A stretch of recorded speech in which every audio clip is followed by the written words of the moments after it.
He good.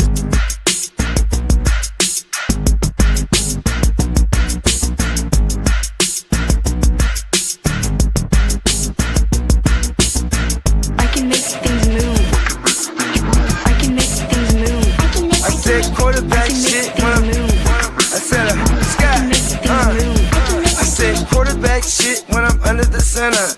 Game plan sick, target under the weather. You know what we doing? I need that all expense paid inclusive. I'm the plug, so I'm plugged into it. About money like we Jewish white Christmas. I'm Scrooge, bitch. My mood is on cruise ship. If you ain't tuned in, you ain't vibing with my moon man. I move shit like Kerry. I'm the cold truth, Fletcher Reed, Jim Carrey. Everything mooey, that mean the price varies. Need that designer cream shit and all Ben and Jerry's. Cream get the money like 36 chambers. Baskin Robbins shit, 31 flavors. Keep it moving, keep it moving. I can make things move. I can make things move. I can make things move. I can make things move. Everything on me. Yeah, tell him Bogart scot-free. Lottie-dottie, he like to potty. Fuck with blow shoot, trolling 5 Molly. Heard I carry weight, move packs like a dolly. And I stay fuming, clock me doing Godspeed. Business booming, back-to-back trips, moving multiple units. Got mules, got universal soldiers, getting money for sure. Yeah, we ain't shrugging shoulders. You think I'm lucky getting over, made it far cause I'm sharp, fuck a 4-leaf clover. On my 89, minus the flat top. Getting packs off, smoking on the cash crop. Money talk, if you're broke then you can't talk. Play a never ending ball game, Sandlot. I can make things move. I can make things move. I can make I can make things move. I can make things move. Getting money when I land there. Smoking all loud so I can't hear. And if your boys bring the noise, all y'all pussies getting scraped pap smear. Codeine got me leaning, pizza. Put your boy on point, pyramid of Giza. I'ma rock like this till I'm an old geezer. No pizza parlor, but we deliver pizzas.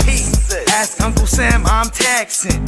Look, ma, no hands, telepathic. I can make things move, I'm carefully calculated when I make these moves. I run shit, don't let me get loose. I'm all about my decks, trying not to get goosed. Keep it moving.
I know what time it is. Top of the top, man. 100%.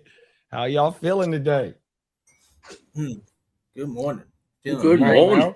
Couldn't be better. It's another beautiful Tuesday, aka a fantasy football Tuesday. Y'all know what time it is, man. 100%. What's up, fella? What's up, my man? I'm trying to get my whole thing start geeking. You know what I mean? The Matrix loves me. You know what I mean? Come on now. It wouldn't be no other way. You already know. You know what I'm saying? We man, hope everybody had a great Mother's Day weekend. You know what I mean? Shout out to all the mom dukes. You know what I mean?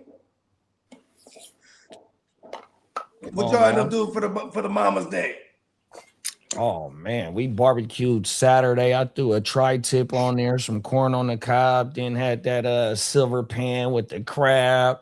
the links and some shrimp and some more corn on everything. Oh, he's killing that stainless steel joint now, huh? No, there's just a or what's the silver pan? Is that the same thing? You just go get the little Dollar Tree little pans, you know what I mean, and dump that shit in there. And then on Sunday we threw some ribs on there, had some baked beans and some a nice green salad. Shit was fire, man. Still eating leftovers too, bro. Oh my mama. Leftovers are the best. in Dubai and shit, right? The bosses or the sultans, whatever the princes, I don't know, whatever you call them, the bosses, bro, they only cook their dishes in goldware. Cold world. So like they would have a pot to make some stew and they make it in the gold. Whoa, that's an expensive golden baller beef shit. stew. I'm gonna eat the gold too. Fuck it. What y'all Hey, let me get one of the pots, to go. What y'all get into this weekend? I was kind of quiet here, which is kind of nice. That's right. My girl, Mother's Day, my lady runs the shit, and my mom, she runs the shit. All the ladies run it. So whatever they want to do, we just abide by it, right? So I hit my dad, said, what y'all doing? Oh, your mom wants to go to the casino. Okay, cool. You know what I mean? And I said, what you guys do? I don't know. She wants to order out or order and stay in. And he's like, oh, that's awesome. I'm like, right? And then like, we always do this Italian joint, which I wasn't really looking forward to. It's really good. But like, man, it's like $200 every time we go there.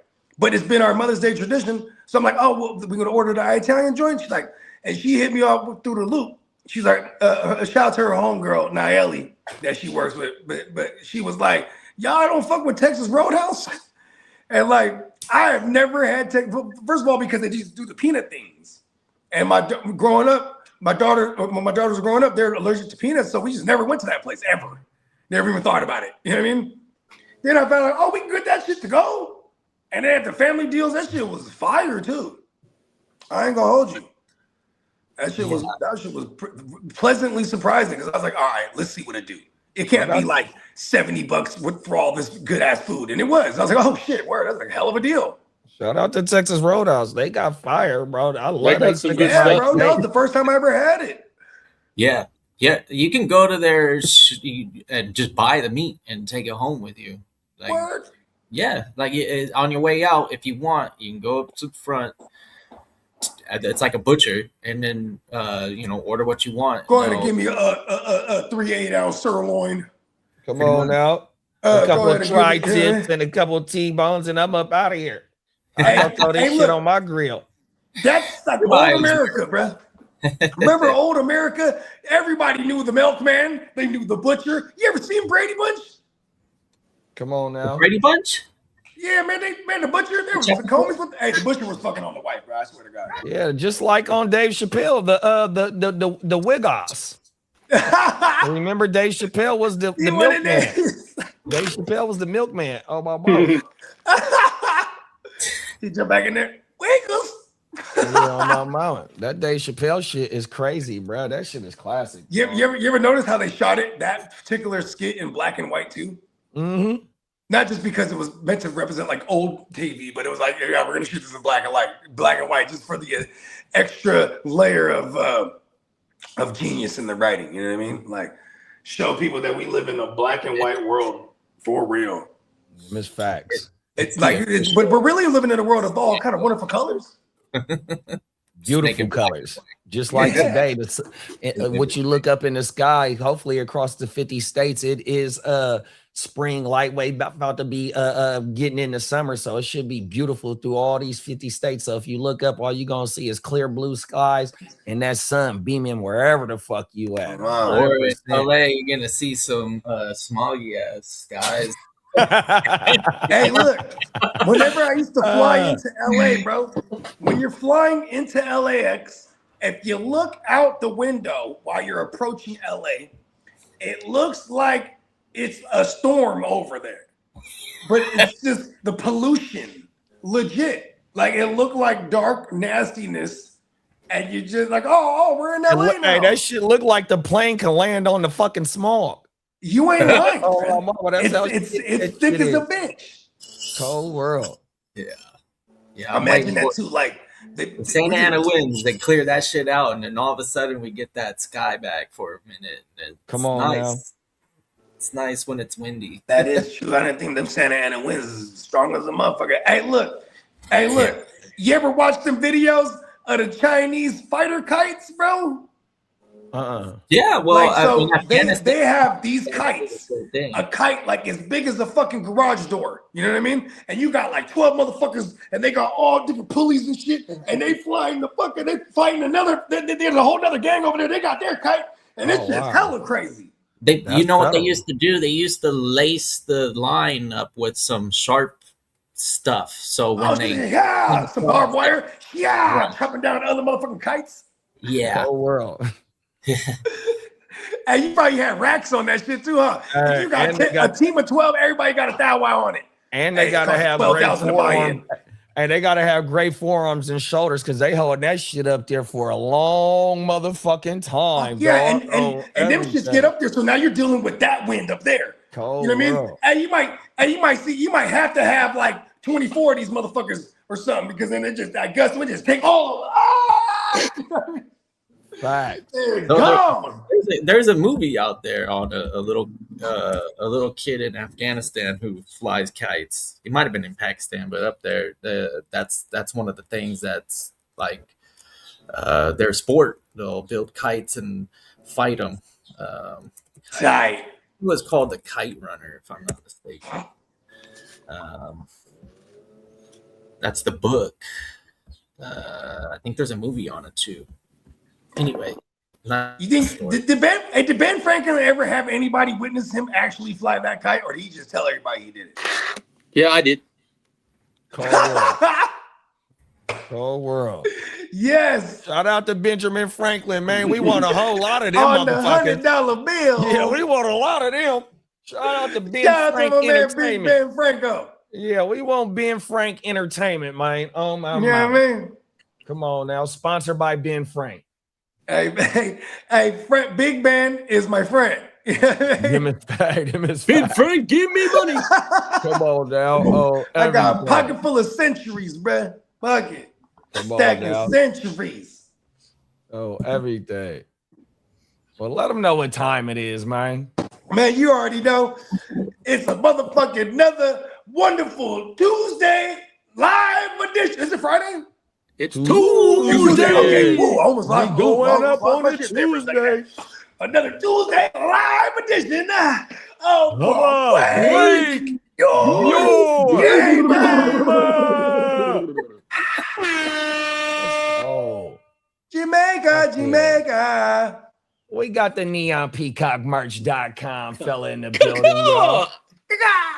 He says salute to the fellas, man. Stuck in the in video jobs all day. He gonna try and slide in if he can. 100% easy money man. at work, man. Let's go. Yeah, come on, get the bag. Speaking of that, We got the Crooked Commission fella in the building. What's up, Crooked? What's up, Craig? Crook said, Top yo, what's of up, it. guys? He said, yo, what's up, guys? I happened to run across one of your ops. what? We got the king of the LBC in the building. What's up, King D? Yeah, I'm pretty sure I know who you're talking about. And that guy sucks. Top of the morning, Minnesota Den. What up, Minnesota Dead? And shout out to the king, too. Come on now. Crooked said, you always said they were out there. I finally came across their channel. They recognized my name and connected it with you guys. See, you know what's so funny is because that guy watches our content. Like it's his favorite show. So like he careful, and he's the guy that will go and like pester people in the chat. Like so he would know Crook's name because Crook has been on the show. He's in the chat. You know what I mean? Yeah. Yeah, it's funny. Top of the morning, Albert. What's Top up, of the morning, Albert? Albert. I'll Yeah, tell we you this got much. prime time Derek in the building, mine. What up, Derek? Anybody that tells me, hey, Bogey, such and such be saying this and that, you live rent-free in his head. No, nothing's for free. Where's my money? You know what I mean? Well, as I would say, no soup for you. Hey, we got the CEO of the MIB Security, man, the motherfucking Bakes a Lot fella. Top of What the up, morning. Banks? Come on now. And Crooked, Crooked is right on time with Lee, man. Lee got a lot of good news. Some what do they call that shit?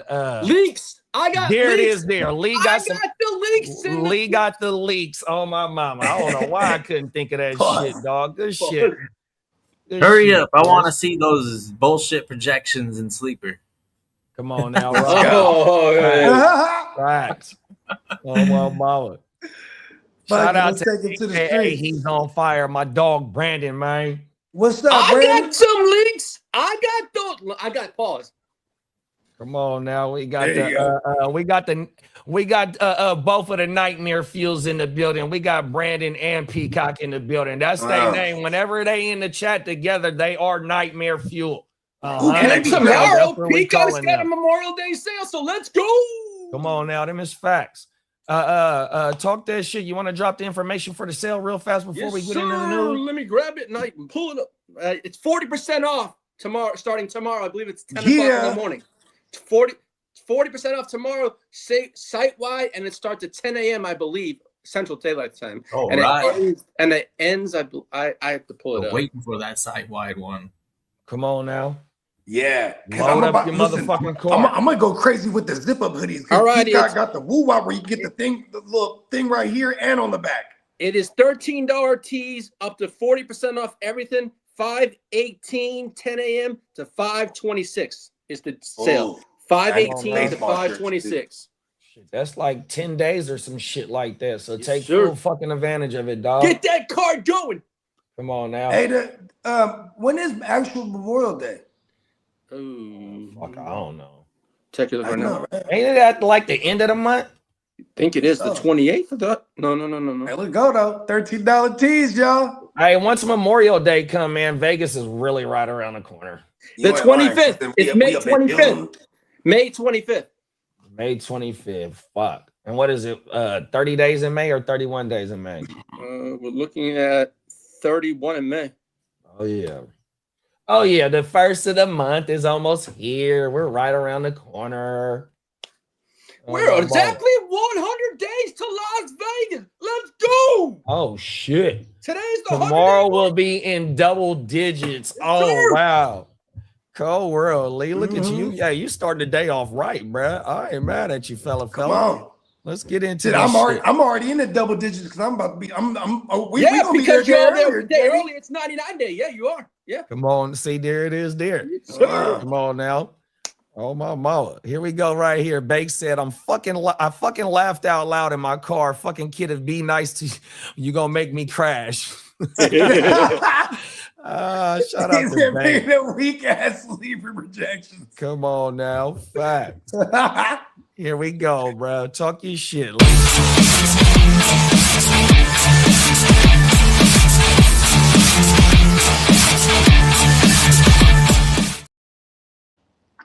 Happy Tuesday, motherfuckers. Let's go. Happy Tuesday, big bro. Oh, God. We got 2 days till the schedule release. Tomorrow we get the international slate, so let's go. Let's go. All right, JD, since we don't have a schedule drop, how about you give the business drop? The business League drop. business. We are about league business for sure.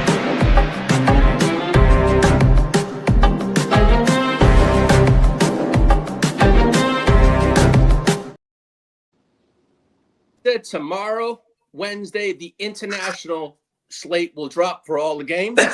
And on Thursday, we'll have the full hit, tip, pabangi. Everything goes for the schedule. Now, as for what has been leaked so far, pause. The international game notes.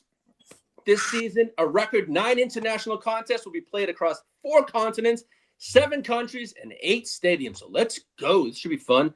Now, world. as for the NFL, is expected to have Saturday games in week 15, 16, 17, and 18 this season, and then continue with the Saturday games during the wild card and divisional rounds like usual. So that's 4 games in a motherfucking week, ain't it? Exactly. Monday, Thursday, Saturday, Sunday. That's 4 Yeah, games. exactly. Them motherfuckers is trying to Monday, take Tuesday, over Wednesday, shit, Thursday, dog. Friday, Saturday. Now, as for Brandon, Hey, that's the slap. You know what I'm talking about, right? Yeah, them is facts. Oh my Yeah, mama. what's her name? Is that Denise? I don't know if that's Denise Richards. Yeah. Yo, Oh no, Denise- Denise Richards she did that ooh la la la. Something, Come on something. Yeah, I remember okay, when but the I remember the Fugees remade that. yeah. My Yeah, mama. that's right. That's where she got that from. She got that from the Denise Richards. Hey, I actually flipped that joint and I sent it to Franco. That was one of those ones, man. If he didn't do nothing to it, I'm about to do something to that beat. now, Brandon and Peacock in the house. The Jaguars are going to play the Texans in London, England on October 18th, week 6, Wembley Stadium. It's 9:30 in the morning, early morning. This will be the first time Houston has played overseas since 2019. Yep. And I remember I was in Hawaii during that game. Yeah, the NFL blessed they motherfucking asses. Yeah. They ain't had to make no trip in the last 7 years, 6 Yeah, years. 6 years. Lord, Yeah. My Look, bad, Cole. I remember that game because that was Candlestick's wedding when we were in Hawaii. And so it's a Saturday, right? And we all play fantasy together too, but we're all turning up too. And I was like, they're all sitting in their lineups. And it's like 1 o'clock. And I'm like, shit, this game finna start in like 2 hours. I'm just staying up. You know what I mean? I was like, fuck that. Because the London, when you're in Hawaii, you're 3 hours earlier than the West Coast that's time. right. So it was like, bro, it was 3 in the morning. I'm like, shit, I'm about to watch this game right now. And then I'm all hyped for the game. Then I'm watching the game. Oh, yeah, it's the London game. You know what I mean? They're like, shit. Then the other game started. Then I'm up all night. I'm like, fuck it. Coaching. The reported opener looks like it could be this. The Patriots are reportedly opening the season against the Super Bowl chumps, Seahawks, on Wednesday, September 9th. Why are you calling them chumps? That's your favorite team. The Seahawks? Pause. That's not my favorite team. It's all good. You love them. Hey, I'm staying far away from that shit. You love them. What? I don't love it. You got any JSN, Lee? What's that? You got any JSN? No, I don't. Do not. In redraft, yes. Dynasty, no. You already drafted some redrafts? No, I have a keeper league that I kept JSN. Other than that, I don't have them in Dynasty. No. Now, hold on, Lee. Hold on, Lee. yes, sir. Cricket said, yeah, just a Memorial Day show, possibly, so I can jump on with the Playmakers. We was talking about bringing the Playmakers show back too, bro, because we can start doing our trivia and shit, you know what I mean, to start getting tuned up and shit, you know what I mean, bring the Playmakers back. So facts, Crooked. Mm-hmm. My mama. I'm gonna holler at you later, Crick, because I want to hear the fuck shit too. Come on now. Yeah. Brandon said, I'm guessing the Texans play the Chargers in LA within the first 3 weeks of the season. Brandon said he don't want to go over there. Fuck that. No thanks. Let's stay home, bruh. And what do you guys think of the Jags in year 2 with Liam Cohen? Taking a step back.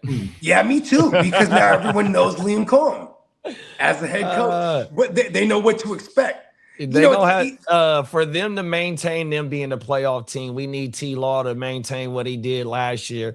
And then with them losing, who they lost, they only lost Devin Lloyd last year on their defense. Or they lose any other key pieces. They lost Devin Lloyd. They paid what's his name?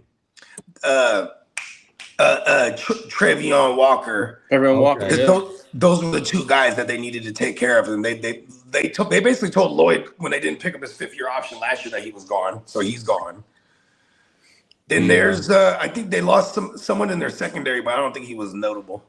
And then and they kind of benefited from when Indy collapsed last year as well, because they not getting 3 teams and they division not gonna get 3 teams in the playoffs. The Hags. I don't know. They're really gonna rely on Tootin to take a step forward. You really Rootin' Tootin? You go and add Chris Rodriguez and expect him to be your ball carrier, or do you have that much confidence in Tootin? I think they ride the hot hand. So during training camp, somebody gonna get the crack at the lead dog 100%, because we seen, even though they took Tootin and Allen in last year's draft, they still allowed fucking Etienne to go ahead and get ran in the ground, and hold on, Lee, and they benefited from it. Not only did they bring in Chris Rodriguez, they brought in one of my favorite running backs, UDFA. His name is Jamari Taylor out of Virginia. He's nasty. So when me and Lee did the Senior Bowl game, he was popping at the Senior Bowl, the practices and the game as well. So it's a crowded room over there. So I think Coach Liam Cohen gonna give that running back room whoever get the hot hand, bro, on everything. Yeah. And like, I guess there is, because he had Chris Rodriguez in college running all crazy, everyone, loves the idea of him there. I like that Tootin is going into year 2 of this system. So I still think I'm putting my money on the rootin' tootinist. Rootin' and tootin'. I got to enter fastest gun in the side of the city. But I guess I have to wait because running backs is harder to move right now, especially when they're young. Yeah, if you're like me, I traded Chris Brown for Lad McConkey. Shout out to Chris Brown, man. Hey, he's on tour right now. Like, there was more pieces, but that was like the my bad, the core of the idea. It was like these hoes ain't loyal. Receiver, and then the upside on right now is pretty much through the roof. It's going to be better than his rookie year if he scales, if he trends upward, which that's what I'm obviously banking on. Mike McDaniels, baby. Yeah, man. Somebody's got to get the actual. I'm always with that, bro. Flip the running back for a receiver. I'm with that all day. PPR targets for McConkey. That's what I'm expecting. And then he can develop that into whatever he chooses with the moves he uses on the field.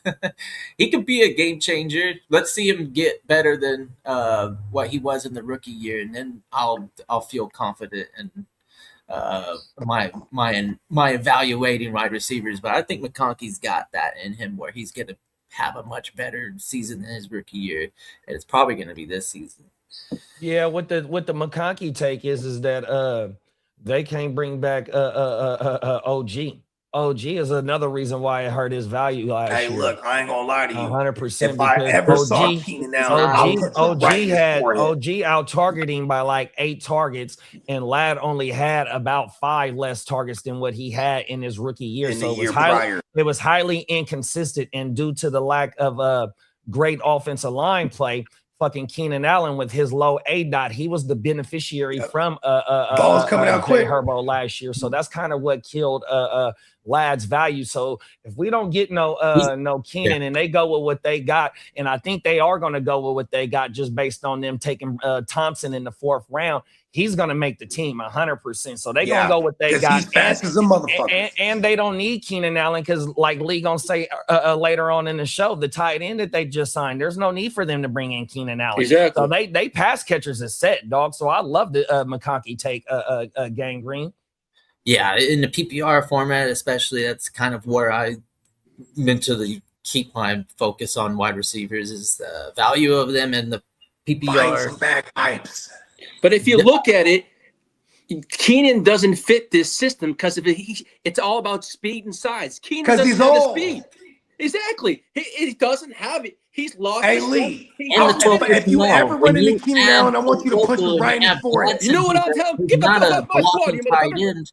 You have two pass catching tight ends now. You're going to run a lot of 12, potentially 13. Exactly. So who's going to be the receiver on the field? I can only see McConkey being the obvious choice, being the only receiver on the field in a 3 tight end set, especially if they get to run the ball. This regime McConkey's going to be the only one that I think can stay in that scheme where you put him in motion, you direct traffic, and then you give him a ball when it's instinctually in your advantage, and you let him do his thing, and he's going to have at least like 3 or 4 attempts to at least make and miss a tackle, which he's very good at. One thing I want to add is just, if anybody is in the league with me and doesn't like the lad, I got it, man. You know what I mean? Let me shoot. I'm gonna shoot the offer. You know what I mean? That's how you avoid him going up the middle too, because that's what you're afraid of, because he isn't built to go up the middle. So you bring he gets hurt by the turf too. Yeah, you give him short yard and let him try and get that after the catch, and then eventually he's going to get that 1-on-1, and then he could get you there. Yeah, I'm going. I I'm do like going the amount of 12, hopefully, on yeah, Madden this season. like a poor man's white version, or not a poor man's, like a white lesser durable version of St. Brown. Yes, Like I feel like we can get 1,100 yards and like 100 plus catches out of Ladd on the high end. That's the exact probably ceiling that you could expect. Yeah. Oh, Peacock. Lee's obsession with international games needs to be studied. Like we don't care. Peacock, it's my other motherfucking country. Let's go. We getting ready for the World Cup. That shit's starting June too. Fuck that. It's USA, man. USA.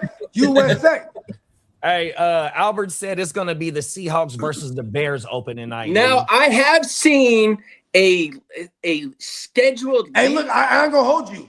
Nobody wants to see the Super Bowl rematch again. That shit The was whole whack thing as fuck. doesn't match up because they have Denver playing in this one that was leaked, right? Denver and the Kansas City Chiefs, but they haven't announced a site for it yet. But the one that came out, it's totally wrong. It's fake. But we're gonna wait till Thursday. All these leaks. The only ones that are confirmed, I can say right now, that are confirmed games for this year are the 49ers and the Rams in Melbourne, week 1. The Cowboys at the Giants, week 1, Sunday Night Football. Week 1, Chiefs Broncos is the first Monday Night Football game that has been announced. As for the Cowboys and the Giants that were announced yesterday, the Lions at the Bills are week 2, first Thursday Night Football in the new Bills Stadium. There you go. Ravens Cowboys in Rio, week 3 announced. Eagles at Cowboys Thanksgiving. Those are the 5 games that have been announced that is going on. So, yeah. So that's that. Now, as for the Cowboys, they have the 4th hardest schedule in the entire league. The Bears have the toughest schedule in the entire league. And the Browns have the easiest. Shout out to the. Hey, I'm glad you said that. That's my pick to win the division, bro. That's a damn good pick. That pick's gonna stick. I'm telling you, bro. When we go to Vegas, I'm putting 50 lalas on them motherfuckers, dog. 100%. And you'll be counting those Benjamins on the way home. I hope so. Oh, my mama. Hey, Derek said he wish he had JSN in the Gen Wealth. Hint, hint. Who got JSN in the Gen Wealth, man? He trying to get a trade cracking. I'm not a clue. And then Brandon said somebody going 8-9. Oh, yeah. The Seahawks, I believe. Newsome, no ETN. Yeah, facts. That ETN, they damn near gave him $50 million, but Lee broke Jeremiah Love contract down, and he making more than him. And then Brandon said he wouldn't mind the Seahawks versus the Pats opening night. We haven't Derek seen shout out to Chris a Brown. Super Bowl rematch in about since I think it was like 11 years ago was the last time there was a Super Bowl rematch. Is that right? Derek says, shout out to Chris Brown. You caught me when I said that, huh, bro? Oh, wow, that shit was funnier than a motherfucker. That's what I thought Kidda said, Chris Brown, but I think he was talking about Chase Brown. My ear, I heard something, bro. I heard completely different than what he said. Lee read that. Cricket said, fantasy question. How much does Njoku sign with the Chargers hurt Gadsden's value? For this, well, I feel for this year it hurts. I mean, here's the thing: they have a fuck ton of blocking tight ends too, because this is Jim Harbaugh, right? So like when they go toward personnel, I don't think you'll have 2 route running, tight ends like that, unless you're in a clear passing situation, and maybe you do have both Njoku and Gadsden on the field at the same time.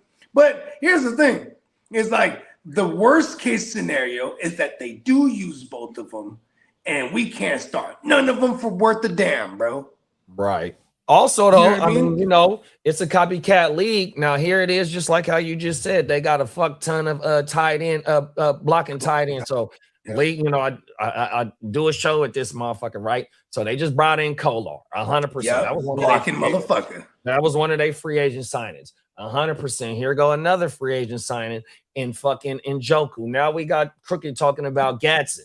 Copycat fucking leak. This OC come from the same motherfucking tree from his next door neighbor. They share the same fucking stadium in McVay. Yep. And McVay ran a lot of 13 last year. You know, Yeah, what I he mean, did. 100%. Yeah, he did.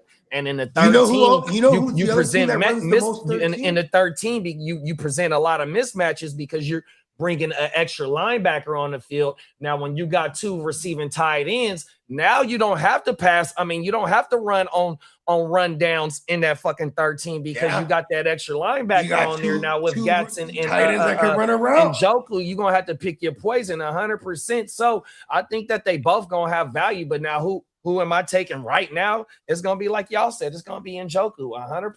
Mm-hmm. Yeah, facts. And like I think because Gadsden flashed last year, and Njoku's going to be a hell of a value in redraft this year, going like double-digit rounds even, as long as you're not in the league with Lee. Yeah, right? and and shout out to my Millie Vanilli pick. You know what I mean? If you watched the last year shit, and I got the accountability series, be on the lookout for the Millie Vanilli shit because that's what I said that John New wasn't. So if we go back to when John New was with McDaniel, that motherfucker out-targeted everybody over there, and Tyreek played 15, motherfucking Waddle played 16, and A-Chain played all 17, and A-Chain for them last couple of years, he has been the end-all be-all. But in that tight end system, and McDaniel is very friendly for the tight ends, and one of them gonna have a damn good season, bro. But I got Njoku for sure.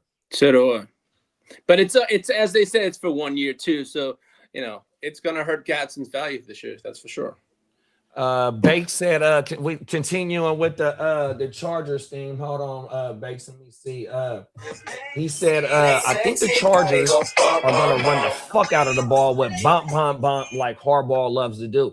And see, that's the thing. It's like Mike McDaniel was the run game coordinator for Big Bro SF, bless you, 100%. So that motherfucker know how to run the ball. And in our heydays, when he was in Frisco, bro, they had fucking 3 running backs with 500 yards. 2 running backs got good hands. Yards. Like, you know what I mean? Like, bro, they know how to run the ball. That's what they love to establish. So yeah, Amarion is a damn good buy this year, bro. In redraft, bro, 100%. Is Amarion got hands like that? So it was highly efficient last year. He had like 38 targets for like 28 receptions. Oh, that's fucking dope. Yeah, I'm gonna pull because they're gonna throw the rock at him a fuck ton too. Yeah, he's gonna be. He's quite good this year. Let me get the exact. Here. We're talking about all these names with the Chargers, and you could easily argue it and go, "Oh, there's too many mouths to feed." If it's Mike McDaniel, they should run a fuck ton of plays overall, total too on offense. Like they're gonna move faster. You know what I mean? Okay, he had 35 targets and 32 receptions. Wow. Highly efficient. I shortchanged him. And you got to remember, he missed like 5 games. He only played 9 games. So 35 and 32, bro. Highly efficient. Let's like fucking go. Everyone give me Hampton now. See, I'm testing out my new manifesting powers. Oh, Derek said is the one that got JSN. Oh, everything. Now, as the last international news, the Lions are going to play in. Derek, if he don't got us on mute, he can hear us in the background. Yeah. Send him an offer. Yeah. Well, the last international. Oh, you talking about the GWN Dynasty? Yeah. The Lions. Hold on, Lee. Yeah. The Gen Wealth with Derek said he wish he had JSN. Oh, that's what he was talking about. I want JSN too now. Uh-oh, we got a bid war. Come on now. Kid, I have land. Brandon said the Texans gonna get Keenan Allen. Go ahead and take the old man. Oh, that'd be fucking irritating. Hey, you know what? Somebody needs to punch him right in his forehead. Well, he doesn't have a hairline. Peacock said, you're right. His 5 head. Peacock said then efficient play action off that to Ladd and QJ. Yeah, that offense is going to be high powered this year. I feel like QJ is going to get traded for like a bag of chips, bro. Damn it. Cold world. He Why they actually going to trade he him? does have speed, they though, just put huh? 18 million guaranteed on him. I don't think they trade him. Oh, okay, word. He Yeah. definitely gets behind defenders for sure. Pause. They're not Like, going to he trade just- him. he They just got- gave him 18 million guaranteed. So I guess I'm gonna retract my statement just a little bit. You know what I mean? Because I forgot he does have some speed on him. You're gonna need Now, speed. Hey, Banks said that Hampton is on the block in the gym well, so one of y'all come get him. I got too many of my boys over there. Pause. Minnesota Den said salute to Derek, man.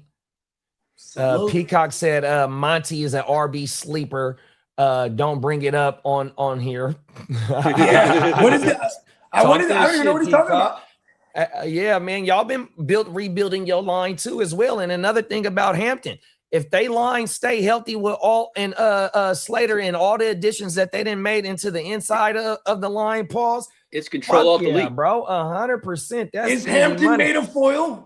And okay, so look, we got shout out to Joshua Morrison. Joshua Morrison, we got the nightmare fuel in here, bro. We got Will Anderson and Danielle Hunter, aka Neon Peacock, and Brandon in here. Joshua said Duval. Hey, yo, hey. Shout out to Josh, man. I think they say it like this now. They say Duval. That's how they coach say it, huh? Yeah. Duval. I Hey, he saw came that in there news. and pissed Up everyone off for a second. Like, hold on, bro, you ain't even saying it right. Come on now. Now, the Duval. last piece of news I have for the international is the Lions are going to be the Germany team, and they're rumored to play the Patriots in Germany. That's the team that looks like they're going to head to Germany to play the Lions. We do know Fox is going to host that game. Mm-hmm. And the first quarterback to ever play in an NFL game in Germany and get the first win ever in Germany was Tom Brady, and he works for Fox. He will be calling that game. Come on now. Hey, Hey, Josh they love said him out there, bro. He's the goat out there. Hey, Josh said, that's how you say it. And then he said, nah, the coach got to get it right. Oh, my mama. Cold world. Duval. Hey, shout out to Josh, man. Hey, appreciate you man. for pulling up, welcome man. to the chat, man. 100%. We Yeah, do this welcome, fantasy Josh. football. Hey, we do this fantasy football shit damn near every day, big bro. 100%. Even though it's a little downtime for us right now. But yeah, man, if you fuck with the fantasy football shit, this is what we do, big bro. Yeah, Well, JD, would you mind hitting that contract extension drop, please? Let's talk about some people getting paid, man.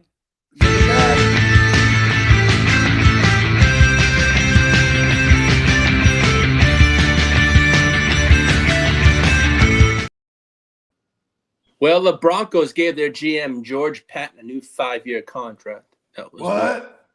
Yeah. And we talked about in the last show that the Jets gave Breece Hall a 3-year, $45 million contract. Nah, I think we extension. missed it. No, we ain't talked about that yet, Yeah, buddy. we missed it. So right when we got off, because remember somebody in the chat said, Lee, did you see the news? And you was like, Yeah, nah. No, That it was was during my show. You know, It didn't exist if I didn't see it. No, it was during my show. It was clock management. Yeah, that's exactly what I just said, bro. Oh, my mama. So we didn't get a chance to talk about it on it. Nope. So break it down. Well, the Jets gave him a 3-year extension worth $45.7 million. I believe it was 12. I think it was 20 guaranteed also. Yeah, so that's a shit deal, bro. They got him, bro. Whose deal is that like? Is that like the James Cook last year? Is that what Cook got? No, James Cook got like 25 guaranteed, right? Mm-hmm. Here's the thing. I'm hating on the deal, but at the same time, too, it's going to get tacked on top of his remaining year. Well, oh, no. That last year was his remaining year, huh? Oh, shit. All right, so James Cook, his contract was 4 years for $48 million and 30 guaranteed. See, 30 shit. guaranteed. Yeah, he got. Wow. You know 30 what, though? There's probably a lot of it's the injury history of Breece Hall that probably fucked his guarantees up. Hey, but you know what that tells me too, man? That he can get cut from them and get 20 off of them after a year, even. You know what I mean? Like say it goes all bad for them this year, they'll just move on from him. You know what I mean? Like, what's the extension? 3 years? You said? Yeah, think 3. so. Yeah, 3 years. Yep. Yeah, that's Yeah. cold. Yeah, You it's see, the 3 thing years. with Cook is I'm not Cook, mad at that. I want to say Cook is only It's like 26. a 2-year deal. Yeah, Cook is only 26, so he's still got some wear on the tires. Yeah, and Cook still had a year.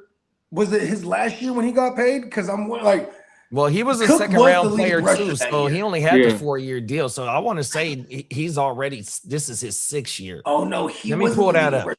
He was number 2 because Saquon had 2 thou that year. But yeah, James Cook cashed out on his shit. Yeah.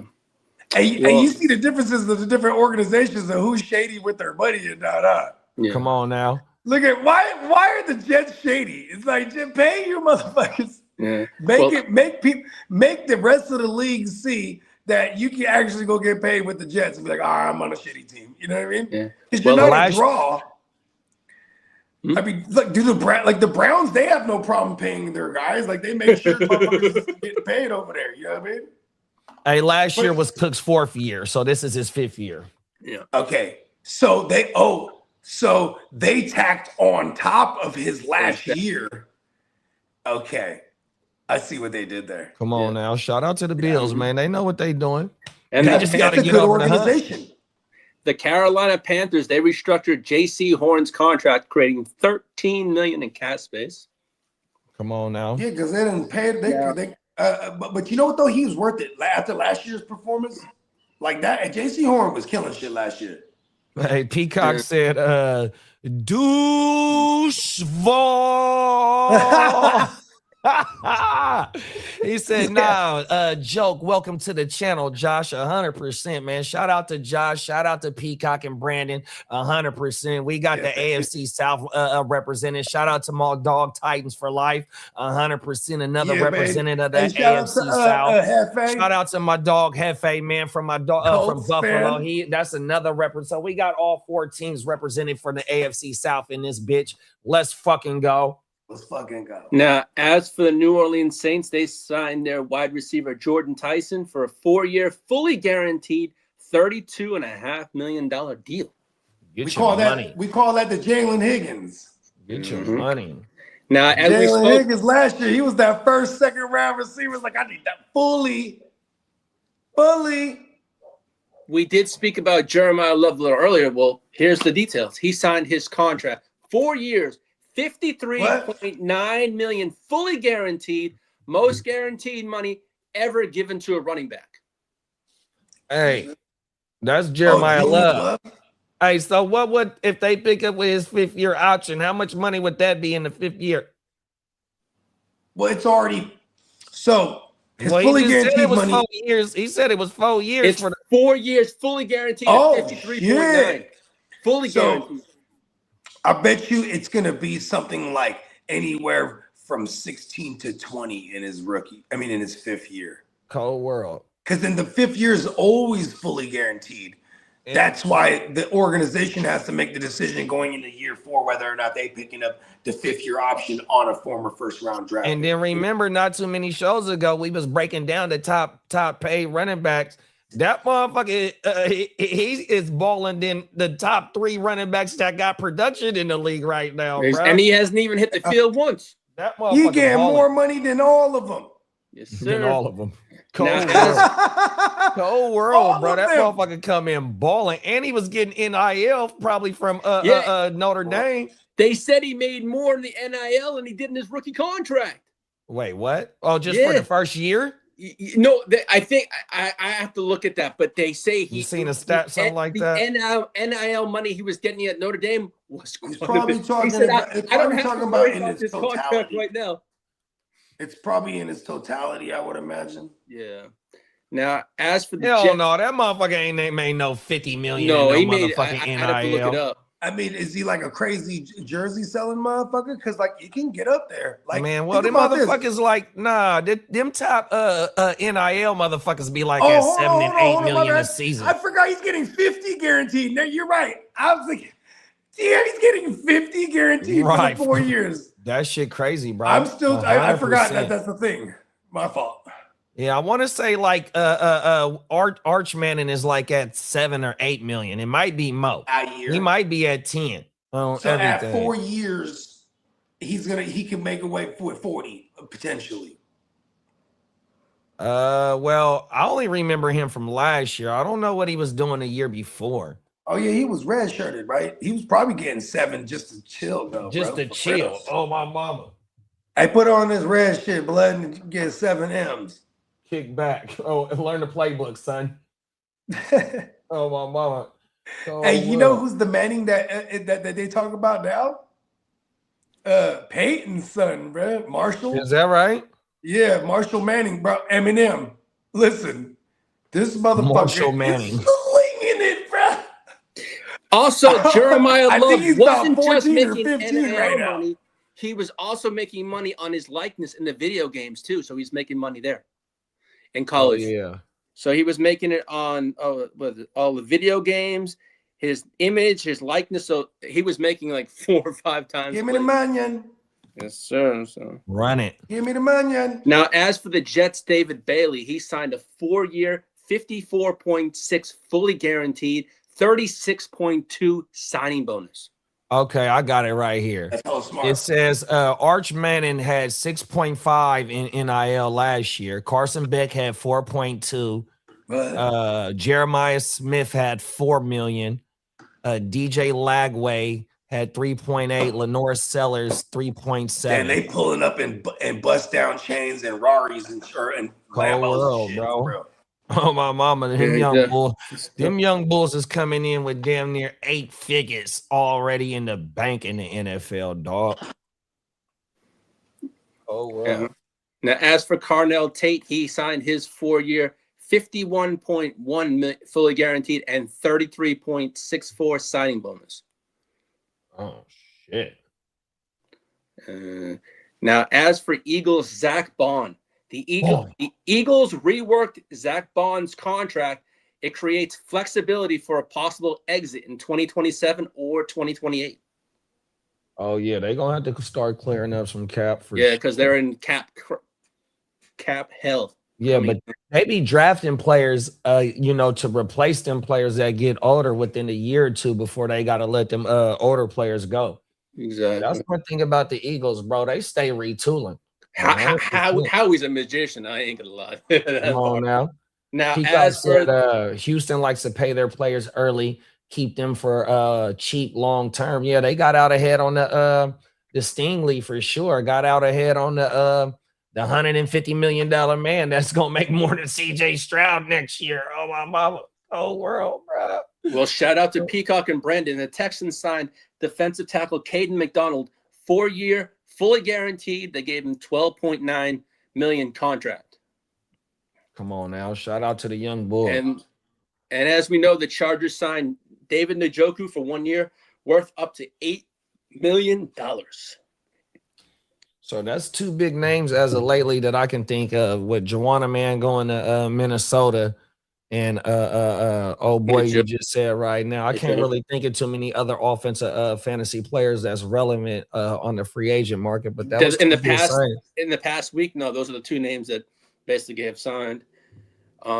As for the Bills, they signed cornerback, their rookie Davison Exonzun. I can't pronounce his name. I'd be butchering it. Sorry. The Patriots signed 5 of their draft picks. The 49ers signed Stripling, Black, and 6 other draft picks. So they're pretty much all. I think they just have 1 draft pick for the 49ers left to sign. The Buccaneers signed 3rd rounder Ted Hurst. The Saints signed, as we know, Jordan Tyson, Christian Miller, Oscar Delp, and Bryce Lance, Trey Lance's brother. The Steelers signed 3rd round pick Gennings Dunker, offensive lineman. Yeah, for the guy from Iowa. The Browns signed Denzel Boston and Taylene Green to their rookie contracts. The Bears signed Xavier Thomas. The Bengals signed Colby Young. The Rams signed their 3rd round pick Keegan Frost and 6th rounder CJ Daniels. The Texans also signed Evan Hull, who Peacock put in the thread a little earlier. They signed him yesterday or earlier today. It came out. So there, and the Chargers. Just the Xavier Thomas shit for Chicago. DJ Moore gonna have his vacated targets 100%, even though it was only 80 something of them bitches 100%. But they took Brown in the 3rd round. I'm kind of excited to see what they do because that motherfucker had like 20 carries for 200 yards or some shit like that. I forgot exactly what it was, but he's a receiver on paper, but they was lining him up as a running back, bro, getting carries last year at LSU. And then also I hope my boy CJ Daniels makes the team, the 53-man roster over there in LA. That's a Hurricanes wide receiver, bro. That motherfucker nasty. He just got I remember you talking about him at the national championship game when we were on it. On my mama, the whole playoff run on my mama, but he got outshined by Malachi Tony. Malachi Tony, true freshman last year, that was damn near the whole offense because that motherfucker was throwing TDs. They was lining him up in the backfield, running shit out the backfield for him. Playing receiver, playing punt return. Yeah, Malachi was shining last year. So, yeah, I hope CJ does make the 53-man. And the Chargers signed second-round pick guard/center Jake Slaughter. So, our wall that is being built, they signed that. As the Giants signed Colton Hood to a fully guaranteed $12 million contract and 5 guaranteed. The Lions signed Derek Moore to a 4-year $11 million deal, and the Texans signed draft pick Kamari Ramsey for $4.94 million, Lewis Bond for $4.64, and Aiden Fisher for $4.5 million. All signed 4-year deals. So that's all that. Now, let's see what's Crooked said. Zion Thomas, gadget player. He will be valuable in leagues where you get kick return yards. Yeah. Now, JD, you want to hit the trades, rumors, or speculation drop? What's the name of the rumor song? Why y'all? How it go? Listen to all these rumors. Look at all these rumors. Spreading. See, I'm fucked up. Some time to get away. Talk your shit. I can't even sing the song right now. I'm burnt out. Here we go. For the Rams, they are reiterating they are potentially willing to trade for edge Maxx Crosby at the deadline if he's available and give up that 2027 pick.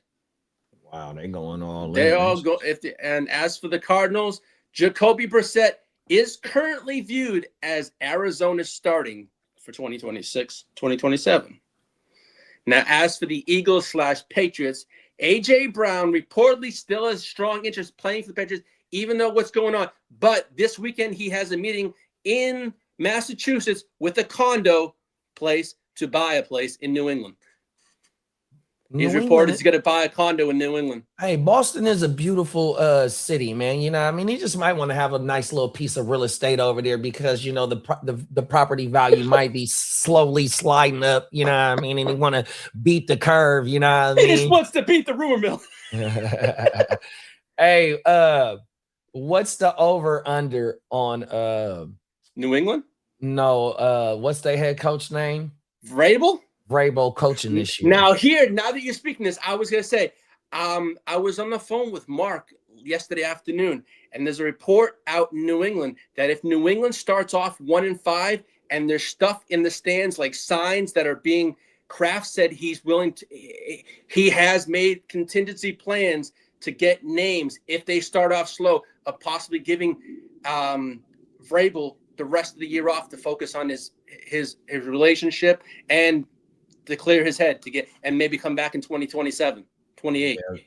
Yeah, this is starting to be a super distraction. 100%. Yeah.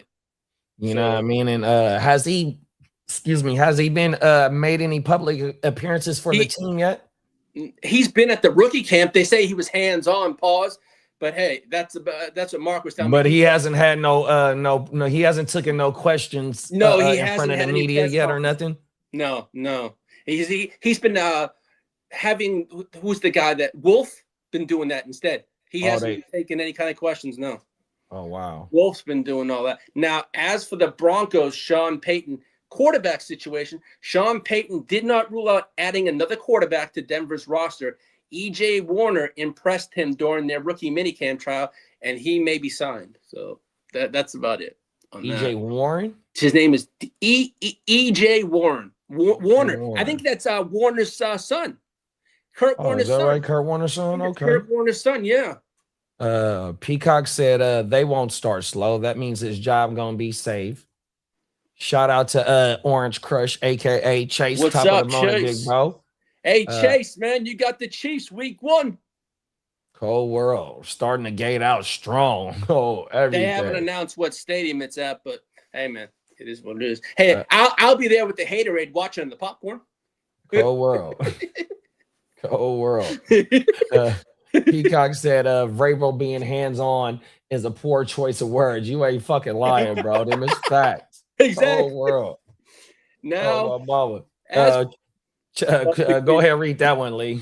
Hey, Chase, I agree with you on that, motherfucker. Fuck the Queefs. Cold world. Fuck the. But then again, as for the Giants, they still may leave. They're still going to leave the door open for OBJ before training camp. On that one, I ended up dropping him. I needed some space in 1 week. Yeah, I ain't mad at you. I like, dropped the one share I had of him. No, OBJ, bye-bye. Now, as for the Ravens, several Ravens players are recruiting Stephon Diggs to Baltimore. Wow. Now, I know we did report about Mr. Old Man Aaron Rodgers and supposedly meeting with Pittsburgh on Friday in the weekend. Well, Old Man Rodgers stood them up this weekend. He never showed up. Oh, wow. he was still at the darkness retreat, bro. No, he has his agent doing all the talking. He and they say he's in Pittsburgh. He just didn't bother showing up for the meeting. Oh, wow. So the Stephon Diggs shit, bro. He's going to another playoff contending team. Yeah, 100%. I love that Ravens move because they took back-to-back wide receivers in Lane and Surratt, Surratt from Indiana. Surratt, good looking, bro. 100%. So you bring in OG, who got jiggy with it the last couple of years, 100%. He still got gas in the tank. Oh, my mama. I love to see Brad in Buffalo or with Patty Mahomes. 100%. I love to see that. Trying to think. As for there's something rumored that a lot of the Tyreek Hill news has died down, and especially with the Chiefs, they are not touching that. They're not going near that. They said right now. That's the last I saw that on the Tyreek Hill stuff. There's been no surfaces about his name at all lately in the past 10 days at all. I wonder, does that mean he's not? I mean, well, he hasn't released nothing publicly of him working out or anything like that. No, I've seen no videos because I follow him on social media and I haven't seen anything at all. Yeah, but I bet you he's working though. Oh, he's probably yeah. Well, shout out to the Ginger Ninja, his Minnesota Vikings. They're going to have a quarterback competition, a true competition between Kyler and JJ McCarthy. It's over already. Don't even start it. Now, as for Kevin O'Connell, he will be very involved in the Vikings GM search. So he ain't going nowhere. It wasn't his fault that they let Darnold and dumbass get up out the door. Oh, everything. Now, as for the Colts, they have an Anthony Richardson situation. Shane Steichen avoided any kind of questions about Richardson's future with the team. Damn. So Coach doesn't even want to because Riley Leonard went up in that thing, started slinging it. Is that man? He was running all over them motherfuckers. Well, hey, Riley Leonard was coming up out of Indianapolis, huh? Before Mendoza. Nah, he come from Notre Dame. Riley Leonard came from Notre Dame. Okay. So I think who you're thinking about is Curtis Rourke, which is our third string quarterback. Oh, yeah. He's the one that was at Indiana before. Yeah, he was the one that was. Yeah, sound like they cutting something up. As my neighbor, he's getting dentist work done. Come on now. Hey, he got dinosaur teeth. They cutting something up over there. Yeah, he got dinosaur teeth for sure. Hold on, let me close this garage. Well, as for the shout out to the freaking commission, the Chicago Bears, head coach Ben Johnson has praised Colston Loveland and Luther Burden on their conditioning. Reportedly has been standing out on the two of them in camp so far. Let's go. That's big fantasy points right there from us right there, man. We need them two young brothers play all 17 games, get deeper into the playbook 100% so they can just get unlocked this season. Fuck a year 3 breakout. We need a year 2 breakout. Now, as for the Seahawks, assistant GM Nolan Teasley is among the top GM candidates around the league for the Teasley, eh? Now, as also for the Seahawks, the team is evaluating how Javarian Price fits into the backfield with all the other running backs. Easy, right in front of them in the depth chart. Yes, sir. He elevates to the front of the line. Front of the They pick class. up in the first round. Come on now. Oh, everything. Right to the front of the line. Come Now, on as now. for Hold on, Lane. Let me get through these comments real fast. Sure, no problem. Bake said Tyreek is working on getting his name clear with the NFL HR department. He got too many player personnel. Well, he just paid off an OF model. And then What is Crooked that? said, What? "What happened?" OF model? Tyreek just paid one off because he took him to court. Oh shit! Cold world. Hey, Crooked said he liked hearing about what you just said about Hey, Levelin Crooked and Burden. twice. Shout out to Commish. Come on Now, now. as for Taylor Green, the team believes the Browns believe he has unlimited potential that has been untapped, and they're looking forward to untapping that stuff. Man, if he make the 53 man, bro, that fucking says something. Because if they let him get to the practice squad, anybody could get, bro. You feel me? So He's look, undrafted? no, they took. No, him in he the was fifth. drafted. This is the Who's quarterback. This is Oh, his the name is cornerback. Taylor. Yeah, his name is Green. Taylor. Yeah, oh my mama, that motherfucker 6'6" with 4.3 speed. He got the metrics of Megatron. Mhm. You know what's going to happen, bro? Watson is going to be somewhere else by the time week 1 starts. Watson and Gabriel. That's a fact. Gabriel's going to go to that. They'll be safe to put Gabriel to the practice squad because no one will sign him except for maybe Stefanski. The only team I saw that was attached to him was the Atlanta Falcons. Oh, Yeah, Gabriel. because Stefanski's down there, like Mhm. I just said. Yep, that's his name, Peacock. Taylor. Now, as shout out to Peacock and Brandon, Taylor, Nico Collins wants to spend his entire career in Houston. come on, bro. Houston, Oh, man, Houston got good ass food. They got big ass booties. Houston Nah, is dope. As for the Tampa Bay Buccaneers, shout out to JD and the University of Miami. Defensive end Ruben Bain Jr. Head coach Todd Bowles says Ruben Bain Jr. already looks like he's in mid-season form. no days off. That motherfucker mad that he mad that he slid to the 15th. Yeah, pick. he was a little heated. What the He didn't fuck? even put his hat on. He just put the hat and didn't take the picture. Come on now. Oh my mama. He was just ready to go to work right when they called his name. Now, I as like that energy. As Come for on the now. Eagles quarterback, Jalen Hurts, he's more open than ever to playing under center and using play action in the 2026-2027 season. I love to hear that because that means Saquon gonna get back to what he was doing the year before. Mhm. I ain't saying he That going means you're for going to have to run a 2K. significant amount with him to play action. Yeah, 100%. Now, Oh, as no. for shout out to Bakes, the Raiders quarterback Fernando Mendoza has been practicing and training with wide receiver Jeremiah Smith, training together in Florida since they Who both does? live down there. Yeah, he's been training with Jeremiah Smith. They live in Florida. Caleb Williams? Oh, okay. No, Nah, Jeremiah Smith. Jeremiah Smith, the number 1 pick that they think of wide receiver from Ohio State. He been training with Caleb Williams? No, with Jeremiah Mendoza, Smith. with Mendoza. Oh, Yeah. with Mendoza. I was Yeah. trying to figure out which quarterback. Because he Mendoza. referenced it to Crook for some reason. So I assumed it was talking Nah, about- he said shout I out to said Bakes. Bakes. Oh, I'm so off today. That all would good. totally make sense. It's all good. And you know what's crazy? Is that mean Mendoza like, go ahead and go throw it with Jeremiah. Yeah, that mean the motherfuckers is number going 1 pick overall again. exactly. The motherfuckers is going 3.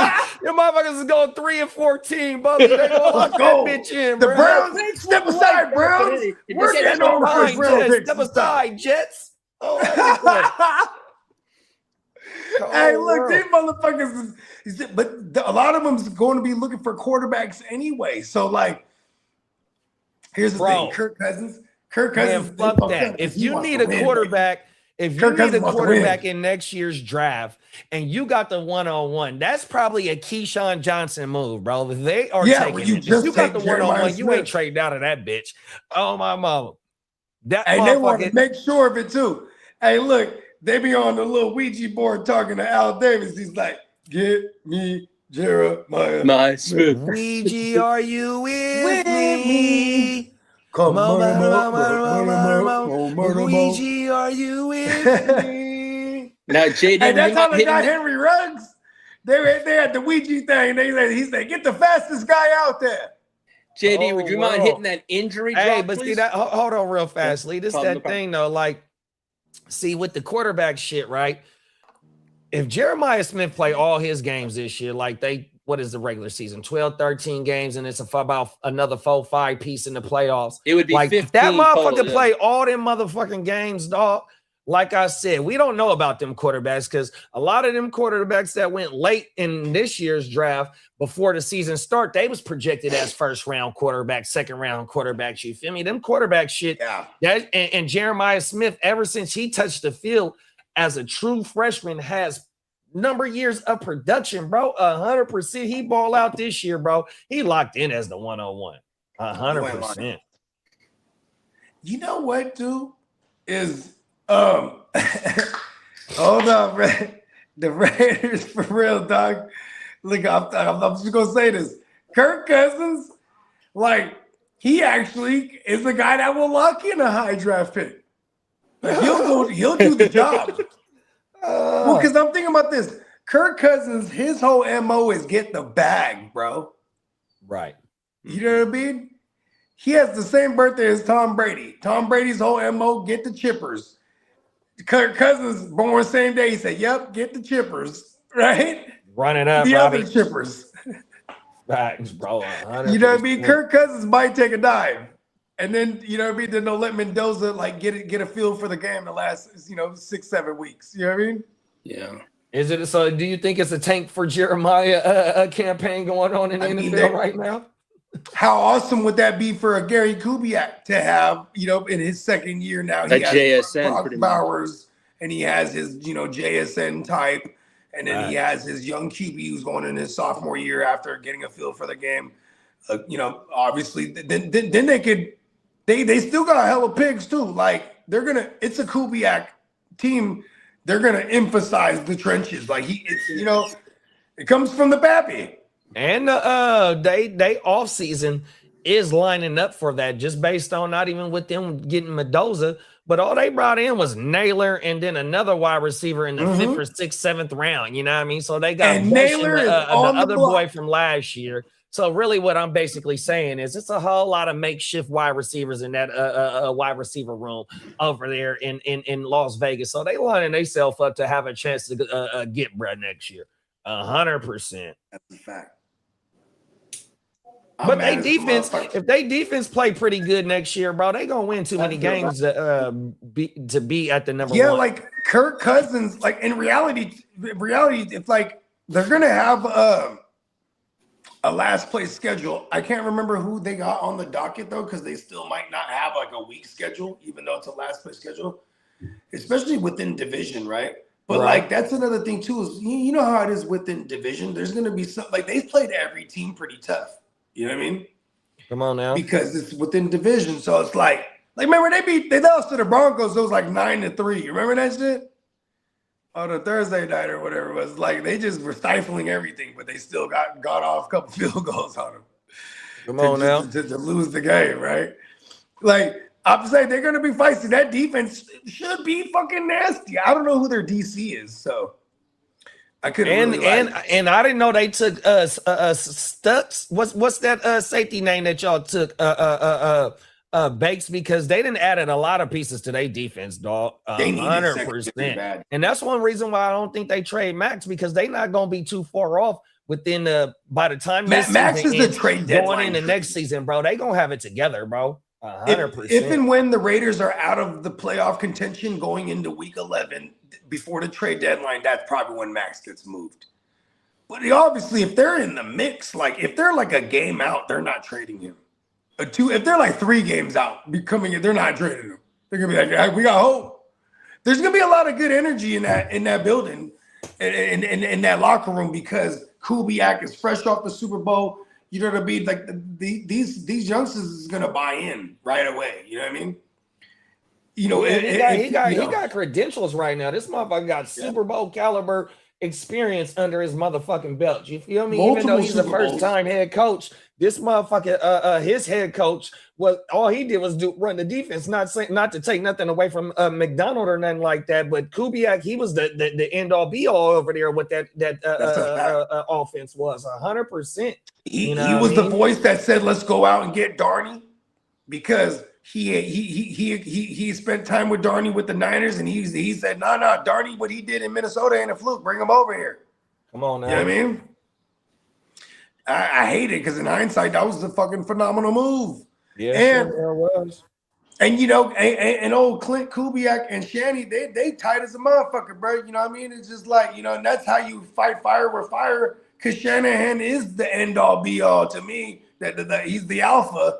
You know what I mean? And everybody just, he was the beginning. He's the genesis. Come on now. Everybody, they just see what he does and they run with it. Plus Clint Kubiak too. That's a special. It's special, just like how Shan is special because their daddies were the archetypes, bro. You know what I mean? Come on now. Mm-hmm. Granted, Gary Kubiak is a product of Mike Shanahan. 100%. But still, and then you look at it, who put Shanahan on first as the OC? Gary Kubiak. You know what I mean? Like it was, maybe not as the first, but he definitely hired him at one point. Come on now. Peacock said it. My bad. One more thing. He had what's the running back that went crazy? Terrell Davis for the Texans. Oh, for the Texans. It was back in the, he was in the movie. Oh too. yeah, Arian Foster. Aaron Foster, right there. Boom, Shanahan. Or Adrian Foster, something like that. They just took an undrafted guy or whatever he was, late drafted, whatever the fuck he was, man. He wasn't nobody. Like, boom, you're somebody. Peacock said another Wemby just dropped on the shot, man. 100%. Shout out to the alien out here throwing them bowls. Oh my God. Shout out to Wemby. Peacock said drop Trey Tucker and Jack Besh in Dynasty. I forgot about Trey Tucker. Nah, I ain't dropping Trey Tucker in Dynasty. 100%. I like Besh, Trey Tucker. My bad, Peacock. I forgot about Brad. I would try to not drop any. If I feel like they're worth speculating on, I wait till mini camps and training camps on some of those guys just to see, because they're still like Tucker. I feel like Tucker, his OG-ism now, because he's like a 5-year guy now. I think he'll make the team. Yeah, I recall that. You know what I mean? But then you got like a guy like Jack Besh, who was a rookie to a regime that's not there anymore. Like, I guess if I have to drop someone, okay dropping him. Yeah, I ain't mad at that. Bake said, I told Lee that we were quietly taken for Jeremiah a week ago. Just about a week ago. He been said it. Hey, look, Banks is not even tripping too. He's like, yeah, lose, y'all. He's like, come on now. Jeremiah Smith. And then Banks said the safety name is Trey Stoops. Another person they added to the defense, Jermaine McCoy, who had first round talent on him, but because of the injury, he slid. So if he bounced back, that's somebody that they got in the fourth. We got Stay Tuned Live in the building. What's up, big bro? What's up? What's up, now, JB? 7 p.m. West Coast time tonight, man. Make sure you go like and subscribe to the Stay Tuned Live, man. 100%. I'm pulling up tonight. And then Crooked said the safety from AZ Stoops. Yep, on my mama. Yeah. And then it's funny. My girl, she shortens everything and throws an S on it. So like she'd be like, "You're so Stoops," and I'm like, "Fuck you." You know what I mean? I'm like, but that's her own little lingo. She'll like shorten things, put an S. You know what I mean? She was calling me stupid for those that didn't realize that.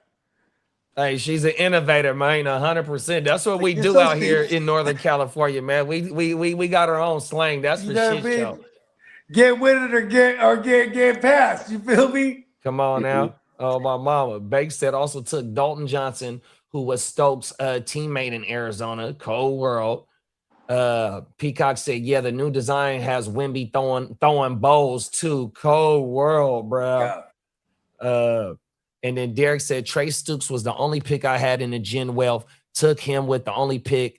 I didn't trade him away in the 6th. Talk that shit, bro. Hey, he didn't trade him away. Can I have him then, Derek? Gift him to me. He's on the block. Cold world. Gift him. JD, would you mind hitting the injury drop? I like gifts. Come on now. getting cake like every day my birthday. Hey, come on. Now.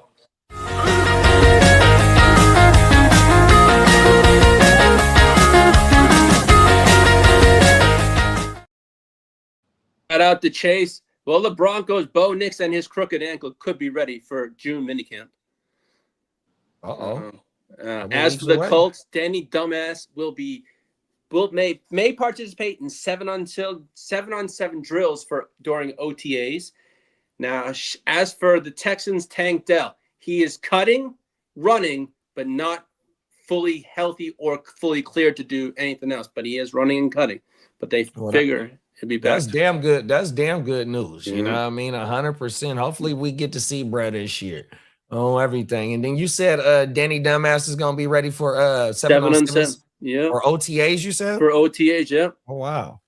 And That's as big. for Zach Charbonnet, there's no current timeline for his return. And what was that, an ACL that he had? Or was it? I think it was ACL, yeah. In the playoff. Well, that was in the playoffs when it happened, or was it just before the play? I think it was like the Ram. I think it was the Rams game the one before the playoffs. I think he tore it up. Oh wow. I think the matchup before the playoffs started. Yeah, I think it was that game. Wow. Yeah, and see, that's the thing right there. That motherfucker ain't got no timetable for an ACL, but Kittle's they thinking Kittle gonna be ready for week 1, man. Get the fuck out of here. Now the Bears made a sneaky Kittle's on the block. Come on now. Hey, that's a smart hey, that's a smart move, Bogey. Get his ass up out of there, bro. Oh, everything. Hey, listen, you better man, get right what you now. can for it. Yeah, I You know need to Tampa learn. play it. No. I know Peacock. I know he's gonna play this year. I'm just saying.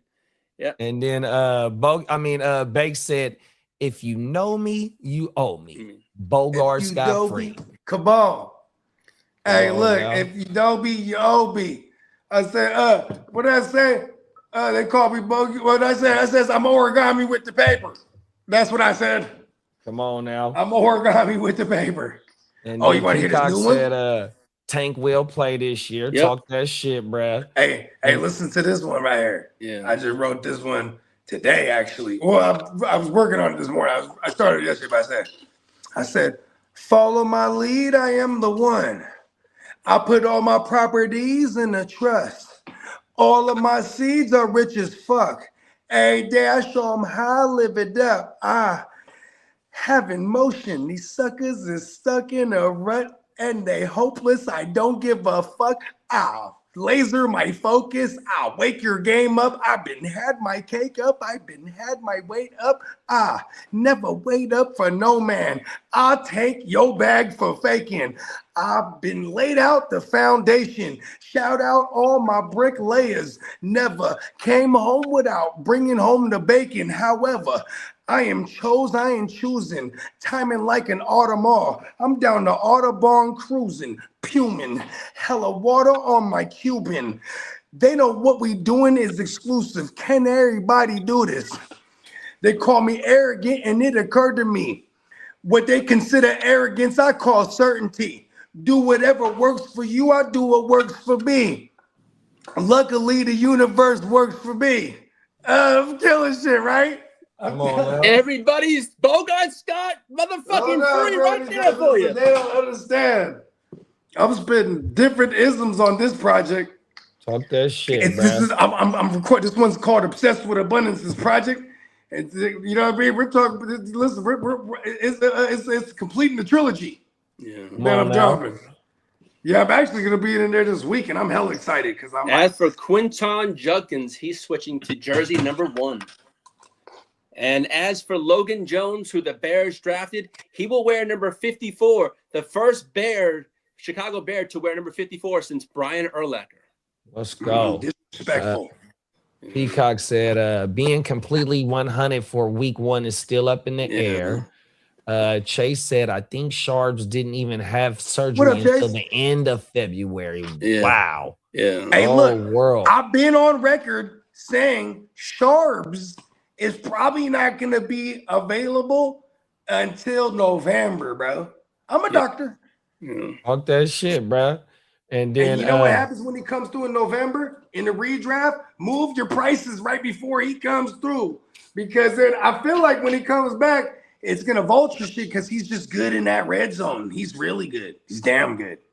Yeah, he Debo down there. That's my bike, punk. Oh, every day. Mhm. That's where I get my money. My At. bike. Oh, every day. Facts.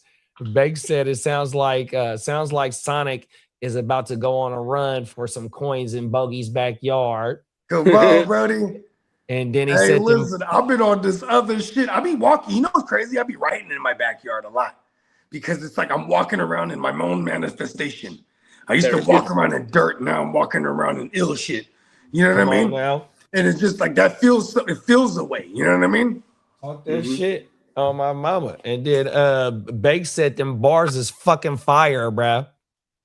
Right? Come on now. They call me arrogant, and it occurred to me what they consider arrogance, I call certainty. Well, several NFL GMs reportedly believe Skylar Bell was a steal for the Buffalo Bills in round 4. Let's And go. as for Richard Sherman, he becomes eligible for the 2027 class Hall of Fame next year. Oh, he been gone for what? What is that? 2021? He got what is it? 5 You years? got to wait 5 Oh, years for shit. 22. Yeah. Yeah. I remember that motherfucker was in the Super Bowl with us. Now, as I know, Bogey mentioned it earlier, that Fox also picked up games.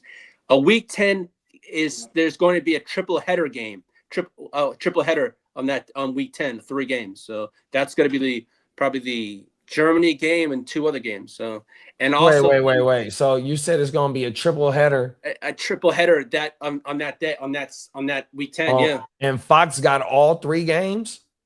I don't know if Fox can get all. It says Fox also picked up a week 10, which is a triple header. So I would think if Fox has it, Fox has it. They're gonna have 3 games. I know they do. Out here we'll get one 10 o'clock game, and then Fox had it back. I'll take that back. One channel I have one 10 o'clock game, and then one channel I had a 10 o'clock game and a 1 o'clock game. Yeah, for me here in CBS 1 o'clock game, which will probably be the Cowboys, right? And Fox will have one simultaneously, and then I'll get one a bit later on too, like at 3 o'clock. Well, I mean, we all get that's The what same I'm thing. saying. So one of them channels be having the double header. You feel me? So is one of them that week 10 you talking about or whatever it is, one of them channels is gonna have all 3 games? We'll find out Thursday, but they said it's triple header day for Fox, so that's all I know. Wow, Now, that's also, great. Fox Hey, got- that's cornering the market though, Yeah, bro. and also 100%. Fox also got a week 15 Saturday game.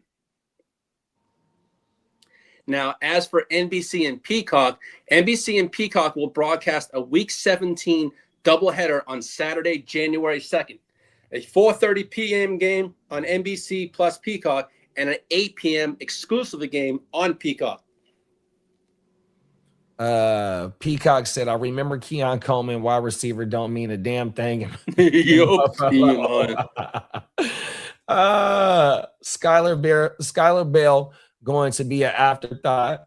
It's the James Cook, Josh Allen legs, and whatever big tight end pause and gets open pause. Excuse me, my bad, Peacock. Now, as for the Vikings, Adrian Peterson is going to be inducted into their Ring of Honor. Oh, shout out to AP, man. Yeah. I brought a lot of motherfuckers fantasy championships. Yeah. So basically, that's all the news I have for today, folks. And we will, as I said, tomorrow we'll have the international slate of the international games and who's playing who. And then Thursday, we'll have the whole kit and caboodle, and I'll break it all down on Friday morning. Facts. Appreciate you, bro. It's a comment in here for your motherfucking ass, though. Slow down a tadly. I can process all the rapid fire news. Okay, gotcha. I'm trying. I'm trying to get there better, Peacock. Trying. What? You done ran through that motherfucker for the last couple of shows, bro. We gonna get there though, man. But you gotta remember, bro. You gotta let it breathe, bro. Yeah, no. We gonna get there, man. Yeah. 100%. And that was the ear to the motherfucking street.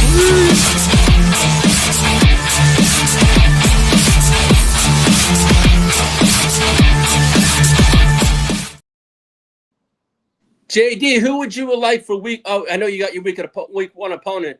But would you like for you got any preference for week 2? You want to slow down? You guys are traveling far away. He said you blasted 5 topics off in 30 seconds, bro. At the end, everything. Didn't get a chance to react to shit. Oh my mama, it's all good. Everything. Hey, to answer your question, though, Lee. Hey, we don't pick who's on the schedule. We just play. Oh my mama. So I don't give a fuck who we play week 1, week 2, week 17. As long as we play in the January and hopefully get to February. Oh my mama. Next man up, next team up. That's what my mentality is. 100%, man. Everything. Them is facts. I just want to see motherfucking Purdy play all 17 fucking games. 100%. And I want to see the motherfuckers run the ball a whole lot better this year. That's another motherfucking thing. I think it was 3.7 yards per carry last year, bruh. Yeah. What was that? Let me go to that shit right now to get this shit correct. Because I know CMC shit was at like 3.7, 3. What's that? Is what he averaged. Let me look and see what the team did, bruh. Fuck. That's one of them the belly means with bruh eating a banana talking about I'm gonna drop a dime. Oh, everything. I don't like that shit. That's good shit. Oh shit. That's passing. Oh, here got a Russian right here. They was 24th with 1,817 yards. That was 24th in the league. Don't say the yards per attempt on this bit. Oh, here we go, right here, 3.8. They was at 3.8 yards per attempt. Yeah, we need to be floating around 4.3, damn near 4.5 yards per attempt. 100%. That shit was whack, bruh. And if we go back, this is 2025. Let's go back to the next year. I'm gonna share the screen with y'all. Oh my mama. Let's see. That's one thing about the staple of the Niners offense, bro. They are predicated on running the ball, bro. But they couldn't do that last year. They had to use CMC as the WR1, the motherfucking running back, which couldn't take no pressure for Kittle. I mean, not Kittle, Purdy, to be able to get that play action going because they couldn't fucking run the ball 100%. Then he getting beat up, turf toes and all types of shits. Here we go right here for 2024. My bad. Hey, you know it'll be my move. It was 4.7 just in 2024, bruh. And CMC only played 5 games in 2024. Is average depth the target? Nah, this is the yards per attempt. Oh, yards per attempt. That's what I meant to say. Rushing I'm sorry. attempt. We're talking about rushing attempt. And then when we go to 2023 in the Super Bowl season, it was 4.8. Fucking A, dog. This shit is killing me. We have to be able to establish the run this year, dog. 100%. You know what I'll do if I was Shannon or Shanny? I'll just play action on first down every time. Fuck it. Come on now. They're expecting to run. Fuck, man. I'm just very happy with what we're paying Brock for what he's giving us. Because for sure. We at least get to see this one out without it hurting the organization as we go along. Like, look at this, bro. We just took care of Trent again. Look, we're like, all right, fucking full old guy mode. Like, we snapped into it. But, bring Greenlaw back, too, while we're at it. Like, fucking full old guy mode. Win now. Everyone is telegraphing it. Yeah, no, them is facts. And you know what else is telegraphing it, too, though? What else is telegraphing they full win mode right now within this year, probably next year as well, is that they look how much money they under the cap space. I just seen that they damn near floating around 70 million, bro. Yeah, I think it's like 67. 6-7. 6-7. Shout out to Derek, man. 100%. That shit crazy, bro. They trying to swing for the fence somehow, some way. Yeah, come on. And you know what? As we fucking should. You know what I mean? It is kind of crazy because when you're looking at recent history, right? Like we're in 3 decades plus from the last title reign. You know, we're up there with the Cowboys, and you know what I mean? Like recent history, it's been ruled by, you know, the Chiefs, the Eagles have been in the mix, right? We've been in the mix. We just haven't won one. In our recent history, we've been in the mix. You know, we've been to three bowls in the last 15 years, 14. So, you know what I mean? I'm not going to complain as a fan. I just want one of them. Right, that's it. Just be able to hoist one of them. I want my kids to see it like I did as a kid. Bakes, I got a stat for you because I'm about to do a video coming up once I get out after my accountability series about CMC. So there's been back-to-back years where he's went over 350 combined touches, and that was in Carolina. Then he had the hurt season. Then he came. We got traded. We traded for him in 2022. Then here I'm gonna pull that up. Damn, I hate to give y'all some insight on this new video I got coming, bro. But Banks, this shit. So he's due for another back-to-back season, bro. Oh my mama, and he only had a low 300 in touches. I mean, rushing attempts last year. That's why I brought up about the yards per attempt. So when we talk about his career, it's not the next year that he falls off. Here it is right here.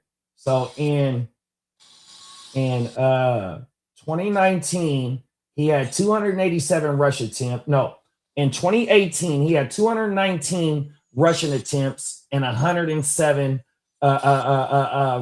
receptions. 2019, 287 rushing attempts and 116 receptions. Then it was 2020 where he only played 3 games. 2021 he only played 7. Then boom, 2022 he played 17 games with us, or we traded for him in 2022. So he played 17 games. He had 244 rushing attempts and 85 receptions. 2023, 16 games, 272 rushing attempts and 67 yards. 2024, I just said that he only played 4 games.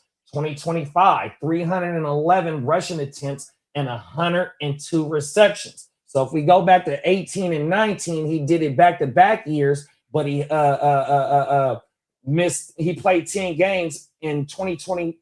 In 2021 and 2020, he played a combined of 10 games. Then in 22, played 17, then 16. Then in 2024, only played 4 games. So what I'm trying to say is, it's not the one season that he does it. He has back-to-back seasons as his career says it right now. Because I've already studied this. I got this shit as a video coming out, bro, on why I'm not afraid of drafting him this year. 100%. Peacock said, went with a small turkey original sandwich. Got a 2 p.m. video coming up soon. Oh, yeah. Got to go ahead and fill that gas tank up, man, on my mama with some good protein. Everything. 6 album. Facts. Yeah. What I was talking about is Bake said historically, CMC regresses the year after he carries the ball like a workhorse. That's why I sold him everywhere I could this year. I ain't mad at you. But it's back-to-back years that has happened for him. He's still 29 with an Achilles tendonitis. He has to get stem cell shots to maintain. Hey, keep them stem shots going. And as history just showed, here, I'll share the screen too. As history just showed, you're going to get one more year out of him. And hopefully it's still a high production year because history has showed that he has done it back-to-back years. Share the screen.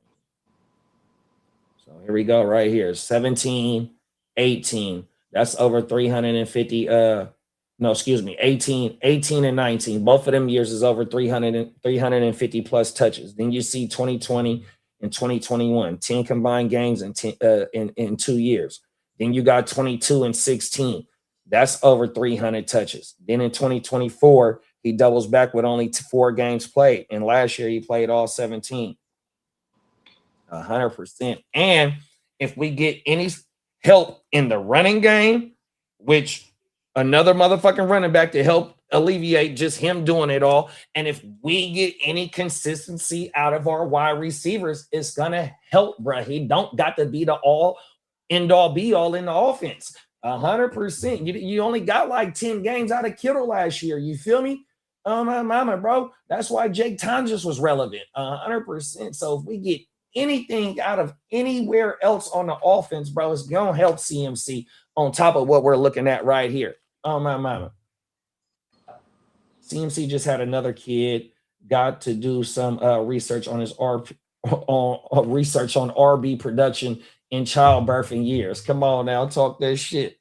Hopefully it's not like how you know how when them boxers say they be training for fights and they be going, you know what I mean, without months without getting shooting up the club and shit like that. So hopefully that's not what it is. Oh my mama. I don't want a helped CMC. I ain't mad at you for that, big bro. Oh, my mama. Oh, everything. But nah, I understand what you're saying, especially for Dynasty. But the only reason why I'm bringing this shit up is just that based on, you know what I mean? So the concept of the video is, you know, when Saquon went crazy in 2023 or 2024 and how, you know, because I got it on the thing on why you shouldn't draft Saquon on my shit. You feel me? And we knocked that out the park. You know what I mean? 100%. So I'm going to have a comparison of his shit and CMC shit on why I'm not running away for CMC. You know what I mean? But I still got to finish up my accountability series on everything. So trying to cook that shit up on my mama. He said, I want a workhorse like Cook. And that's another thing about Cook, bro. I don't know of any running backs that they took in the draft, but I know that Ray Davis is still, and Ty Johnson or whatever bro name is, please forgive me, he's still there. So basically, it's the end all be all with bro. 100%, bro. Cook don't go crazy for 3 years straight. Facts. Everything. And Cook, you getting Cook in the middle of the second, beginning of the third, that should be value, dog. 100%. Shout out to James Cook, bro. Yeah, he fell in our dynasty starter too. All the running backs did. Which should be like that. I got James Cook in the international. Yeah, would you get him in the fifth? It had to be like fourth or fifth. Probably about that. Yeah, he was my first running back taken. Yeah, because I didn't think I took one until like the sixth, and I think it was Price. That's why I'm like, Price is jumping to the front of the line. Like, you know what's funny too is like me and Steamboat used to always laugh about this whenever somebody started having a take about a specific player. Oh, he got him on Dynasty. Yeah, Price about to be that dude. I got him. Chase said, you guys think someone emerges from the commander backfield, Crosby, Mara, Rashad White, or K-Tron? All right, here it is. It's K-Tron. Because if you think about Crosby, he's only really good for early downs, at least from what we saw in the NFL. And from what we saw in the NFL is pretty much all his entire career is because he didn't really play much in college neither. So he was a complete project that they rolled the dice on. And he had some big games. It's not Cliff Kingsbury anymore, so it's like free game for anyone.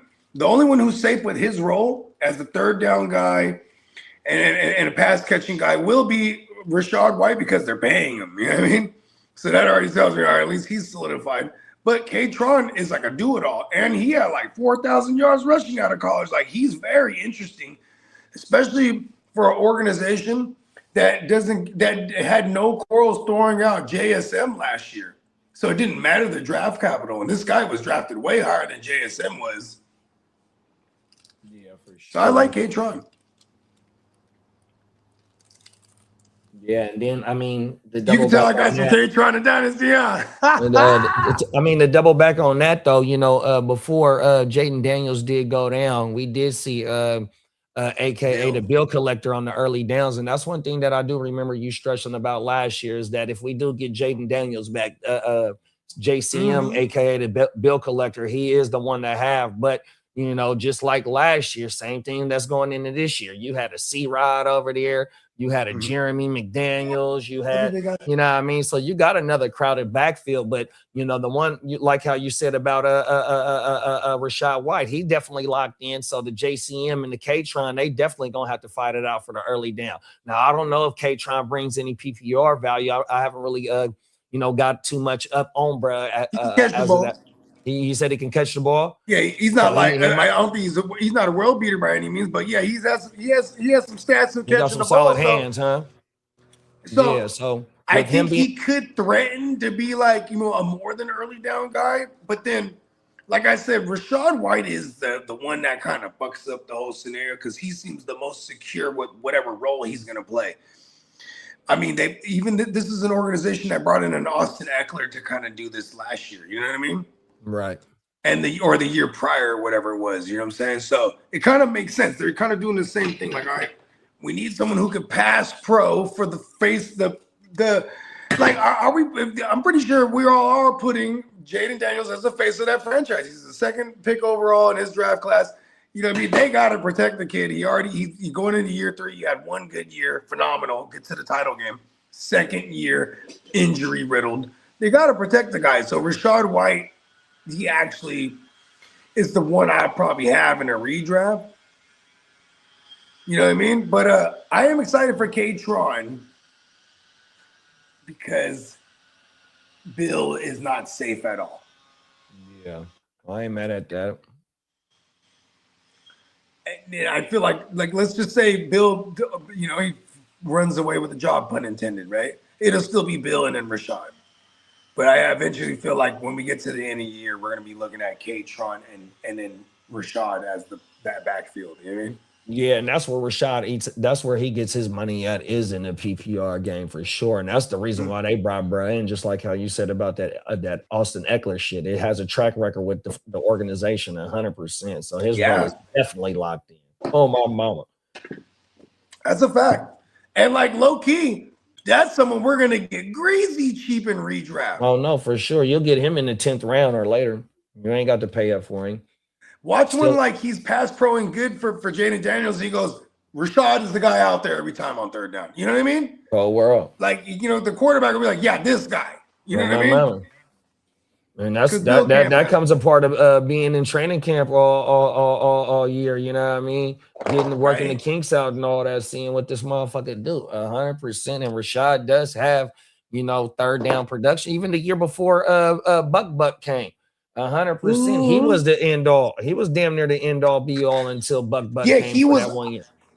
That year before Buck, I was calling Rashad White the very poor man's Joe Mixon, because Joe Mixon, he was like a poor man's Joe Mixon him damn self, because his metrics 5 yards per carry, but get damn near the 1,000 and still get 50 receptions and hella touchdowns because he was good in the red zone and he could pass pro. He's gonna get greasy dump offs. You know what I mean? This is how it worked out for someone like a Joe Mixon. And it reminded me of Rashad White.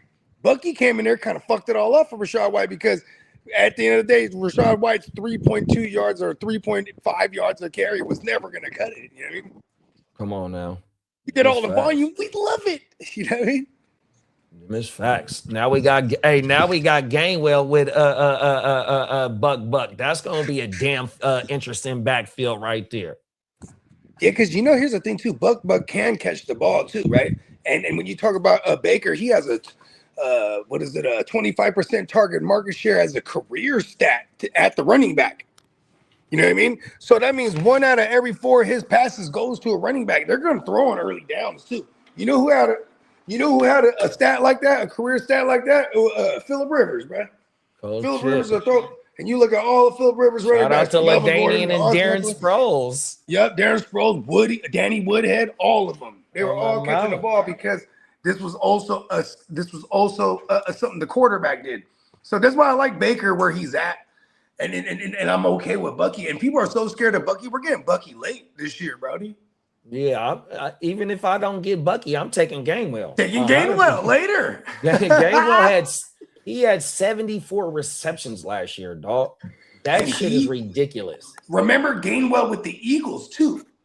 when he was with the Eagles, Swift was not a near target because they were like, Gainwell's our guy on third downs. Yeah, but they didn't see. I broke that down in my Saquon video last year. They have a track record of not throwing to their shit. Miles Sanders was like the last motherfucker. Well, no, Swift. So Swift did have maybe a 40 target season. Swift and Sanders had over a 40 target season, but that's not shit in the Eagles shit. And even Saquon with his first 2 seasons having a 1 season with 1,000 and 1,000, and then going into week 10, I think he got hurt, but he was damn near finna do that shit again. His 2K season, he only had like about 30 receptions. And how I just talked about Gainwell having 74 receptions last year, the year when they won it with the Super Bowl. Gainwell was on that roster, and he didn't do shit in the PPR game. And that's because I've tied that back to Kellen Moore as well, 100%. So, yeah, it's been I've been deep diving 100%. So a lot of that shit in Philadelphia has been because of the threat of Jalen Hurts. You got Jalen Hurts, who averages over 10 rushing TDs per year, over about 100 and something rushing attempts. So you're taking away from what the running back also provides as well, bro. 100%. Do you know off the top where they at on the totem pole as far as like total plays ran on offense? Because I feel like they don't run a lot with the way their style of play is. Run the ball, slow, fucking drain the clock, you know what I mean? Boom, push, right? Like, this is what they do. I'm like, they really don't go fast over there, huh? Well, it tells me Jalen Hurts' team pass plays per game is at 31.3, and that's 27th at the position. So that's at the bottom of the league. And then I could tell you how many attempts. See, and that would tell me that if they're running the ball more, and that means they're running with success, because they also have a good defense. A lot of times, a good defense to me is going to correlate with more pass attempts if your offense is playing from behind. Obviously, right? You're going to abandon the run, so they do have a very decent defense. But I'm like, why isn't Harry Roseman seeing what's going on in the league these days? Like, all the good teams that run up the scoreboard, the ones that have the good, watch when the Texans offense starts clicking. It's going to be a wrap. My thing is that, and I'm not an Eagles fan. I love you, Dan. You know what I mean? There's beef between us. Shout out to the Ignorant Thinkers podcast today at 5 p.m. West Coast time. They are not the opposite. But I'm finna stand up for Hurts. You know what I mean? And, it's the off season, so I got beef with every team. But, I'm going to keep it a stack whenever I can, bro, 100%, especially if I know what the fuck I'm talking about. Kellen Moore got to Jalen Hurts. Shane Steichen got to Jalen Hurts 100%. So all that bullshit that they be talking about, like Jalen Hurts can't do nothing, with them 2 offensive coordinators right there, bro, he got the most out of them motherfuckers. And one was a Super Bowl win, and one was he outplayed Mahomes in this fucking Super Bowl that they lost 100%. So my thing is like, look, bro, somebody can get to that motherfucker, but them other motherfuckers, Patullo and all the other motherfuckers, man, hey, look, bro, sorry for you. Like Lee say, no suit for you. No suit for you. Up out of here. Kellen Moore got promoted to a head coach after he had Jalen Hurts. Shane Steichen promoted to a head coach of what he did with Jalen Hurts has been with a new coordinator. Fuck what they be talking about. Hurts is a good quarterback, bro. You got to get him with the right motherfucker, dog. Yeah, because Hurts he's been with a new coordinator. Too. Every year he's had a new coordinator. Mm-hmm. I never thought about that. You ain't lying. You know who had a new coordinator every year? His first 5 years, Alex Smith. And it wasn't until like year 10 where he was like clicking with Andy Reid or whatever it was, or year 7. So like, shout out to Jalen Hurts, because man, that is. Think about Jalen Hurts' college career. He got benched for Tua in the Natty. Then he went to Oklahoma or whatever it was. He was balling everywhere he was at. So this might not be something new. You know what's crazy too? Jalen Hurts' dad is a coach. Right. So he was raised by a coach. That says something to me too. This kid is coachable, is what I'm saying. No. Right? But you said it best. Get with the right coach. Because when he got with the right coach that could unlock him, pause, like a Kellen Moore did. And granted, yeah, Saquon had a lot to do with that. But listen, he was pulling that ball right up out of Saquon. I'm running this shit in for the Super Bowl. You're right. You I mean, remember even with Shane Steichen, bro, that motherfucker. If you go back to the Super Bowl that they lost, they say that motherfucking Hurts was he out there. outplayed Mahomes. Whole world. It's a cold I world, think this bro. is Justin Herbert's 6th offensive coordinator now. Well, are we talking about Justin Herbert right I'm now? just saying you were talking about offensive coordinator. How many? Yeah, Hurts he's had? been real terrible though from coordinator to coordinator. You know what I mean? He Yeah. actually, it's been really. I'm gonna take it back. It's really been the injuries for him. You know what I mean? Because when he got with Kellen Moore, went from there to the Eagles. You know what I mean? that's And that because that was an injury riddled season for the Chargers as usual. So Kellen Moore didn't really, he went from the cow. He started jumping opportunities. He got with. He was like, listen, Kellen Moore's smart though. He was like, I need to get with the elite style quarterbacks because I do put Justin Herbert's skill set as far as elite QBs in the game right now. He's up there. I think Mike McDaniels is that guy that can unlock a Justin Herbert. Can they break the curse? I definitely agree with that. 100%. They got hella substations around them, don't they? McDaniel's got that something's been going on over bro. Oh, everything 100%. If he had Tua as the league passing 4,000 plus yards, you know what I mean, 100%. It was a down year. Remember, it was the dead year at QB. A low he still threw 4,500 touchdown and INT ratio. You know what I mean. Mostert had double-digit touchdowns for 2 years in a row, and he was Mostert. Oh world, bro. Oh my mama. Close to Dub. Did he get close to Dub? Yeah, so no, he did. So him and CMC, they both had 20 TDs in the same year. Over 20 TDs in the same year. I want to say that was our Super Bowl year, that our last Super Bowl year. You know how homies be? Like that be chill, like say like we're in a league. You know, in hard to start. There'll be I'll play you this week. Hey, bro, side bet, right? You know what I mean? The Shanahan coaches, all of them, they be like, hey, bro, I'm about to score more touchdowns with my running back this year. Put up $1 million. Come on, Put up $1 million, Mike. Okay. You know what I mean? Right. Shanahan don't play. He's a satchel. Oh, really? CMC's about to hit for Dub. Easy money. Oh, yeah, I'll hit for Dub with Mostert. Give me double 2-1. Okay, you're on. Mostert on a deep hope. 2-1 because it's Mostert, right? See, McDaniels is smart. He's old. And he did it. Come on now. 100%, bro. Yeah, bro. I'll tell you, bro, we get the bag. Okay. Have you been mocking yet? I haven't done any mocks. I haven't done any mocks lately, no. Nah. I think this year I gotta get my mock count up into like the 50s again, like how I used to do for years and years and years. You know what I mean? Come on now.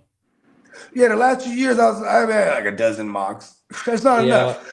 I think so. Probably when maybe like mid-June when they start opening that shit, I'll get a couple of them best ball shits out the way.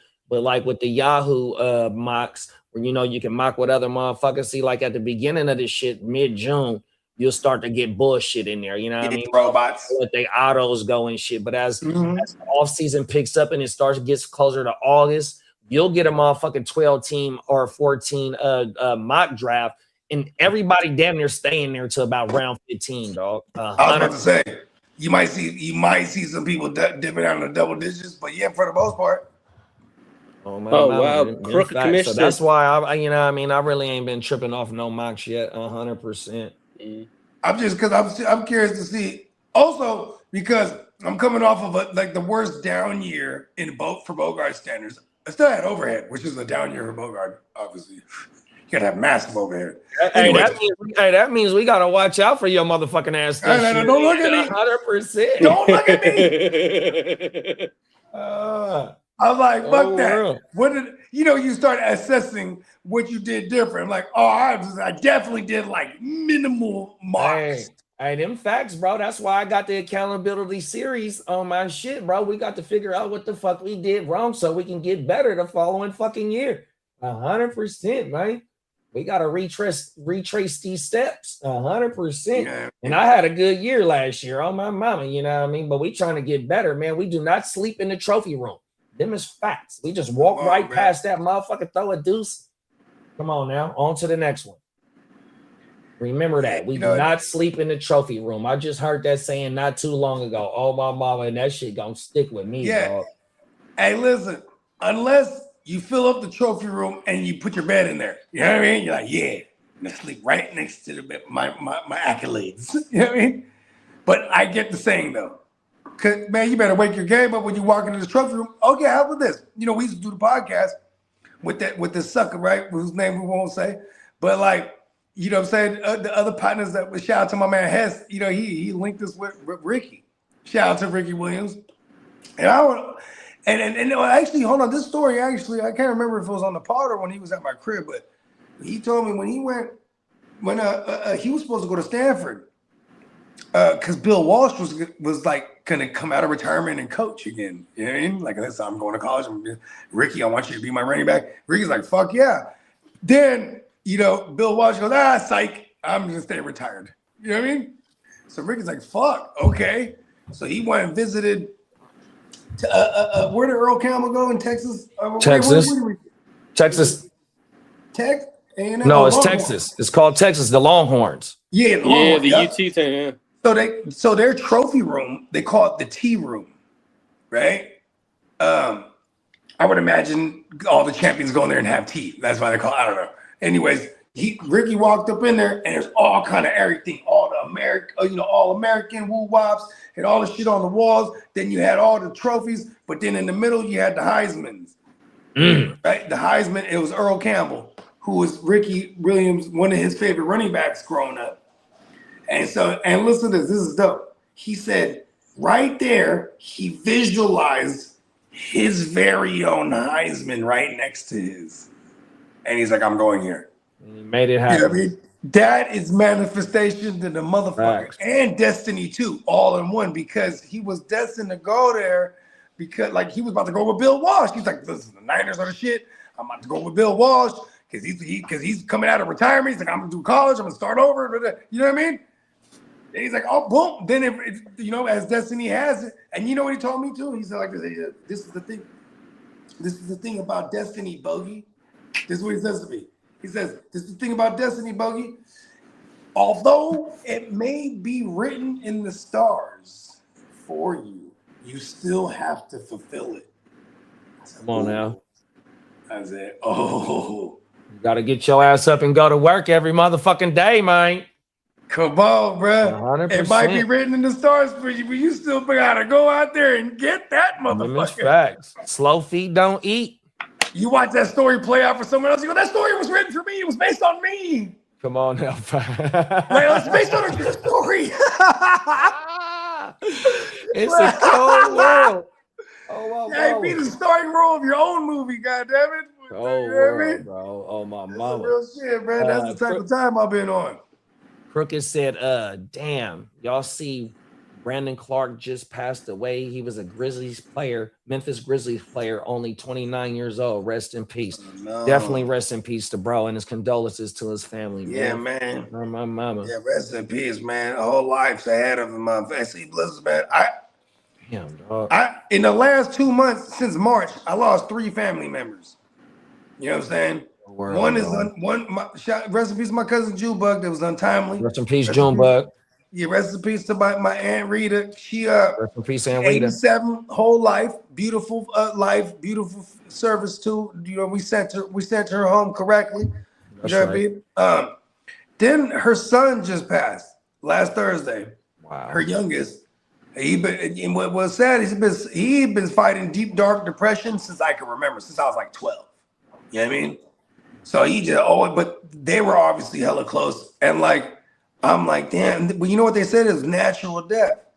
But I'm like, damn, these was just not eating or something. Like, you know what I mean? Like, you know, because he didn't go to the funeral either. He didn't go to his own mom's funeral. So he was definitely going through it. You know what I mean? Because that's the thing. And rest in peace to my cousin Noel.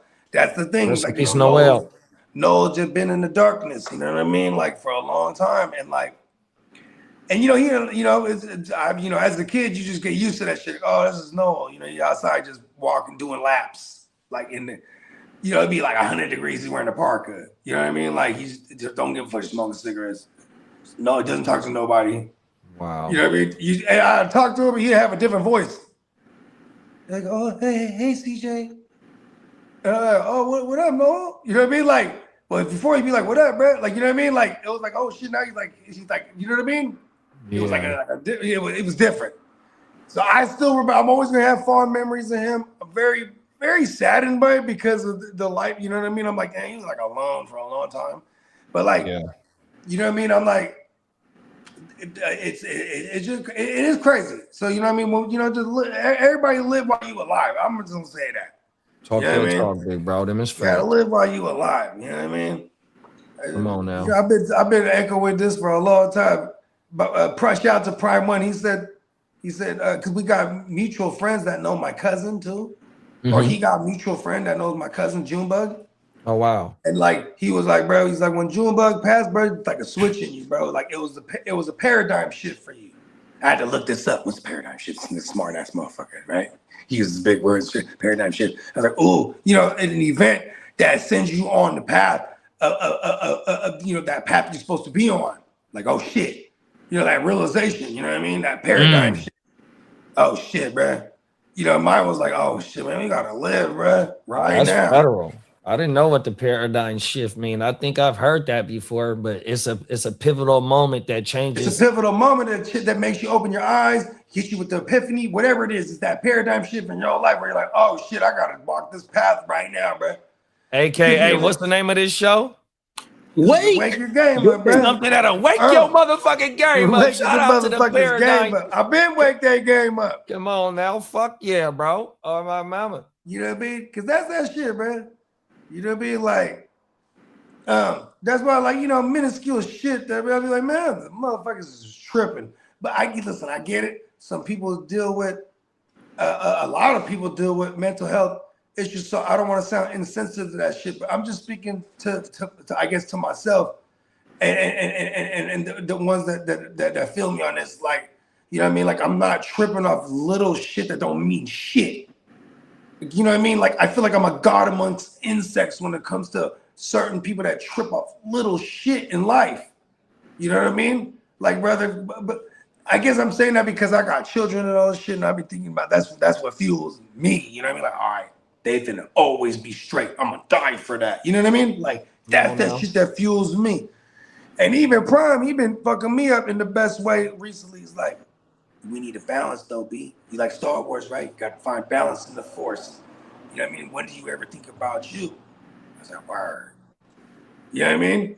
Spent the last 20 years thinking about my kids and everybody else that matters to me, because they would fuel me, right? But I'm like, oh, maybe if I could find a balance and actually consider me too. You know, not to say that I don't consider me, because I'm always going to come off as egotistical as fuck. I'm Bogart scot-free, you know what I mean? But everyone who really knows me, you know, I'll put everybody in front of me, bro. You know what I mean? Oh, no. Because that's how boss I'm trying to have it. That everybody's good and I'm chilling. Now watch when I even think about me now, right? Watch this now too. Watch when I include me in the mix. You know what I mean? Because that's the type of time I'm on now. I'm like, all right, yeah. You know what I mean? Like I remember my girl, she was tripping. We're gonna put our daughter to college. How we gonna do this? Watch this. Hold on. Just wait. Watch this. Hold on. You know what I mean? Must be figuring this thing out. Boom. She on the way to college. Like, stop tripping. Let me steer. Let me quarterback this thing. You know what I mean? Come on now. Because I think I've graduated from tripping off the big. We want the big screen. What was a kid talking about before the show? The IMAX. IMAX. Oh yeah. You know what I mean? Keep your eyes on the big picture. You know what I'm saying? And don't spend too much time planning. Or how about this? Not even too much time planning. Don't spend too much time thinking. Get right to executing, because falling on your face is the best. I said, man, before you okay, look, hold on. Listen, this is the type of time I've been on. Look. Absolutely obsessed with abundance. Pass the loose leaf, we finna get dumb lit. Absolutely trusted by assumption, we hella rich. P, could you please bring the drums in? Excuse me. Allow me to speak in brief certainty we living. These suckers that suffer from insecurities, they tripping. We all got the same 24, can't waste it. Got a couple M's, I need a couple more. Got me pacing back and forth with anticipation, trying to master patience. So I don't fuck myself like I'm masturbating. Liberated, this my emancipation. They say pressure make diamonds, they procrastinating, living lies in disguise. Yeah, I got you, son. I said they living lies in disguise. Meanwhile, I'm getting high, getting fly. I really lit a life. I lit a life. I'm blinded by the light, by the light. Yeah, yeah, I'm a millionaire. I never stopped getting guap. I climbed 1,000,000 stairs and found it's lonely at the top, but the view is sick. I built a whole empire, give it to my kids. Till the day I expire, I'm absolutely obsessed with abundance. Past the loose leaf, we finna get dumb lit. See what I'm talking about? Come on now, bro. Listen, Talk they are that not talk. fucking with me right now, bruh. Let's go. Listen, fuck that. I'm throwing my weight around, bruh. They're gonna have to make room for me, bruh. But I put everyone on too. So like there's a bunch of other motherfuckers too. Like, hey, yo, make room for bruh. You know what I mean? Now there's a respect level that's laid down. You know what I mean? Because we are not playing with this shit. All that minuscule shit they tripping off of, that's for the birds. You know what I mean? Let me go get my little man some water.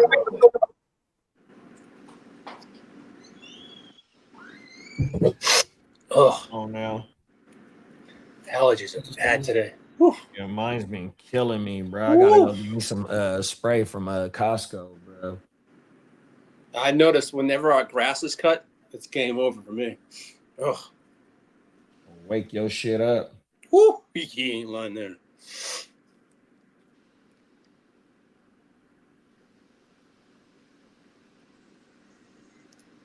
Yeah, Bake said do some best ball pause on Underdog if you want to mock draft for some potential money at the end of the year. 100%, bro. I'm gonna get in a couple of $25 leagues this year. Derek said we watching you, Bogey. The bars was fire. Bogey over there killing it. He ain't lying there. Welcome back, kid of my good brother. Come on now. Midlife resurgence. Midlife resurgence, Brody. They're gonna have to make room for me. Pause. My nose been running all day. Allergies. Yeah, you ain't lying, big bro. You ain't lying. Hey, you know what's been killing it for me? The local honey for real, bro. Come on now. That shit is legit. What's it? I might have only sneezed like once today out here. Talk Because that of shit. local honey, it's you gotta listen. We're out here, they got farms out this motherfucker. So this is a motherfucker standing out there in front of the farm selling the local honey.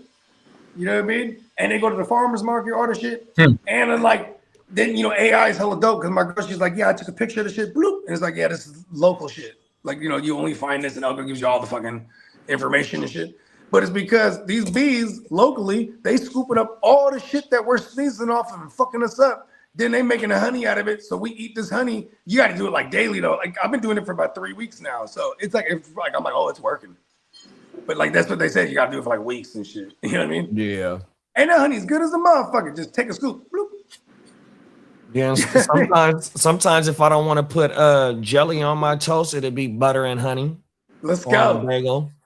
That's the KFC special right there, or the damn Popeyes right. special. The Popeyes chicken, bro. They're honey. That's the one. The biscuits with the honey and the gravy and what is it called? The butter. Let's go. Facts. It's a Peacock wrap. said we got that agricultural burn smoke coming in from Mexico right now. Damn. Damn, Oh, so, my mama.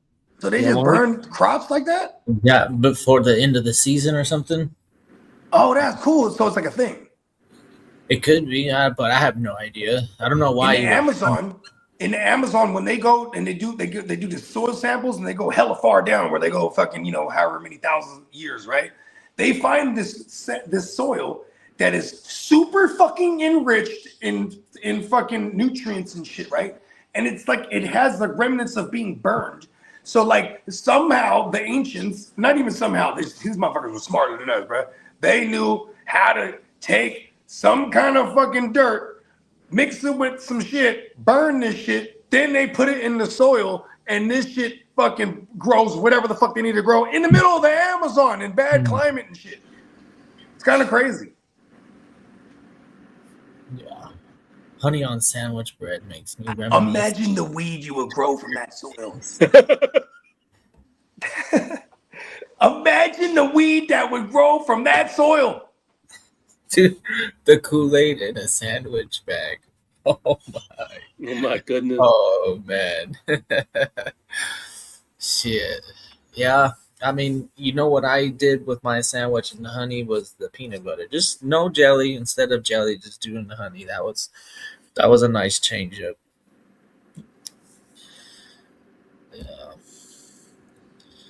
Yeah, but that meant that whole honey providing the natural environment allergens in a way that your body could probably like naturally be like immune eventually.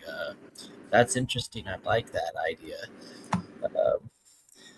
The cool thing is it's not a virus or anything, so it doesn't like mutate fast like a virus, right? So if it's just the regional and you're having an issue with your allergies, and some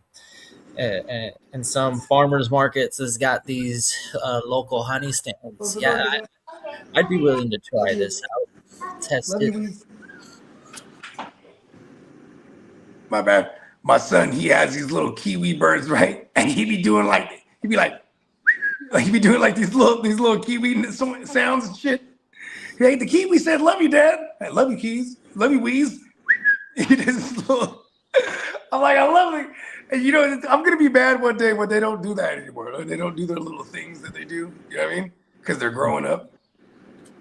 Like my little one, she's Mimi. She's about to turn 5 in like a few weeks. Yeah, go. That's crazy. How time flies. Right? And you know what's crazy is like I'm like, damn, I'm gonna be mad when she like speaks proper English.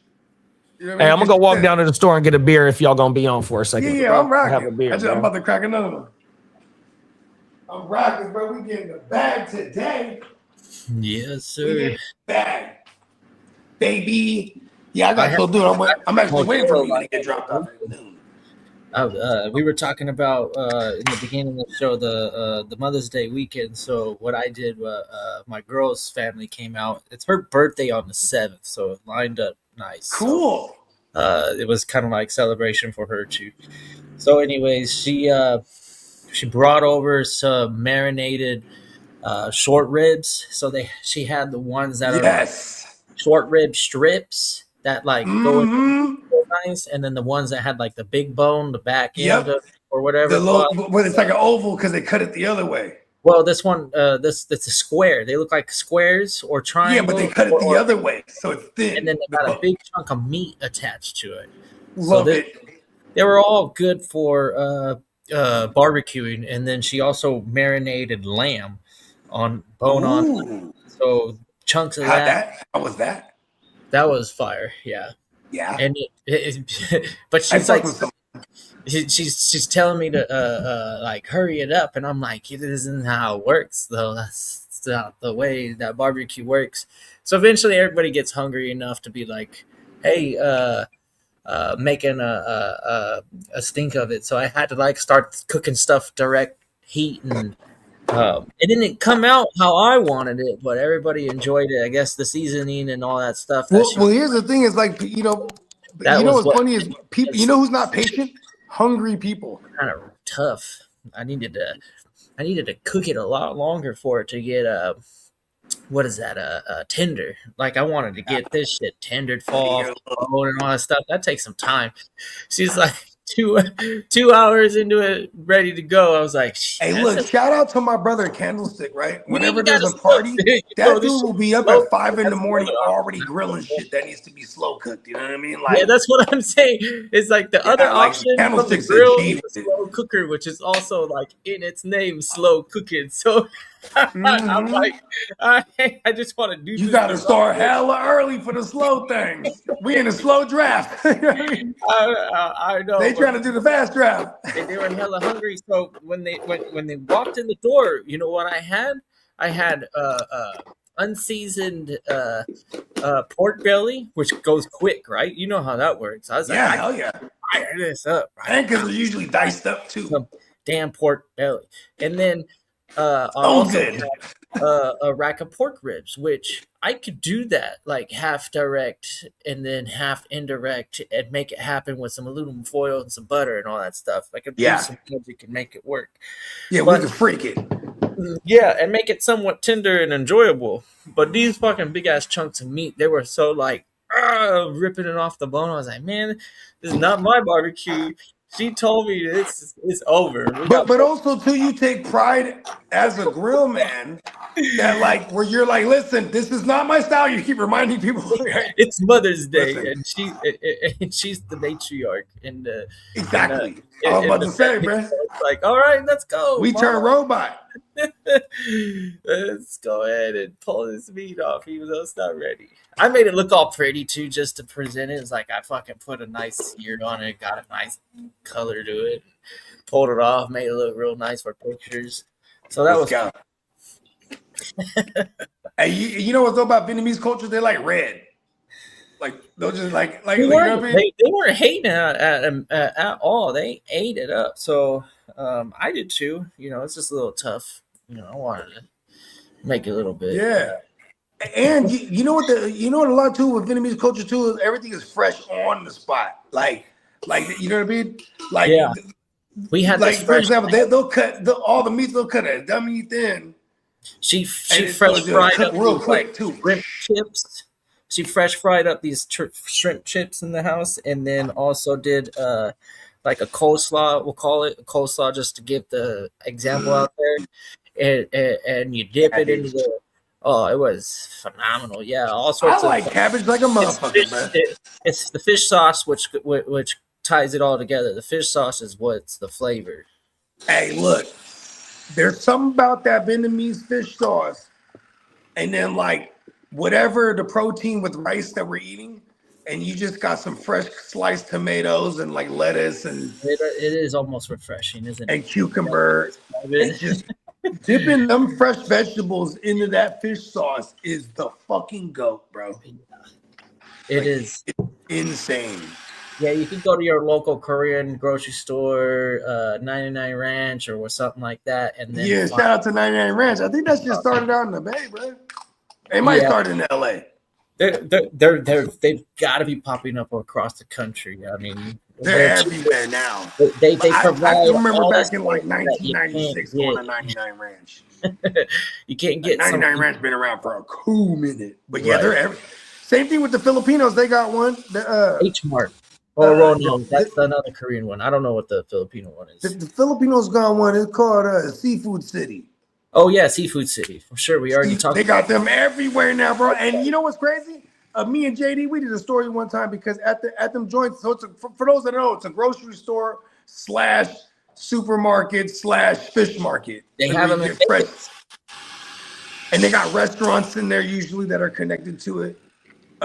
But my point for bringing this up is because they'll have it on Friday nights, like once a month. It's a club. Like, Yeah. you can still do your regular grocery shopping, but it's a whole event. Like they got a DJ, the lights is out, but they got lights and shit. You feel me? I think the lights is on in the grocery store area, but it'd be yanking and shit. I ain't never been. If Well, you, I'll I do think a if show you go one back, day. if you go into the channel history, you'll probably find a short or something created either on the Heart to Start or on the Gin Wealth, and it'll have a short. Oh, of us. 100% there is one. Yeah, they'll have a short of us, and I think On it the was, Heart to Start. yeah, it was for the My OJ. bad. This shit hella loud. That But shit, that was- is that hella loud? I should close the garage. I mean, I can't quite describe the noise, but it is kind of I'm at the dentist's office.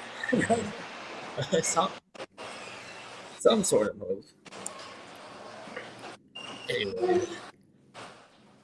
It's just such a nice day, you know. You know what I mean? Be outside. I'm throwing on a button up. I mean business today. I'm like,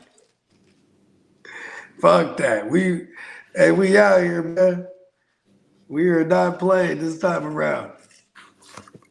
Ever. Yes. I went with the Modelo rotation too this weekend. I had the Negras and Hey, the the brand Negros go crazy, bruh. the brand new Oro is what they call them, which is a light beer. So Yeah, you were. Oh yeah, you was fucking with that the other day too. Yeah, I I was look. I was at the Dodger game yesterday, and I saw hella people holding the Oro instead of the regular Modelo. So Hey, cause look at though, cause it has the same alcohol count, and no, it it's doesn't. light. It's a little bit. It It's a doesn't. little bit less. Yeah, Modelo. I think normal is 4.7, and this stuff is like Bud Light. I think it's 4.2. So this one Yeah, was. that's Bud Light's the joint. And you know what's crazy? I don't drink, This but was I a don't little drink bit beer less than anymore. Bud Light. I don't drink beer anymore. I've been drinking seltzers like a fucking mad man. I couldn't do that. That they got too much alcohol content. I like to sit here and have a few. No, I get it. See, and me, I'm like for example, I wrote 4 songs in the last 3 days, right? Shout out to a case of seltzers, because I will sit here patiently over the course of fucking what day was that? Oh yeah, Mother's Day. I started drinking like at maybe noon, and then from 12 to 12, ran through a 12 and wrote 4 songs. And luckily, because all they wanted to do was just order food out, and we just send our oldest to pick it up. You know what I mean? Like we just deploy the oldest. Yep. Yeah, it was pretty I badass. need a new PBR. I've been drinking the PBR on a consistent rotation outside of that one Modelo weekend, but Yeah, I don't even know why it's just. Oh yeah, I know why I stopped drinking beers, because I was just like, yo, like I'll drink like a 30 in like 2 days. Like if I just bought one. Like say it's Sunday football, then there's a Monday night game, right? That 30 is going up easy. You know what I mean? it's a good source of calories if you don't eat a lot. See, I do eat a lot. Yeah.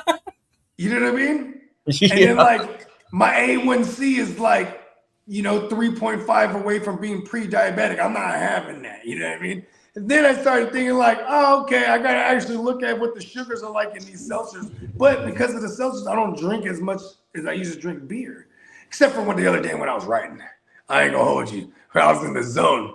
You know what I mean? They call it the flow state.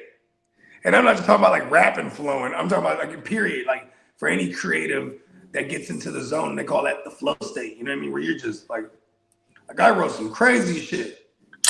Like, look at this. I don't do exhausted. I said, I don't do exhausted. That's for the weak. Even my subconscious stay building when I'm asleep. I counting up while the rest of the world weep. I round them up like a shepherd do the sheep. I had it in reverse, had to start from the end. The universe reflects what I project from within. I close my eyes and feel it, I'm really living in it. My whole life I realize I've been familiar with it. I meditate while I medicate. When your purpose is definite, you don't hesitate. It's closed curtains, I don't need to set the record straight. What I need to do is never second guess my fate. I keep a cache of jewels and wealth, plus a cache of knowledge. I'm dropping gems for real. We out there balling. Before I prevailed, I failed hella times. Before I prevailed, I failed hella times. Now I get it with conviction. It was written. I'm absolutely obsessed with abundance. Past the loose sleep, we finna get dumb lit. Absolutely trusted my assumption. We hella rich. Me and Prime got this bitch jumping. See, I'm killing shit right now, dog. They are not fucking with me. And look at that. I just wrote that shit yesterday. I'm gonna remember it just like I've been spitting it for years, right? Because that's just how it is. I'm been dialed in. I feel like I'm just remembering who I am. Like, Well, oh, God. your relevance is the now. So whatever you're focused on, yeah, you got to finish that project. It's all about aspiring to achieve your goal. Yes. You're gonna hold on to it till it's a finished product, and then off to the new one. It's the obsession. Yeah, exactly. Like, look at. I can't even just drop a project. I gotta drop a trilogy. Right? You need to accomplish and then actually get the achievement. If you just leave everything on hold and never actually finish anything, what's the point? I mean, it's like the genius who has all these plans, and like Tesla, like they killed Tesla. Tesla was a perfect example. He was like, no, I'm gonna create and achieve and fail until I prevail, until the world knows my genius. They had to remove him. Imagine the other motherfuckers who've been got the answers, and they just talking about, I got the answers, bro. Oh, really? See, you know what's impressive? Results, right? Yes. Like results are impressive. You know what I'm saying? Like, I mean, people can be dazzled by numbers and things of that nature. Whatever the results entail, like numbers. I'm looking for like what the result is. Like, how dope is it? You know what I mean? Like, you know why? Here's the thing. I like to dress plain Jane outside of like the graphic tee bogey, right? I like plain Jane shit, but like there's gonna be some pizzazz. You know what I mean? I might get on a beat. This beat might be simple as fuck. Now I am motivated to go crazy lyrical on it because I'm like, the beat's so simple. I gotta be the fucking instrument. You know what I mean? Or the beat could be so fucking dope that I'm just gonna let this be. I'm gonna be the backtrack on the beat. I'm just gonna rock some smooth, simple shit. You know what I mean? And because we're all gonna be, possessed by the melodic nature of this beat that's so hard. You know what I mean? Like the approach is always gonna be different, but the intent is always the same. You know what I mean? Gotta make sure your intentions is pure. We got to be winning these fucking these battles and actually achieving these goals.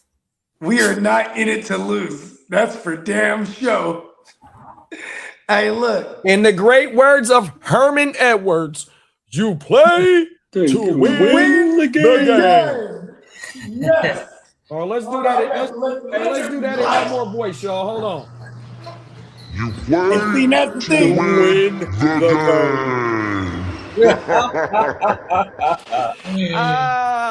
Let's get it. Come on now. Because, man, there's the way up. Man, see, here's the thing, bro. This is what I love about the GWN, because a motherfuckers, listen, if you're goal orientated, right? You get there, boom, and hit the marker, bang. Then what's the next on the docket? Right? Fact. We do not sleep in the trophy room, bro. Oh my mama, man. Yes. Hey, yesterday is not that's today, a cold bro. statement right there. We don't sleep in the trophy room. I like that. Yeah, Oh, yeah. mama. Hey, we got to put that on the t-shirt. That one is I'm hard. telling you, bro. I just heard that shit the other day, bro. Oh, my mama We heard don't. that shit You the other day. were blew meant my to hear it and motherfucking bring it to mind. us, the universe. Come on now. Listen, I'm not gonna lie. I should say that I got one trophy right there. That's my first home run. I mean, but if any baseball player, Hey, look, that's that one. That's Talk not that like shit. that's not a team thing right there. I feel like that's just like straight. Okay, Nah, man. that was my first time. It wasn't the only time. That was Them the is cool fat. part. I mean, look at it. That's Here almost I am, like a saving grown your man. first rubber. I might have just turned 45 when week 17 was here, right? That was a Sunday night. So my birthday might have been right around there. Might have been one of the best He won that birthdays I had chipper. in my life. You And feel he me? took down that Bro, chipper that for the night. first time ever, and I've been in this league since 2009, bro. I was finally able to grab that bitch, right? And How many bro, Super Bowls did you? I'm not in the chat, not saying not a motherfucking thing. I'm gonna buy myself something that's gonna say that I won the motherfucking league and shit like that. Because as of right now, we don't got something that gets passed around from year to year. But yeah, bro, it's on to the next one. Oh my mama, 100%. You know what I mean? Your first you one, an no matter AOB what. chain. Hey, when you lose your virginity, when you get your first pair of Jordans, when you get your first car, you know what I mean? All that shit a has feel, bro. a sentimental value, you know what I mean? 100%, no matter what the fuck it is. Hey, I ain't gonna hold you. This is my first icy Cuban. I felt like my neck just got diversionized. I ain't gonna hold you. I was like, Hey, the Matrix made you get real ice cold with that one. That was funny though. Yeah, you was real icy with that one. No pun You intended. sounded No like pun TV intended. with the mic. Yeah. I was able to make the soundboard go over the bogey shit. That's what I thought was happening. I was like, "Oh shit!" looks we got like Njoku's gonna wear number 83. He's got the controls for all of us. He got for real. We all can sound like that right now. Damn. We can all Njoku's go gonna like wear this. 83 with the Chargers. What is it? Oh yeah, that means he's We have to be from 1888 if we wanted to, 100%. You know what I mean? I just choose to only pull it out in certain moments. Pause. Cold Oh, world, cold man. world, man. Team for the fucking onside kick. Come on now. Wow, Yeah, that's bruh. gonna be a nice weapon for McDaniels and Herbert. I think that's gonna be nice over there, having Gadsden and Njoku. I was surprised to see Njoku get lost a little bit over there in Cleveland, but maybe it was recovering from injury.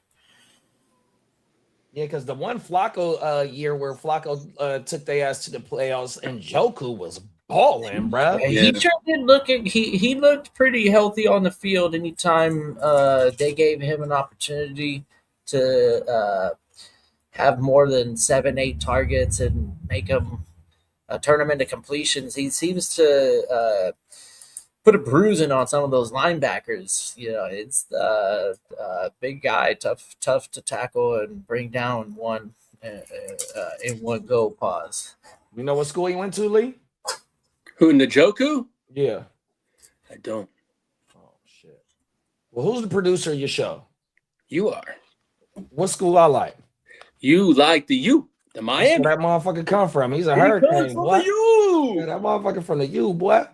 You got a long list of Jeremy Shockeys, Kellen Yo, that name Winslow. rings a bell. Jeremy What's my boy Shockey, name bro. for the Bears? Why I can't think he called games right now on TV. What's that motherfucker's name? He looked like a Olsen? cartoon kid. Oh, Greg Olsen. Oh, my mama. Greg Olsen. 100%. Bob Kraft is pleading with other teams to not in their schedule release have anything to do like in their with the Vrabel Rossini shit. In their schedule release stuff. He's asking them not to do that. But these things are probably already made. Yeah, I don't like to get personal, but if I was her, I'd be trying to sign papers right now and just get it finished with, that kind of that. Like the evidence behind it is just too strange. Like they got how many years of footage? 6+ years. Bro, they were on the boat in Tennessee on a romantic weekend while she was 7 months pregnant. That alone is just strange. Never mind. I ain't gonna say what I want to say because that's some alleged real ass shit. But if we on the boat together this broad is 7 months pregnant and this my side piece, never mind. I mean, Exactly. y'all can try and draw to conclude, but some motherfuckers don't give a fuck though. I don't give a fuck about that not being my baby. I'm still gonna shoot the club up. Cold world. Who's your daddy? Cold I'm the world. pappy. She should go out and try and get half. Just go ahead and. Hey, but did you see?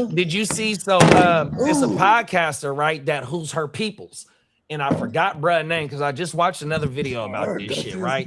So this video came out a couple of days. Dude's name is Microphone. He's a damn good YouTuber, 100%. Oh yeah, right? I'm familiar. Yep. Microphone. Been in That's the my business for guy, a long kiddo. time.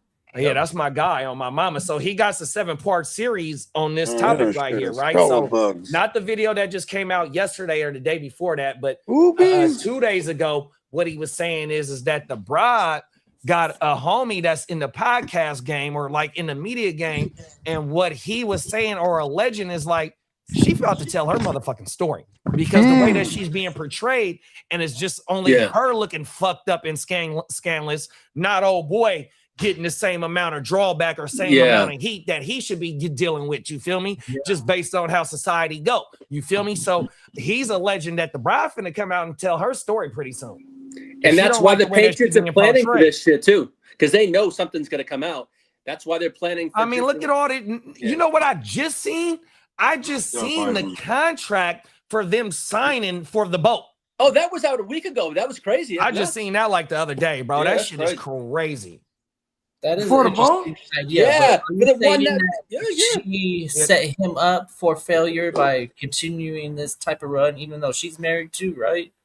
Oh, Right. she's married and got kids. So this is Nah, but hold on. Here's the thing, though, man. could She's care been less about separated her, for but her man for a minute. for his wife's sake, for Vrabel's wife. I would just See, this is why this is the stuff that you can't polygamy like messing with works. a relationship. Come on now, this shit crazy, bro. Yeah, On you gotta everything. go after half right now, and then move on, and then hopefully he can maintain some sort of focus on the football team. That's fair for everybody. But to be like sitting on this for the rest of your marriage, this is going to be a tough one.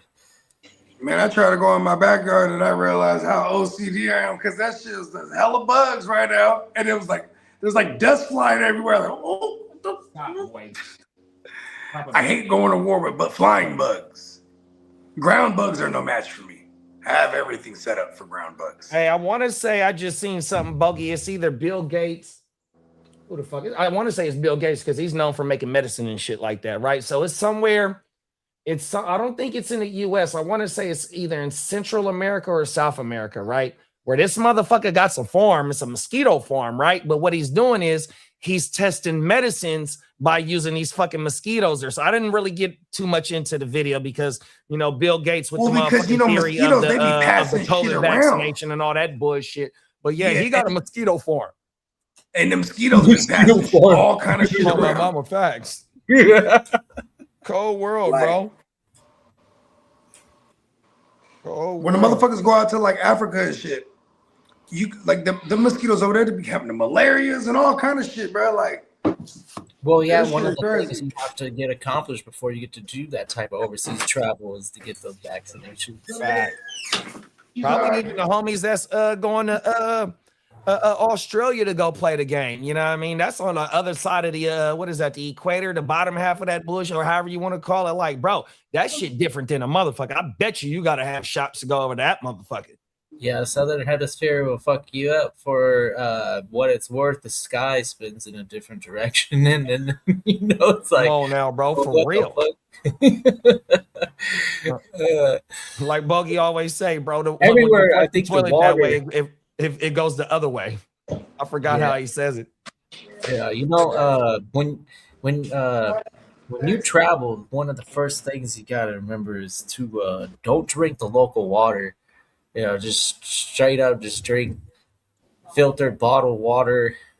It's not bad, but your body doesn't take to the local environment. Like that's why I believe that honey thing. So for my sakes, when I hear someone make a proclamation that the local honey will help you with your allergies, there's a lot of science that I believe would back that ideology up. 100% because Without the even having bees. to think too hard about it, right? Exactly, it's local. They're doing they're hitting up the plants that we're fucking up. We're getting fucked up on. 100%. The local plants, that's what's fucking us up. So Yeah, I don't care about what's into happening in Arizona, right? I care about what's happening in right here in California. Oh my mama, them In facts. my region too. It's just Hey, like you're not messing with my stuff, and I'm not messing with your stuff. Like that local farmers market honey is widely available. You can go to any of them farmers markets, and I guarantee you, one of them will have local honey. Yeah, You want to Wifey see just said to me, you want to see what 100 pounds of honeycomb look like? 100 pounds? Yeah, I think this is here. Let me pull this. one of shit my up. friends in Tell you. Massachusetts' parents used to Let me breed tell you, bees. I That's just watched fucking this crazy. shit. I watched it last week. Let me see if I can find it in my history. It was about 100 pounds, bro. Pull this shit up.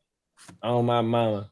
It was a honeycomb stuck. You know how say like if you got 2 stories on your home and you got a balcony for your like for your primary suite or some shit like that. So it was a honeycomb in an abandoned house or just an old ass house. And the bees had been in that bitch for hell long. And that motherfucker was pulling up almost 100 pounds of honeycomb, dog. Oh my mama. Yeah. Man. Yeah, right, Dennis. It's exactly that's exactly the sentiment I have too. I'm like, fuck, this makes too much sense. The next time I visit a farmer's market, I'm gonna make it a goal of mine to get some couple jars of local honey or some shit and see if it helps me. Sometimes I have a problem with congestion, and I'm willing to admit it's likely to be because of a rain or some sort of like event that caused the plants to pollinate excessively. Yeah. For us out here too, it's these trees. We call them plane trees, but that's not the real name. I want to say they're oh, this shit always fucking draws a blank. That's because I ain't been at fucking work, man. Oh my mama.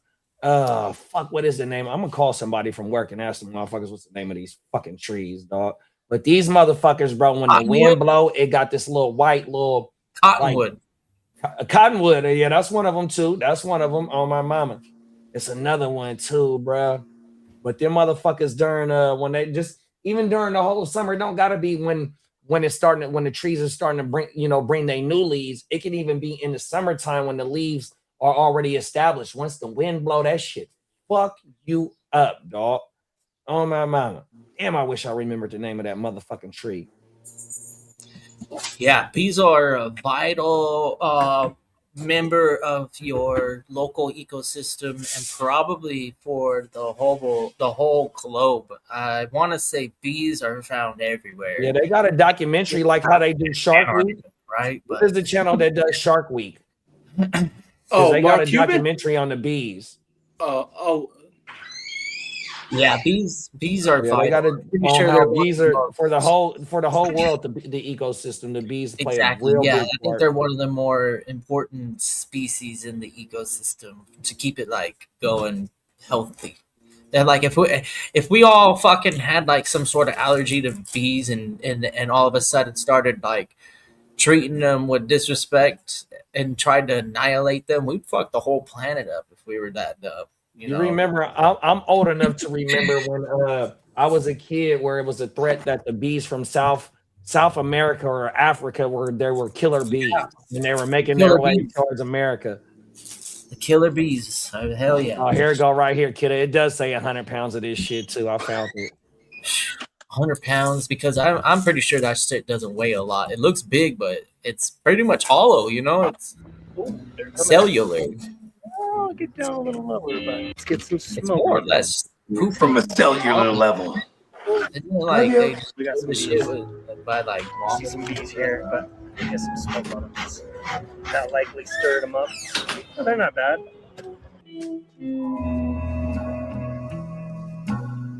Right next to a sidewalk. Holy crap! Look, here we go. Oh my gosh! Oh, that's some big friends. look at how much honey there is. Oh my gosh! They trying to fuck him up.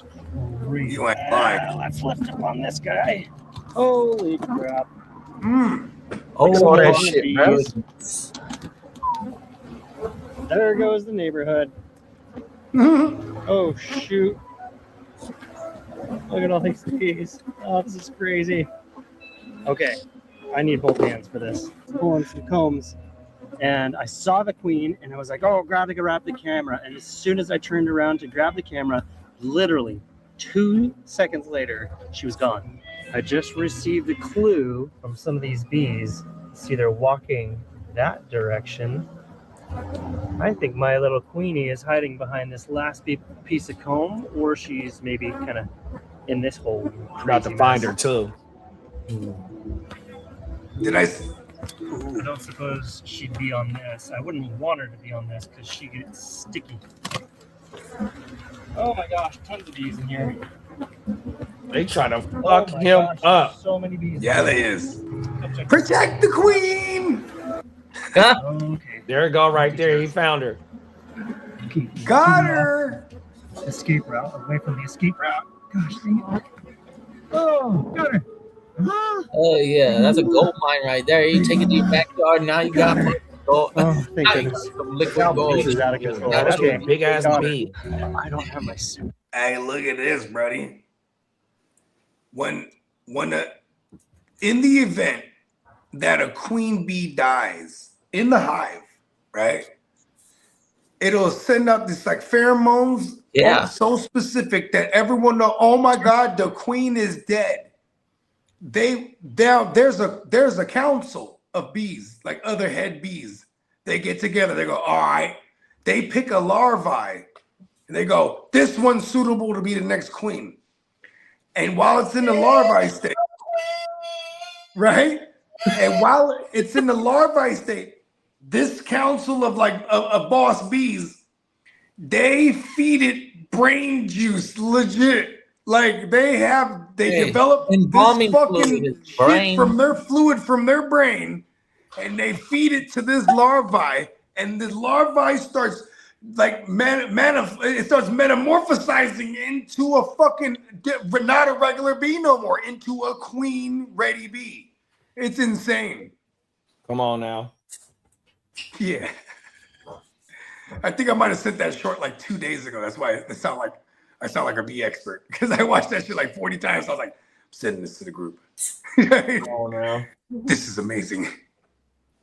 This is life at its finest. Yeah, and then it sent me down another rabbit hole. I found bruh. Bruh, he sells, I can't remember bruh's name, but he sells beehives for your crib. But Yes. they're inside your crib, and it has a tube that leads outside so the bees can come and go. But you could just watch this thing in your crib. I'm not doing it, but this is for real ballers, though. Like, This for the is sake sick. of balling, I might have one. But you get to see the fucking bees, dude. And Now, Bogey, they is it a said- certain kind of honey? Because Catherine asked, she's like, I heard that, and I got very interested. Is it a certain kind of honey? It's local honey. Like, okay. And so where you're at in Texas, you go look up DSW, go find a local like farmer or whatever, or beekeeper that's gonna sell, and then for sure they're selling it, the local honey. And then when you take a teaspoon of that every day, you will be, and you do this every year, you go buy a new batch, because you know what I mean, that when the seasons change, now they're back, the bees are back, they're getting them fucking, they're gathering up all the pollen for to make the honey for us to be immune to it. Imagine that's probably before we had honey on butter and toast. They didn't have no toast or butter. They were just eating the honey. And it was probably because motherfucker was like, yeah, if you can withstand all the stinging, you go get that honey and you'll stop sneezing out here, bro. And they're like, word? And the Indians have figured it out. And all the That motherfucker said if you can withstand all the stinging, you'll be go ahead and get that all oil. Go ahead and get that honey. Don't be like Macaulay Culkin in My Girl, where he got fucked up by the bro. bees. He was fucked up, bro. So just like the idea of the honey helping us for antihistamine or whatever, even immunity, you can get the same experience by getting stung the fuck out of them too. So if you're, but there is a higher percentage of people are allergic to bees. Man, I'm gonna tell you if this. you're So not at my allergic job, and you have a high pain tolerance, there's no reason why you wouldn't So actually. you're telling me I need to jump up in a bee thing? And just start hey, going, so nah, look at my job, haymakers. right? The motherfucking wasps, they build or hornets, they built they shit in ground, right? So if you out there working in the field and it's a dry ass area, them motherfuckers be in ground, right? So we had for the city of Sacramento, you got the youth program where for the kids in the summertime. This is how I started off with the city. Is in my 9th grade year, going into my 9th grade here, they got a summer program to where you work in the parks, but it's just a youth program. So you work 6 hours a day for like 2.5 months, right? So before I stopped working, I had the fucking youth program at one of my parks. Stay over there doing one of the baseball fields, right? One of the motherfucking kids hit the fucking wasp hole. Oh, wow. No. Man, them motherfuckers came out and started fucking their ass up, bro. They running back over me and all types of shit. Hey, them yellow jackets, they're for war. They're built And they for don't war. die. See, They don't bees, die. the bees, they'll die after they hit Yeah, you. the Them wasps don't. motherfucking The hornets, wasps, and them for warfare. man, bro, they stay fucking you up. Bees are honorable. That's They go why- out, they die for it.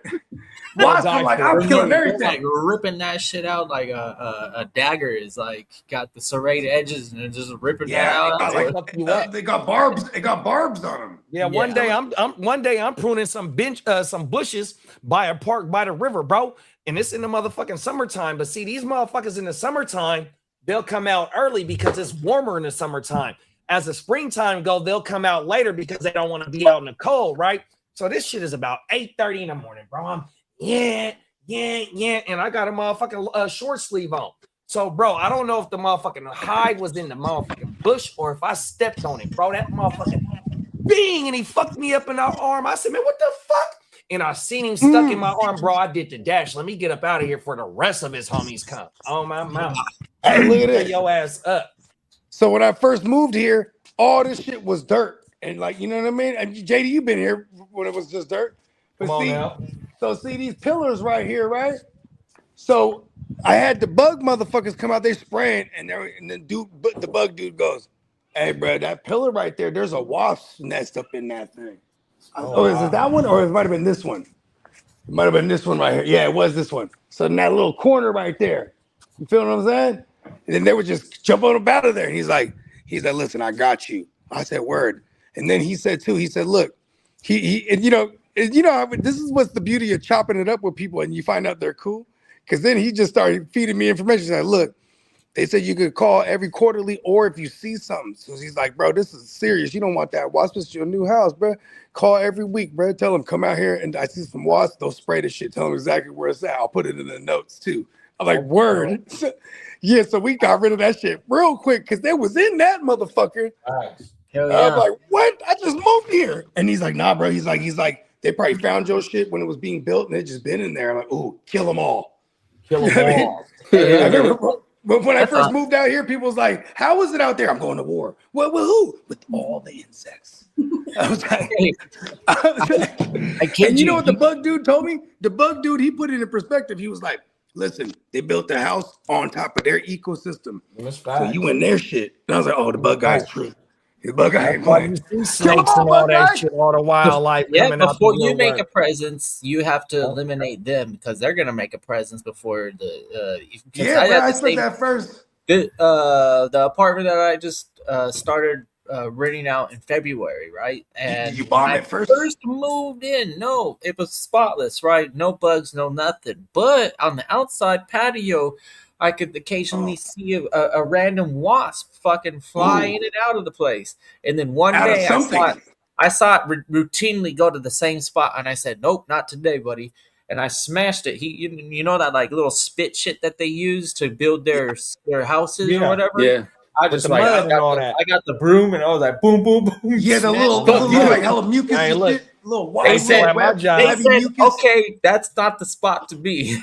And they found another one. I don't know where they went, but I was like, man, I got in here just in time because I feel like something bit me now. Hey, bro, so at my job, right, like we got to deal with that shit all the time because they be building their nests in fucking like the playground equipment and shit. They'll go up under the playground equipment and it'll be in the corners and shit, right? So we got this industrial and bug spray, right? If you spray it on a black and widow, if you spray it on a wasp, bro, it kills it instantly. This shit is some high grade, not behind the counter. Hey, put me down for 2 cases. This industrial bug spray, bro, and it kills it instantly. Them motherfuckers are just flat out just die, right? Hey, JD, I'm gonna need you to order me 2 cases. I gotta tap in with the homies from work. That's all that is. Hey, bro, run some of that. If I can just get 1 case, some of that shit. You know what I mean? And rest in peace to all the future bugs that are about to feel the wrath. Come on now. The bogey wrath. I've got one for you. Not come around my house, bugs. This is a new one for myself. The last place that I was living in, one of the reasons why I stopped fucking with it was because they started doing a lot of renovations in this building. It's a tower that has over 100 units in it. So they were doing all sorts of work and causing all the fucking pests to do stupid shit. And all of a sudden, when I ain't never seen a roach, I'm seeing too many, right? So you see one, there's 1,000. That's the same. I get this stuff called Zevo. And guess what the fucking main ingredient is? Trip me out. The candy cane shit. Yes. Yeah, mint. Candy cane. Peppermint. Like the actual like stuff. So like they liquefy it, but it's the same principle and like it sticks to them and since it's crystally or something, it almost fucking like if you directly spray it's like bug. They call it bug barrier. It's like fucking piercing them like they're a It, bunch it of works for knives, rodents as well dude. too. It I works was for like, rodents Think as about well. this too, because Dope. they And they're go like, and they're it's gonna safe sniff for that all your bitch up. animals. I was like, so Yeah. you're telling me I'm like The rodents stabbing the don't like the mint motherfucker shit with like neither. 100 knives right now? They're like, basically, I was like, wow, that's Listen, so you sick. knew how I knew that mint shit? Because I've been going to war with all of the bugs. I'm going to war, bro. You're like, you want to come fuck with this house? You're getting stabbed 1,000 times. Hey, you know what was crazy too? Hey, look at this. Anytime, like I was one of the last houses to get like my backyard done, right? Or my front yard. And because it's kind of funny, it's like the unwritten competition with your like other homeowner neighbors, right? It's like, oh, look at the house over there. They're getting their thing done. Hey, that's exactly. Hey, Bogey, that's exactly what's going on at my shit. My Come neighbor on, next right? across Everybody the just street. flex That it you up. already know, bro. Hey, remember Hey. I was talking about old girl that my girl's home girl. She from Oak Park. They're doing the same thing in their house. So wherever they're at in Oak Park, where they have the back house. I told him, I'm like, look, bro, when because he's already been tapped in with the contractor to have him go look at his bathroom. I'm like, look, bro, when my shit done, because I already showed him the studio, what Brad done did in the studio. Yeah. I'm like, when my shit done, bro, you can walk through this motherfucker and go, you know what I mean? 100%. Yeah, hell yeah, that's love. On everything. Because they already been looking. My next door neighbor, that's my sis. I want Brad to come. My mom didn't had inquiries because she's also helped design the house. You know what I mean? Matter of fact, they done with the downstairs of the floor, and all they got to do is finish our room. So the kitchen, the hallway, the living room, all the flooring is down, painting done. They about to be wrapping up within the next week or two. See, let's fucking go. Yeah, right. So going back to what I was saying, like when the motherfucking backyards and everybody's doing the shit, I was like, say it was my neighbor, right? This week, they're getting the backyard done. I go, oh shit, they're finally getting the backyard done. But that first week that they're working on it, I'm going to war with bugs because they just chopped everything down. Yeah. And now the bugs is going crazy. They're just going everywhere. I'm like, oh shit, now I'm going to war with bugs. Oh no, they're coming over here. You know what I mean? And then they're putting the concrete on. Like, once I got the concrete, I was like, oh shit, hell yeah. You know what I mean? But I knew every time because imagine every time I chopped my backyard down after a few months, everything was going crazy for all my neighbors. did it. Hey, I did it one time, and the neighbor came out and was like, bro, you gonna get I'm gonna get this, bro. I'm a professional at my motherfucking job. You ain't got shit to worry about. Yeah. Oh, my mama. He looked at the jungle. He didn't look at the jungle the same way I looked at it. He said, oh, there ain't no jungle. There ain't nothing but some weeds. You know what I mean? Come on, man. There's a whole jungle back there. I remember I used to be hella paranoid smoking a joint too. I'm like, oh shit. Like the weekend. That's like that shit that I left at your house in my sprayer, though. That's a cheat code. That shit kill everything, all the way. Everything. Oh my mama. Hey, look, you know what's even crazier too? It's like now when I have my gardeners come through, my girl's like, well, why are we still paying the gardeners? If like all they're doing is pulling like some weeds here and there. I'm like, well, because they're also spraying that spray. They got some spray that they spray. Yeah. And I'm like, they spraying it on the rocks too, because them weeds be coming through the rocks. I'm like, what? Fuck these weeds. Coming through my black rocks. That shit is facts. Right? I'm like, are you kidding me? Give me concrete jungle. I don't care. Come on now. See, here's the thing too. That's why I went as artificial as possible. I was like, look, we're about to live in the valley. I'm about to save my money on water and grass because I'm gonna get fake grass that would be blinging forever. You know what I mean? You want to know what my utility bill is? And it literally blings because there's like my utility bill a month, on the other bro, side of the grass. Hey, my utility bill a month is like $230, bro. Water, sewage, and trash. I put is concrete about everywhere. Holy crow! I wish it was like that here in Texas. And I told him I'm putting rocks everywhere. I'm putting black rocks. And you know what's funny? You know me. Yeah. I don't play. I was like, I need these ill black rocks. I'm like, oh, I'm gonna get obsidian. Then I looked up how much obsidian would cost. Oh, we're gonna find something else other than obsidian. Because obsidian, I forgot, that comes from lava. You know what I mean? It's real baller shit. You know what I'm saying? You said your shit is more than $230 a month? Yeah, and that includes recycle, trash, and it's weird. No, that's pretty good if it involves all the other stuff. But you only got two people. You only got two people over there. So mine is garbage, sewer, and water. Yeah, sewer, water, Your garbage. recycle, and that's And it. we got solar panels, So the man. We in the technology recycle over part here. of our Let's garbage. go. Because you got 3 garbage cans. You got a garbage can, you got the green waste, and you got the recycle. So that's all we the got same 2. shit. Yeah, we got the trash and we got the recycle bin. Hey, listen. They told us we could get as many cans as we want. I was like, give me 8. My girl's like, for real? All those extra. You're right. That's excessive. It is excessive. But you know what's dope? They'll give me a fresh can anytime I ask, though. Because that's another thing, too. I'll be like, I'm so OCD, even my recycling bin is clean. You know what I mean? Because, you just put the beer can, like, I don't know, I just have a thing that I do. I just, I'll take all the cans, empty cans, instead of crushing them, I put them right back into the empty box. Then I set it into the recycling bin. I'm kind of psycho. Hey. But here's the thing. It also comes from throwback when I lived in the East Side, because this made it a whole lot easier for all the homeless to steal all my cans without digging through all my shit. You know what I mean? Yeah, exactly. They'll straight dig through all your shit. Like I even started putting it on the side.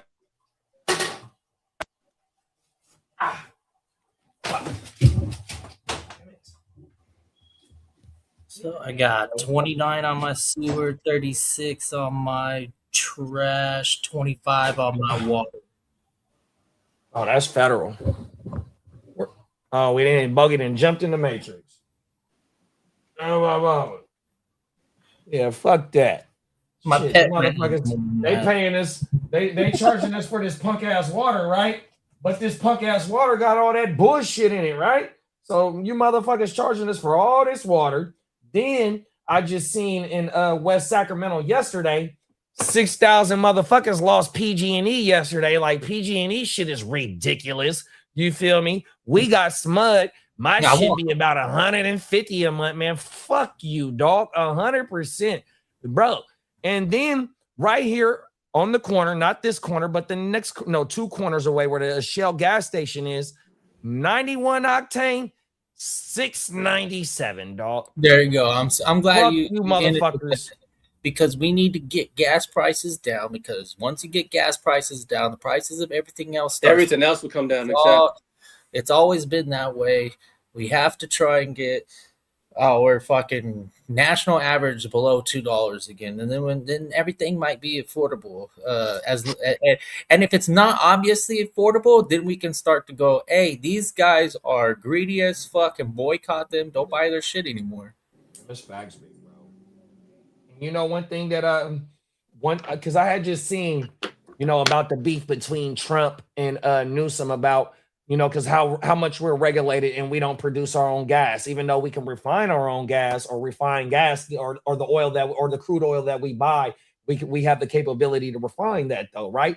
But due to the lack or due to the regulations of us pumping our own oil, that's one thing that Trump and Newsom is beefing on. So I seen the other day. Now I don't know how much this is true though, but Trump has a proposal to suspend the federal tax on gas per gallon. Now I don't know how much federal taxes on per gallon, but I did see something come across my sheet to where he said he's thinking about suspending that federal tax is based on how that's the important one, because that one is the one that truly ran it up a minute for what it's worth, because they wanted to do alternative energy. Facts. And they tried to I guess put a bad image on the oil and like the current shit that works, like come on, if it ain't broke, don't fix it type of thing. I know that we have some environmental issues or whatever, but let's be real. Intellectually, if we keep progressing at a rate where our science and technology figure it out, then we can become like efficient. But for what it's worth, there ain't nothing better than oil, and if we're gonna get better and advance, and it's probably gonna be through technology, and let our best sciences go to work. Relying on shit like I want to tell you how dope science is, bro. But Let's see, go. I'm just gonna nuclear. let you know right now, Fuck bro. I'm it. about to drop the That's mic. where I stand. I want to see some nuclear power plants on these right. rigs. I mean, look, I don't bro. want to I see mean, AI data for centers. I want to see nuclear power. and nuclear power is one of the cheapest renewable energies there is. You know, I mean, that's a cheap ass way, and a lot of these data centers are taking over old nuclear power plants because it's cheaper to run their data centers off these motherfucking nuclear power plants. Yeah, But those also, power plants were built for it. 100%, big bro. No, for sure. You know, bro, we live in the state of California. We have to be up on this shit. You feel me? Hey, you know what the 100%, because alien they be spaceships slapping is us over powered our by? head for this shit. Oh my mama. Hey, the alien spaceships is powered by that nuclear thing too, bro. That's Come why on they now. be showing up around No, the nuclear it's the plants. Like, whole universe is nuclear. come on, Whole world, that bro. shit is the motherfucking juices. 98% of everything is hydrogen. You know what's crazy? And, All right, look, and I'm gonna I'm get glad real. you said that, kidda, because bro, we just seen one of the little homies make some. He just fired up a Rolls Royce off of gas, off of plastic. We know they got hydrogen engines out there. Gang Green, use a motherfucking mechanic, right? How the fuck you gonna make an industry that's only been here for maybe over 100+ years, but yet you're gonna mandate us to go to all electrical vehicles in a 40-year span? It's Hey, not you gonna know what? happen. You know You what know what's happens crazy? is that all of these technologies that are futuristic, there's still one thing. They're dependent on oil. Come on now, facts. So Hey, look at this, Brody. oil market under control. We Hey, get I'm that gonna get $2 mad all of a psychic. sudden, the United I States gotta will get do a real little bit mushroom better on here. it, bro. Let me get psychedelic real quick. Look at this. Oil comes from like the earth, bro. It's like the earth's blood and like Mother Earth, Mother Nature. That shit is real, bro. This shit is alive. This shit that's is alive. It's renewable almost energy. like a motherfucking long agenda play of bleeding Mother Earth for some shit that we don't even need to get energy out of. You know what I mean? Yeah, oil will replenish itself through eons. It takes a long time, but it is one of those things that But you know who's gonna outlive all of us? The Earth is this. might not be as immediately impactful as the solar energy or wind energy, but oil is biomaterial just degraded into a fucking liquid goo.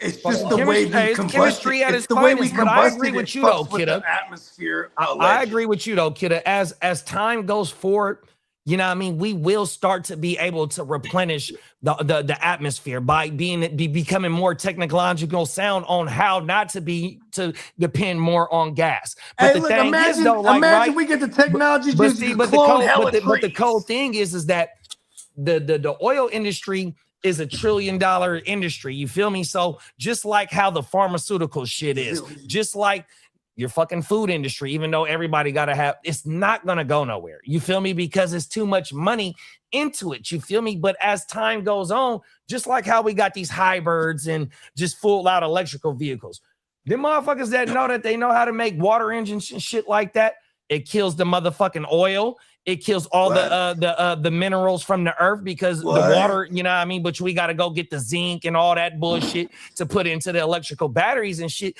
But that's taken away from money from them people money because water, like you just said, 98% of this earth is fucking water, dog. I am water. Or hydrogen, to be or specific. hydrogen. 100%. Yeah. It's crazy, bro.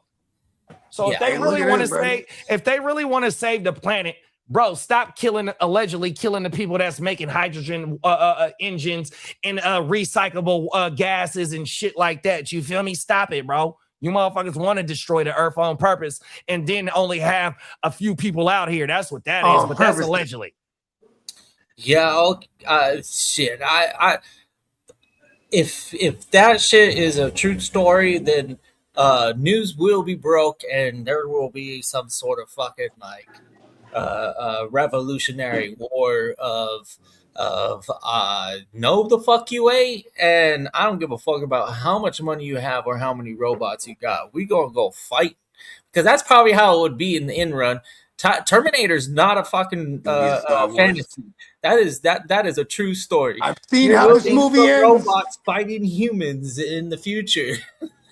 I think that like if the people, because we all like here in America, right? We know the motherfucking government lied to us, right?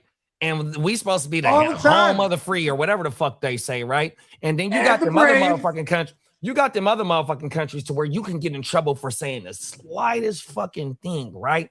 And I don't even know how the fuck that's feasible, right? You feel me? If you got a mandible, and whether you can say words out your mandible or you got to throw up bilingual signs, you know what I mean? To say Don't what throw you up the got to wrong say. signs. You feel me? So my thing is like once we can really get to where, like, bro, you really my peoples, bro. Even though you might believe in a whole different belief, or we not the same skin, like, bro, we all really peoples. So once we really start learning that, then these other the government really don't matter, because they fucking lying to us, and it's more of us than it is more of them. You feel me? But they just got the authority. But when we get to clicking up and shit like that, that's when they really be getting shook. So you just notice how you got this fucking war going on, but now you got a 45-minute video of fucking alien spacecraft. What the fuck? Those are my shout out to my cousins. The world is waiting for the it. video for 45 minutes where it shows the alien. It starts off with a conversation from 1965, and it's only 45 minutes. You don't think? Hold on, where is this at? This is real? It's on CBS News or NBC. I just watched that shit on Oh, Sunday. that's my cousin. But it's a blindfold, bro. It's too much shit going on in the world to want to just think about dropping shit from 1965. You feel me? Well, here's the thing though. It's like, nah, it ain't no here's the thing, bro. They fucking kind of cover this shit up, bro. It's just like how Chris said about the Terminator. Hold on, bro. Just like how he said about the Terminator, bro, it's about to be like damn near World War III, bro. If they don't wrap this war up, bro, you gonna have other countries that's around that country getting mad. Bro, you got UAE shit where they damn near like kick back, bro, and they get bad because they U.S. allies. They innocent people getting fucked up just based on they not rocking with what's going on, but they not got no dog in the fight. You feel me? Hey, look at this. Crazy, bro. It's on a whole other motherfucking level. The people can only take so much. See, and this is what I was saying too. Is like as it pertains to how they feed us the information. This is why I was saying. Here's the thing, though, is because look at how we handled COVID as a human race. You know what I'm saying? That shit was not like people couldn't handle that. And this is why I'm using this as an example, is because if we had the definitive, they go, hey, look, here's the aliens, bro. They're about to show up in 17 hours. Motherfuckers will flip their fucking wig. And like, you had this dude, right? You had this dude. He's a aliens. He's an Israeli general. Rest in peace. This dude on his deathbed, he was like, yeah, there's a galactic confederation. He started talking all this crazy wild shit. You feel me? He was like, and then he's like, yeah, the Americans, we work with the galactic confederation. He's like, the Russians, then they work with the reptilians. He was like, I was like, oh shit, this is hard. Because for me, someone who grew up like fucking with all the conspiracy shit and all the ancient shit, and then the guy dies because he's saying this on his deathbed, right? So they can easily write him up. Oh man, he was old and senile. You know what I mean? This dude, but he was a high-ranking, super official general in the Israeli woo-wop, bro. You know what I mean? And he was talking about how Trump knows and this and that. He was saying some shit. Oh, this is some recent shit. It's some recent shit? This is recent shit. You got to send me that one, big bro. So listen, it's recent, like 2020, exactly. My bad, y'all. This is in 2020 to be exact, because it was some interview on Rogan where Rogan was like, the guy is gonna send. He had the guy on there. Remember the flight guy? He was a pilot, and he had that guy talking about his, you know what I mean, how he see the UAOs. You know what I mean? This is his eyewitness account of trying to chase these things down and how incredible they were. And he's like, and he's fucked up off of it. You know, he's like, yo, this shit's fucking for real. They ain't lying. 100%. And then they referenced this Israeli general that had passed. And on his deathbed, he was saying all this wild shit. So I went down the rabbit hole. So that was back in 2020. Shout out to Fornicator, because for those who don't know, shout out my guy Jonathan. Smoking Jay in the GWN leagues. Smoking Jay, he's on that hype, and he's a military guy. He's a Marine. He's my age, so he definitely. Shout out to the fornicator, man. Yeah, man. Shout out to the fornicator. And it was me and him. We were hell on this hype. We had this podcast. We did a couple of episodes. Oh, it was on his joint. It was only audio only. It's called Smoke About It. You know what I mean? Because that was my little saying back then, bro. Let's smoke about it, bro. Where you just blow I'm and glad talk you about know what, wild bro. shit. Fuck it, bro. We gonna do one OJ a week now. We finna bring that bitch. And we're bringing it back. Hey, And that way, Nelly, you know what I mean? Nelly can come on, you know, and pause. Yeah, we you know need what to I get mean? Nelly on. He wanna rock too. Start getting our other homies, because we got other homies that Nelly. love to talk about this shit, bro. Papa Guru loved the OJ, you know what I mean? We gonna bring that back at least once a week, bro. On my mama. Let's go. We gonna bring that hella shit down, man. Hold on, I'll be right back. Let me go see what. We'll get caught up in the comments because they over here talking that shit right now too.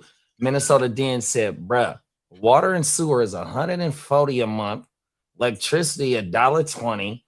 In the winter times, it's $1.80. Summer natural gas is $50. That's our PG&E is our gas. Summer it's $1.75. Winter garbage recycle is $90 every 3. At least y'all get to pay it damn near quarterly. We gotta pay that shit every fucking month, bro. And that shit expensive than a motherfucker in your state, bro. On everything. Cold motherfucking world. And Bakes is on that same shit. The World War III is gonna be fought in the ocean. 100% in the ocean with them fucking with them fucking drones and shit, bro. Even during the ceasefire, fucking they said Iran was still sending drone strikes and shit like that. You know what I mean? Like, bro. And then that's just Iran. You know what I mean? What about the motherfuckers that's neighbor to Israel, where the motherfucking Gaza and all that shit is, bro? Lebanon, you know what I mean? And I just watched a video. Shout out to ROCA News. It's called Roca News. That's a damn good channel, bro. They're over there right now, bro. They've been from Lebanon to Gaza to a city that has Palestinians and Israel. I can't even say their name. Please forgive me. Israelis. Not. Oh my goodness. 100%, bro. It's a city where it got both of them in there, bro. And it's like it's peace, but it's a little bit like hella tension. You feel me? It's called ROCA News, bro. They are in the fucking field over there right now, bro. Oh my mama, and the shit is live, bro. And see, that's the thing. Like, I follow a lot of them channels kind of like that, right? Well, like that because, like how Bogey said, bro, the motherfucking news that you get here in America, bro, you got they side, the other side, and some shit in the middle. You gotta go find this shit. And you know what else I follow? Because I just said about the OJ is I follow news because I gotta follow all the news channels for OJ, but also we've done stories out the country. So you want to get their perspective because yeah, some of them motherfuckers might be allies with America, or they might not fuck with America, you know, depending on what country you in. But bro, you're gonna get a whole nother perspective of what the fuck is going on out here. 100% from they motherfucking view. 100%. So yeah, man, this shit crazy, dog. And see, that's the thing, like with them countries that's in the Middle East, they so close, you know, all that shit neighbor each other, you know what I mean? And so the countries, they're like, even though they allies, they not sending their people up in them motherfuckers. And so they getting fucked up just based on, you know, what side they riding with. And I know that's part of war, but you know, you can only take so much of innocent people, you know what I mean? And Americans, they got bases in them motherfuckers. That's all they got. They ain't asking them people to come ride with them. Bro, just let us have a piece of land in your shit. That way we can set up shop. Whole world, bro. Oh my mountain. It's planes that they can't even be found. I just seen that. They had a gas plane that was flying over not the airspace where it's funky at, but they over some other airspace, and they reported they was having some problems. And I want to say that was on as a Sunday. They hadn't found that plane yet. Oh my mountain. And we've been seeing videos of where our pilots have ejected and they get on ground and they met by, you know, people that live in that shit. And some of it's funky and some of it's, oh yeah, we got you. Don't worry. You feel me? 100%. And that's the thing about the people, bro. Them is our people. Hey, you know what hella crazy too? You remember the white boy, Trap Lord Ross. So he has a series where he tracks all these mysterious deaths with all the UFO connected high-ranking government officials, generals, and this is all in America too. Scientists. Hey, bro, there's like a new one every week. It's like, why these individuals? Some of them are like revealing stuff. Some of them are, were involved in like undisclosed operations that have been declassified since 20. Because remember in 2020, that's what it was. In 2020, they declassified a lot of those, X-Files, so to speak. You know what I mean? Right. Yeah, it was crazy. And it's not only just our scientists, it's scientists around the world. That's the thing about how, like, when we was talking about just the knowledge, about, the fucking, the astrology, about knowing the stars and shit like that, and how I use that to be able to navigate the waters and shit like that. You know what I mean? It's the fucking, the knowledge is everything, bro. 100%. And if you say like you a high ranking official and you want to fucking retire, right? But your motherfucking ass done been in these black op programs and shit like that, bro. And you got a lot on your chest. Like one of my favorite guys right now, bro, pause, on the internet is John Karaoke. That motherfucker, they tried to arrest him for treason. He had to go sit down for a minute too, right? But this motherfucker in the oh yeah, this motherfucker done been on Rogan. I've seen his clips. I didn't know he sat down because of his shit too. Oh yeah, they arrested him for spy crimes. Yeah, espionage. All right, expect it within the hour. The Bengals are going to play in the Falcons in Madrid. It's going to be announced in about. Oh, that's a Spain game. Yeah, it's going to be announced in about 30 We announced it first. Let's go. Come on now. Only on the GWN you get shit like that. Shout out to the 3 hour and 25-minute mark, 100%, and everybody that's in the chat, that's been in the chat, and we'll find this later on, 100%. We appreciate y'all for rocking with us on this beautiful fucking love y'all. 100%. We rock. Them is facts, bro. I put on a button up because I mean business. Yeah, Call her up, and you know what? One thing about the shit that we do every day about this, and I know I don't be hella much in the chat like that, but in the off season, and when we only do 2 shows a day, and it's be spaced out, you know what I mean? I can't wait for them motherfucking 2 days to come. I ain't gonna lie, you know what I mean? Just that's why I woke up this morning. Like, I'm about to turn up. Come on now, 100%, bro. I'm about to rock with my guys. Come on now. Because we don't play like it's dope too. Because kid, for him, he's getting off of work. He's like, yeah, because he's a graveyarder. He's like, yeah. He fights crime out there. For those who don't know, he's vigilante. Didn't mean to tell your secret identity, Catman. Anyway, you know what I mean? It's just dope because the dynamic, even Peacock is like, man, I got depots this morning, so I can't jump on because if he would, he'd be at work making a double bag. You know what I mean? Come on now. He's like, listen, man, and jumping because we just rock. Shout out to Bakes. Bakes said the revolution will not be televised. Use a code, motherfucker. Them facts, big bro. I need that in a bar. You know how I'm gonna flip it? I don't know how I'm going to flip it yet. The revolution will not be televised. And I'll auction it off to the highest bidding streaming platform. I got to figure out how to rhyme this. Come on now. And every man's warned. The revolution won't be televised, but I'll bid it off to the highest streaming platform. There it is. That's the thing about what a lot of the music that you've been sharing with me lately is, Bogey, you're on your grown man shit. You know what I mean? You've been on your grown man shit. But I love this what I'm trying to say is that you're trying to give game. You've been giving game, but just the game of right now. Say like what the youth. Say like if it's a 18-year-old, 20-year-old that happens to stumble upon your shit, he gonna be like, yeah, this OG right here, man. He giving game to life, bro, on how to be able to maintain for life, bro. 100%. Like, say he just had a little wee tyke himself too. He's a kid having a kid. Right. He's gonna relate to what I'm talking about because I was a kid having a kid, and then I grew up. We always tell my daughter, we grew up with you.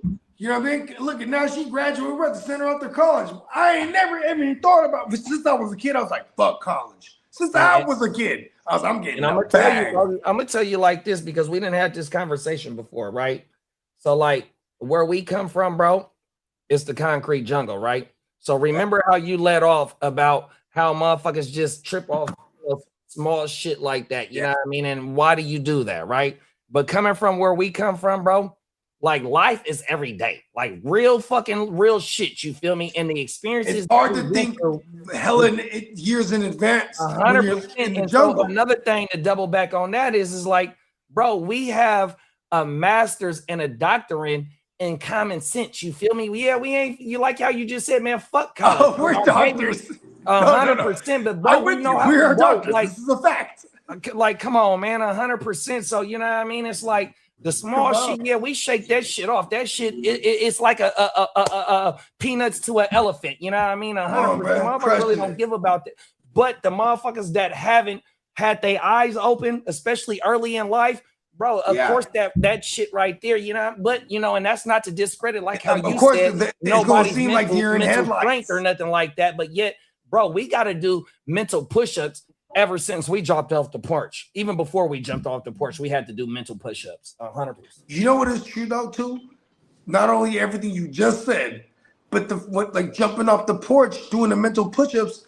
It's like, how do we know which mental push-ups to do? Because either you were learning it in real time, or you were also laced too. And that's the thing too, is because we were definitely laced, 100%. whether we were actually being told directly or watching the ones who were getting laced by, you know what I'm saying? Because and for those that don't know, you know, just for layman terms, when I say laced, like somebody telling you how to approach things, you know what I mean? Telling you what it's gonna be like. Hey, look, when you're out there, whoa, this, that, and the third. Look out for X, Y, Z, and you're gonna be all right. Hey, look, if this happens, whoop, don't say nothing. And you know what I mean? You get laced with these things that are instilled in you. 100%. You know what I mean? Like whatever.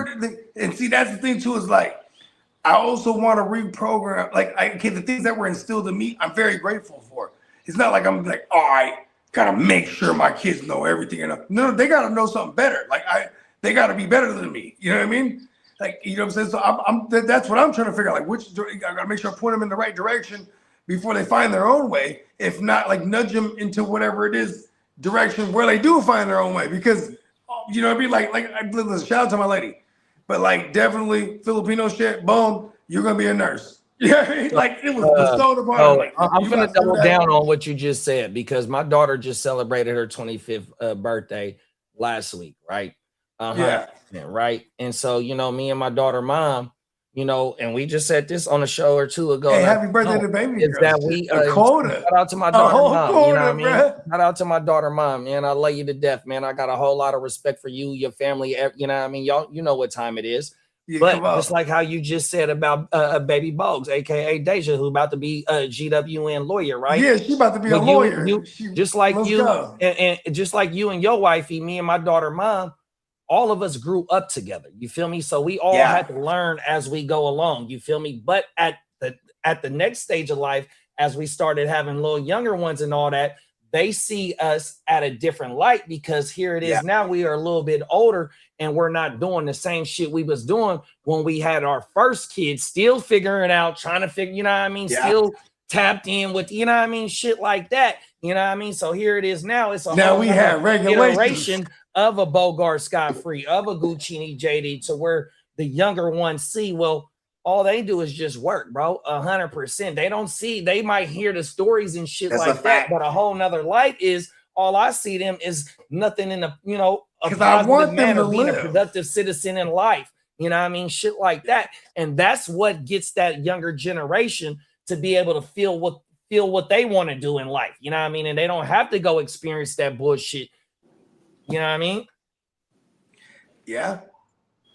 Because I'll definitely say, this is going to sound real ignorant, right? I'll definitely say the era that I grew up in, we glorified being a menace to society. We glorified, you know what I mean? Just because this is the environment we were in and the fact that some of these things were put on the pedestal, bro, this is how we were living. Look, what is the name of the reigning champion of the West Side? That too, but and AOB, man. AOB.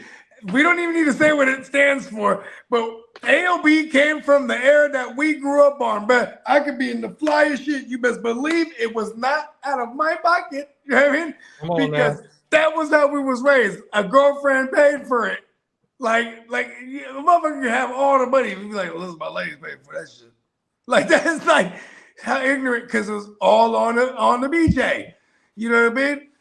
Like that was just, these are the ignorant things that I was, you know what I mean? Like, and I'm not gonna not be proud of how I grew up, because I just, now my opinion is different, so I say it's ignorant. But I also say ignorant because it's funny. You know what I mean? Like, you know what I mean? Like, because that's how we grew up, man. You know what I mean? Like, look, we say the F word, it wasn't even offensive. Like, this is a different time. You know what I mean? It was a different time. Like, man. there was just certain things like, listen, you know what, like, there was like sucker shit categories. Like, listen, we're not tripping off a bitch. You know what I mean? Like, oh, she's, why you funking with bruh? Oh, you know, because I used to fuck with his bitch. That shit was insane back in the day. Come on now. You know what I mean? Like, there was just certain things. I mean, the list goes on. Like, even just living life to be the opposite of a sucker was like what you strive to be. You know what I mean? Like 100%, bro. listen, man, don't be on no type of sucker shit at all. You know what I mean? Because it's the wide category. You know what's the small category? The motherfuckers that stand up. You know what I mean? And like, there's not enough of them. There probably is endangered species. It's the last of the dying breed, whatever you want to call it. You know what I mean? Oh, wow. You know what I mean? That's why I think that's interesting too. You know, because of like social media and things like that nature, like I've seen old heads my age. I say old heads because I'm referring to how youngsters would view it. It's like old heads is doing the same thing online as these young bulls is doing. And I'm talking about as in some fuck shit, like they're addressing issues, and it's like that's not the era we came from. It's facts. You know what I mean? Like even just talking about shit, airing shit out, that shit is sucker shit. Right. It's like ratting too. Like I mean, it's the podcast days. That is true.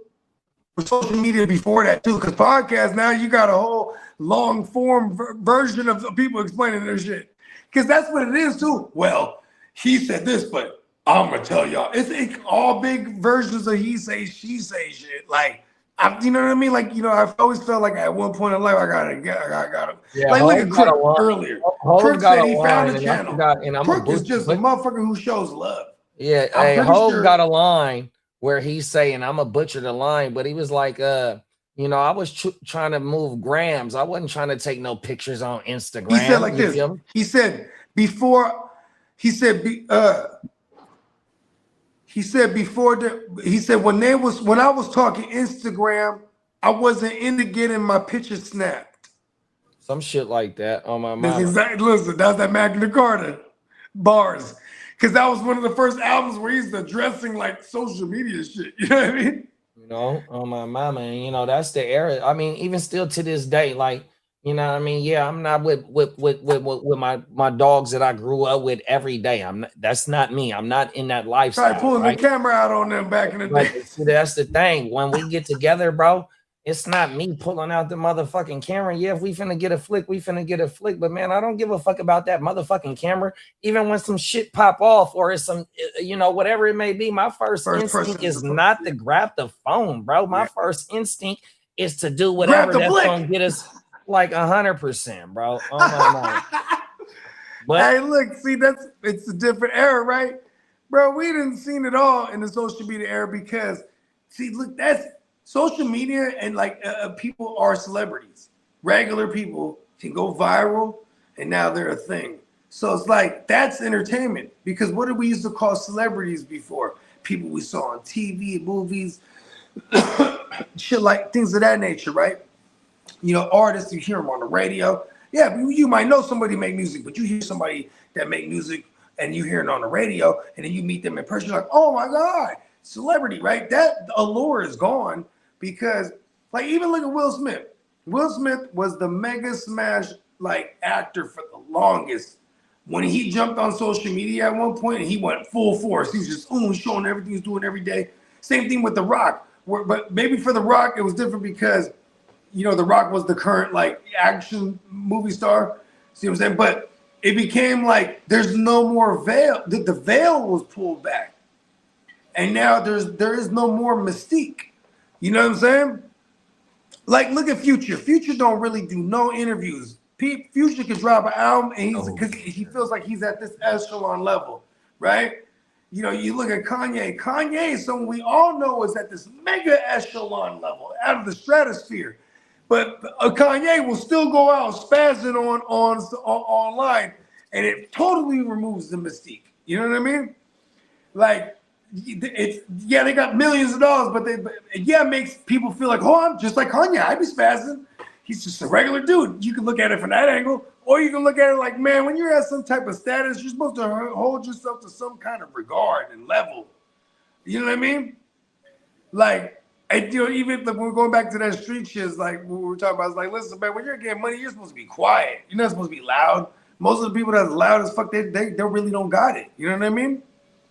Like, it was just, there's a certain etiquette that I feel like is lost. Nobody's teaching nothing. They're just looking at what's getting more traction. Like what's doing more numbers. Oh, fuck shit. All right.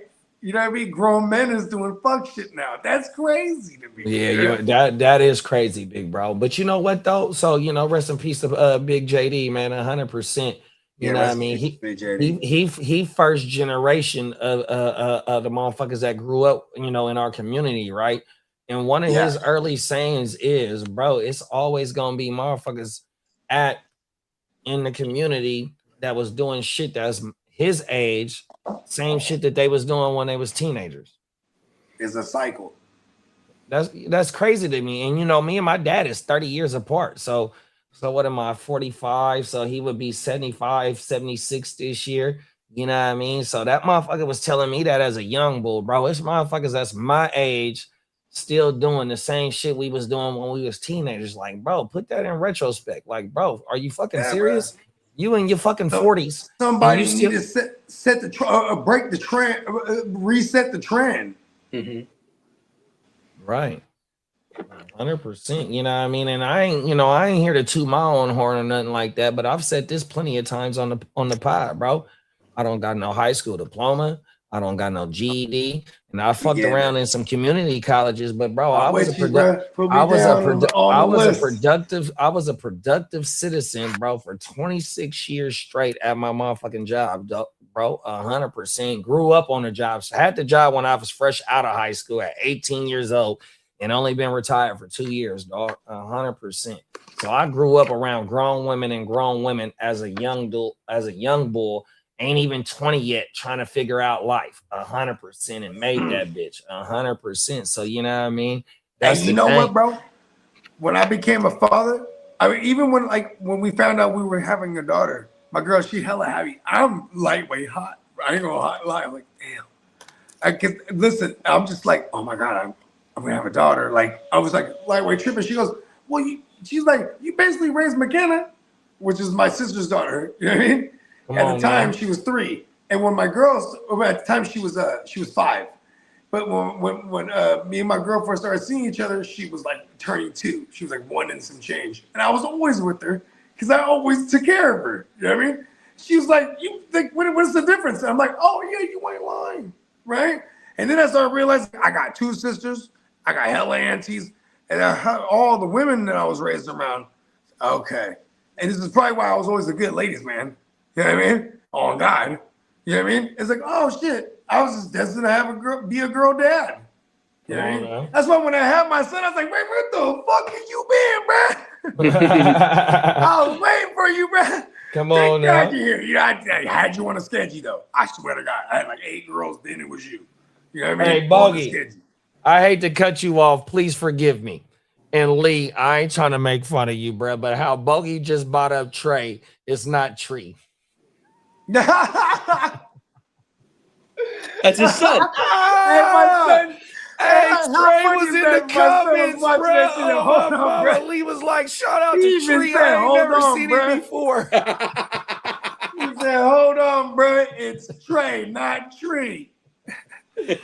Oh, that shit was funny in the motherfucker. Shout out to baby Bogue, man. Oh, my mama. Listen, we're about to ice him down too, bro. He's getting icy. Come on now. A family that shines together Stays wins together. Come on now. Talk that shit. Oh, my mama. Hey, that was a classic shit from last. Hey, you know what? Once the GWN gets so big, bro, pause. We gonna have motherfuckers to be able to hire them to go find all the viral clips that we got, and they just gonna clip the whole season and make a montage of the funniest moments. Oh, I said, you know what I mean? Hey, I said so much crazy shit. Of the Sunday, you know, all the. Oh, I had all some that bullshit. crazy moments last year. No, on for Charger sure. games. I know that For fucking- sure. All types Hey, of listen, shit. bro. Look, this is why you said it best though. It's like kicking it on the block, like back in the days where you 100%, have bro. hella memories talking hella shit. You know what I mean? Big kicking it. I think one was a Monday Hold on, night I'm gonna grab football another game one. too. I'll be right back. Oh, I remember that shit. That was fun. It's crazy shit. Derek said, I remember when Bogey's son said that. Oh, everything. That shit was crazy, bro.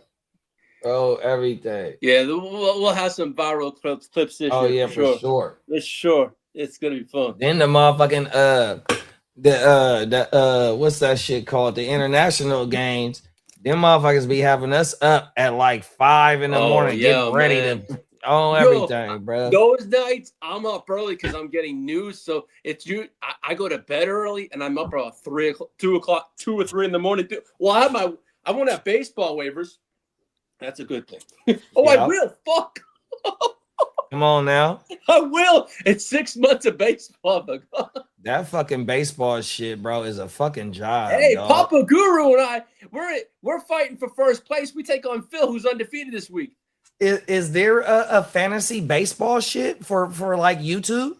There is. I follow one on CBS religiously on YouTube. It's a main channel. It ain't you don't follow no small channels. There's CBS, but these guys know their stuff, and I always have it on in the mornings. But there's no small channel that you've seen about like baseball. There are, but you know what? These guys do it religiously, and I know them, and I follow them for like years because I played fantasy baseball. These cats know their shit. You know, It's like us on our channel. We know our stuff. These guys know their stuff, and it's like, and I've watched them for years. So they don't want no smoke. No.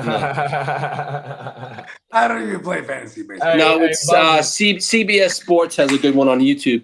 Hey, Banks said, he said, laughing my ass off. Shout out to Ashtray. Don't know why I thought about Don't Be in Menace when you said Trey. Yeah. Oh, my mama. I love Don't Be in Menace. That's one of my favorite Don't movies, Be in Menace bro. was the joint, bro. But he said, hey, look, bro, I'm thinking about going legit. I'm going to get me a job at this bank. I'm going to work hella hard. I'm going to learn that bitch real good. And I'm going to rob that motherfucker blind.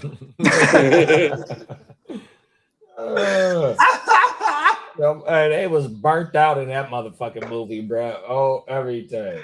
That motherfucker had the broad on the ground, bro. He put the hot sauce on the broad toes. He had all types of shit coming out the refrigerator for the broad, doing some other freaky shit. Oh, cold world, bro. He's like, what do you say? What do you say when you meet a nice man? That's my dad. When he finally got up in that thing after like several hours of foreplay, he finally gets up in that thing. Ha! Right? Real quick. Boom. You know what I mean? Bam. Shoots his one shot. She's like, a second later, I'm pregnant. I'm pregnant. For real? Oh, How you know? Man, 11 kids. You don't think I don't know? Cold world. Remember, she lined up all 11 kids too. That one scene. Oh, my mama had hella kids, his bro. dad was like somehow look younger than him though. Oh yeah. Oh, my mama. He was like a 4'5" motherfucker. Oh, my mama. All right, he got dropped off at the Hey, he got dropped off at the Boys in the Hood house. Oh, my mama. Oh, word. That's right. That's a nice little callback right there. Yeah, that shit was hilarious, brother. That's classic. Hey, Bakes, use a fool for that one. Oh, my. Hey, Bakes, I can't wait to see your motherfucking ass, bro. Couple more months. Just like you motherfuckers that's on camera. Derek, you too. And 100 days. please. That's Is in the Bakes chat, gonna man. is Bakes reserving some more Bakes- time to spend this go around? I mean, like we got a I pretty hope so. I mean, kick-ass he spot. usually does spend a weekend there, but he's I've been with the wifey and stuff, so I get Yeah. I get it. But yeah, hey Banks, come rock with, because you know what I was thinking too. I'm about to holler at Banks when I got the show too. Same thing, I'm gonna holler at Crip. But because I'm like, because Banks, Banks, he's like a sauce. Hey, name a sauce right now. Banks will put it in the chat. This is how you make the sauce. Like this guy be whipping some sauces up. I'm like, We got like might 3 kitchens for you Yeah, to fuck around so- with. So we got 3 kitchens. We can have like a battle of the chefs. Hey, I'm gonna double down on what Bogey just said, because one day I was talking about learning how to make the spicy mustard the spicy mayo that they got at the Japanese steakhouses, right? And Bakes was like, JD, don't worry about it. Rah! Bang. Oh, Right look out at the kiddo. off the Look rip, at off the your dome shit, piece. kiddo. This is how you make it. Talk your shit, You know what I kiddo. mean? I need that. Hey, look, I'm on Bakes' team in the chef battle, Come on now. which is you know what I'm saying? That's just me there. I'm the hype man. I'm not even cooking. I'm just the hype man. Bakes, listen, let's go. We got And the the kid. cam- and the camera's gonna be JD's rolling. gumbo. no, I need the ceviche, Bogey. You doing? I'm doing the doing so. CBJ. Yeah, you It's don't real get to easy. just kick back this. Nah, fuck that. We ain't gonna let him just kick back. We've been hearing about Yeah, this listen, DJ I'm doing the for years ceviche. and years. It's that shit real easy. Come on now. And the Oh, my mama. ceviche. It's a hot day, man. That's the best. And here's the thing too with the 100%. ceviche. Love the ceviche. It's like I like the avocado, refreshing type of. like I'm like a stick. The hard part of the ceviche is just like when you get the avocados, because like I cube up the avocados, just like I cube up. Excuse me, Bogey. I'm gonna need a head count because my sister has a bakery in Arizona, a fresh bakery, and Mabry's gonna pick them up and bring them to Vegas. So I need a head count. Oh, dope. Wow. She's a nurse, right? And she does her own homemade bakery. And Mabry told me it's about Can we go 5 minutes dealer's from his choice? house. So I Can need we go dealer's choice? I don't think we ever go wrong with dealer's choice. Come Yeah. on now, them is facts. Yeah, like I want the signature.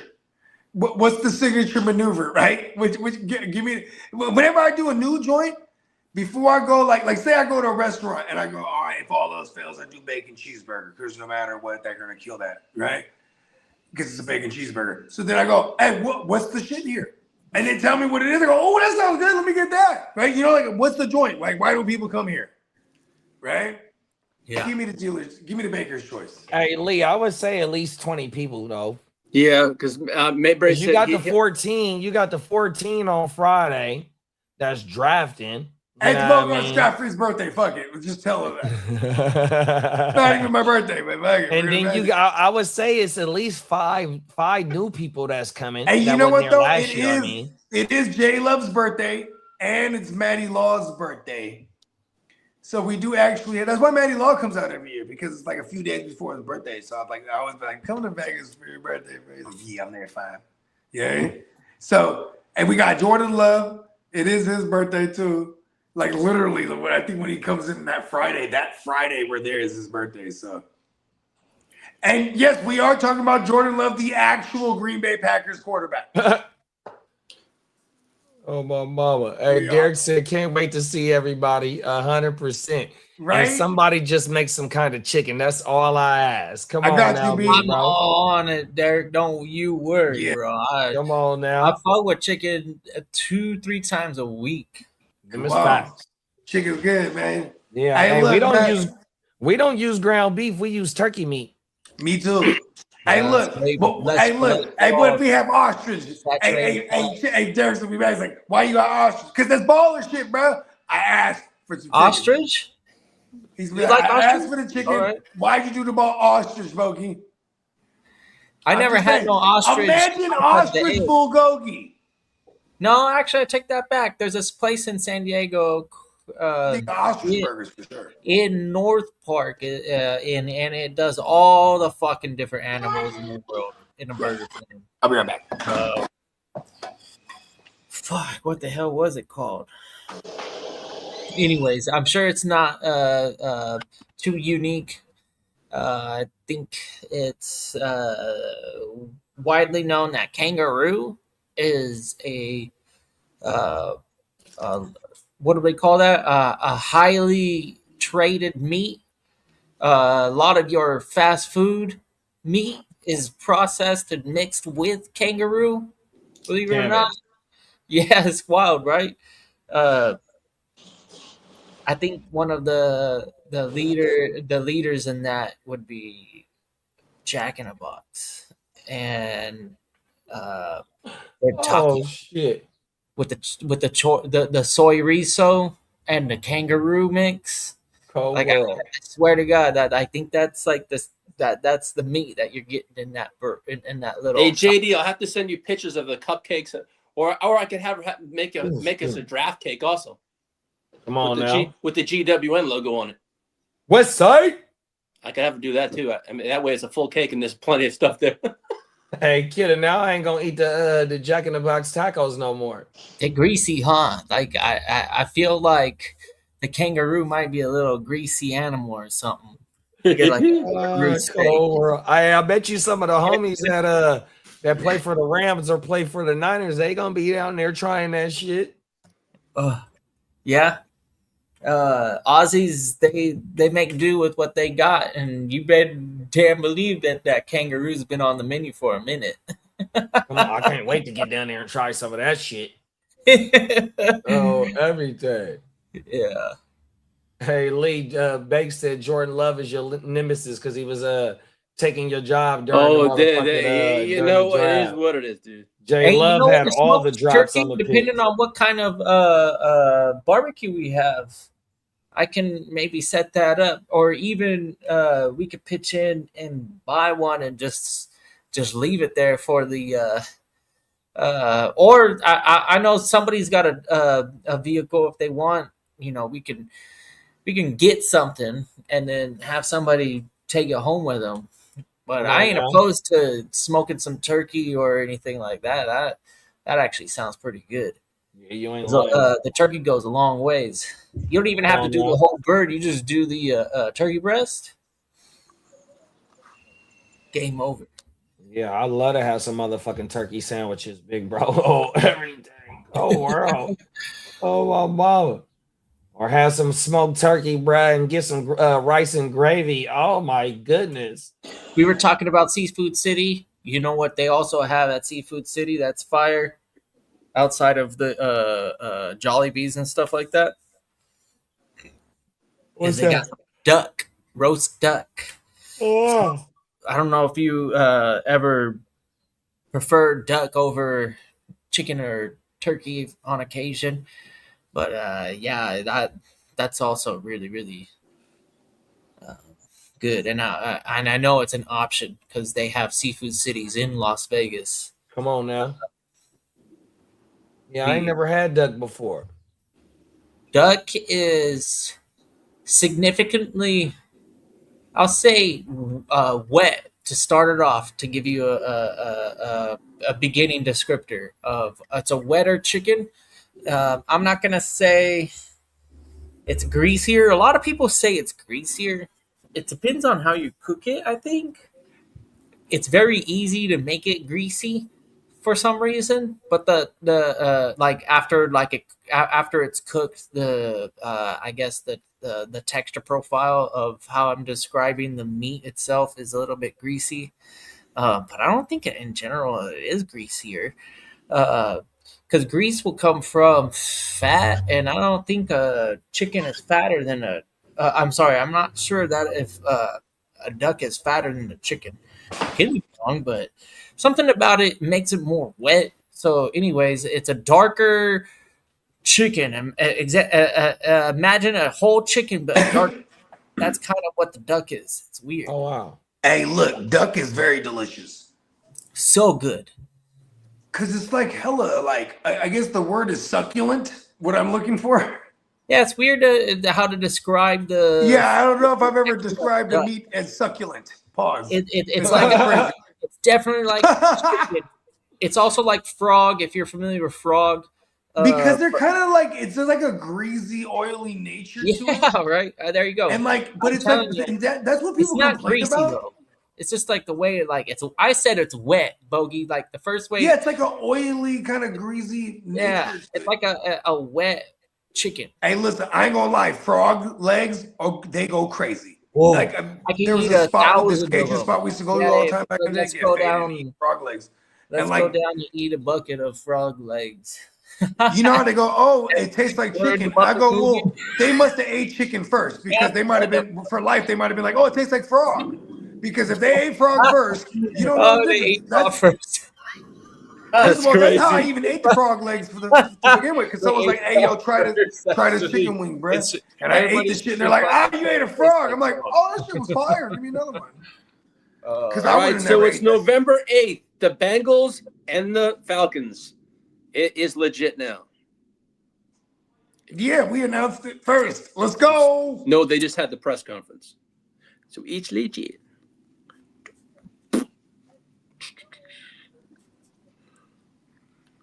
Got friends down under. Yeah, the fucking that Cajun spot I was talking about. They used to have this crocodile, but they were like thin shaves of like, but they were like pretty decent sized little mini slabs. But they're thin shaved and deep fried, and these things were phenomenal. And then, of course, they had like a dope sauce to dip it in. But like, you know what I mean? It was like, but we used to go to this joint and eat reptiles for bar food, bruh. Like, shit wasn't bad. I ain't gonna hold you. Probably won't eat it again though.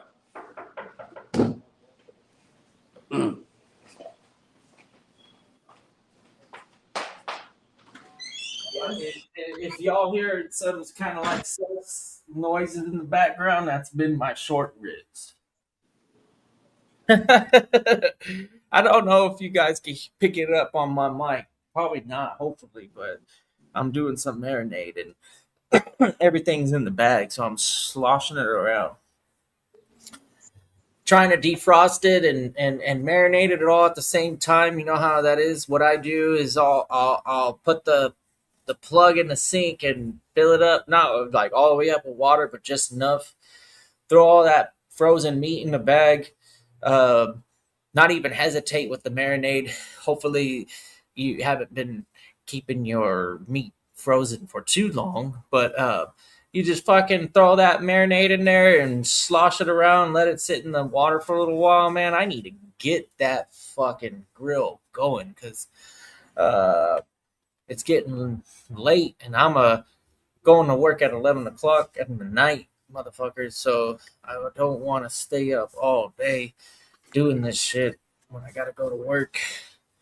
But I was like, I got motivated when I was telling you about my weekend at the Mother's Day, and then of course the matriarch, it's her day too. Of course, she's hungry. She wants that shit ready and on the plate right now. I gotta try to do it, but it just didn't come out the way I wanted it. So I'm like focused in on. I was like, you know what? I'm gonna do it right today. I'm going to get that shit on that grill. I'm going to marinate it with my stuff, and then I'm going to go ahead and set that out and let it cook and do its thing and pull it off when I want to pull it off. Yeah, you have. I love it because I'm the same way. It'll bother me. I got to do that. I got to redeem myself. Like, I got to redeem myself real quick because that meat was way too tough. Get that bad taste out of my mouth. Pause. Yeah, like never in a million years would I give this to people on an average day. Or any day, you know, it's like I remember this one time I don't have people over to the pad too often, and it was such a good time that we've already got arrangements. I'm gonna have an actual dining room table to sit on this time, and I made it work, you know. But the next time we got a family function, there's gonna be some more comfortable arrangements, and it's gonna be a bit better. Yeah, it's not. Yeah, hosting is dope. The next time, she's like, don't worry about seasoning or cooking or preparing or any of that stuff. If I got you, just come over, you know. But she was adamant. She was like, I want you to cook my food. I'm like, okay. And then when I'm cooking it, she's like, now pull it off. No, hurry it up. I'm like, oh, shit. No, I get it. They put the pressure on you.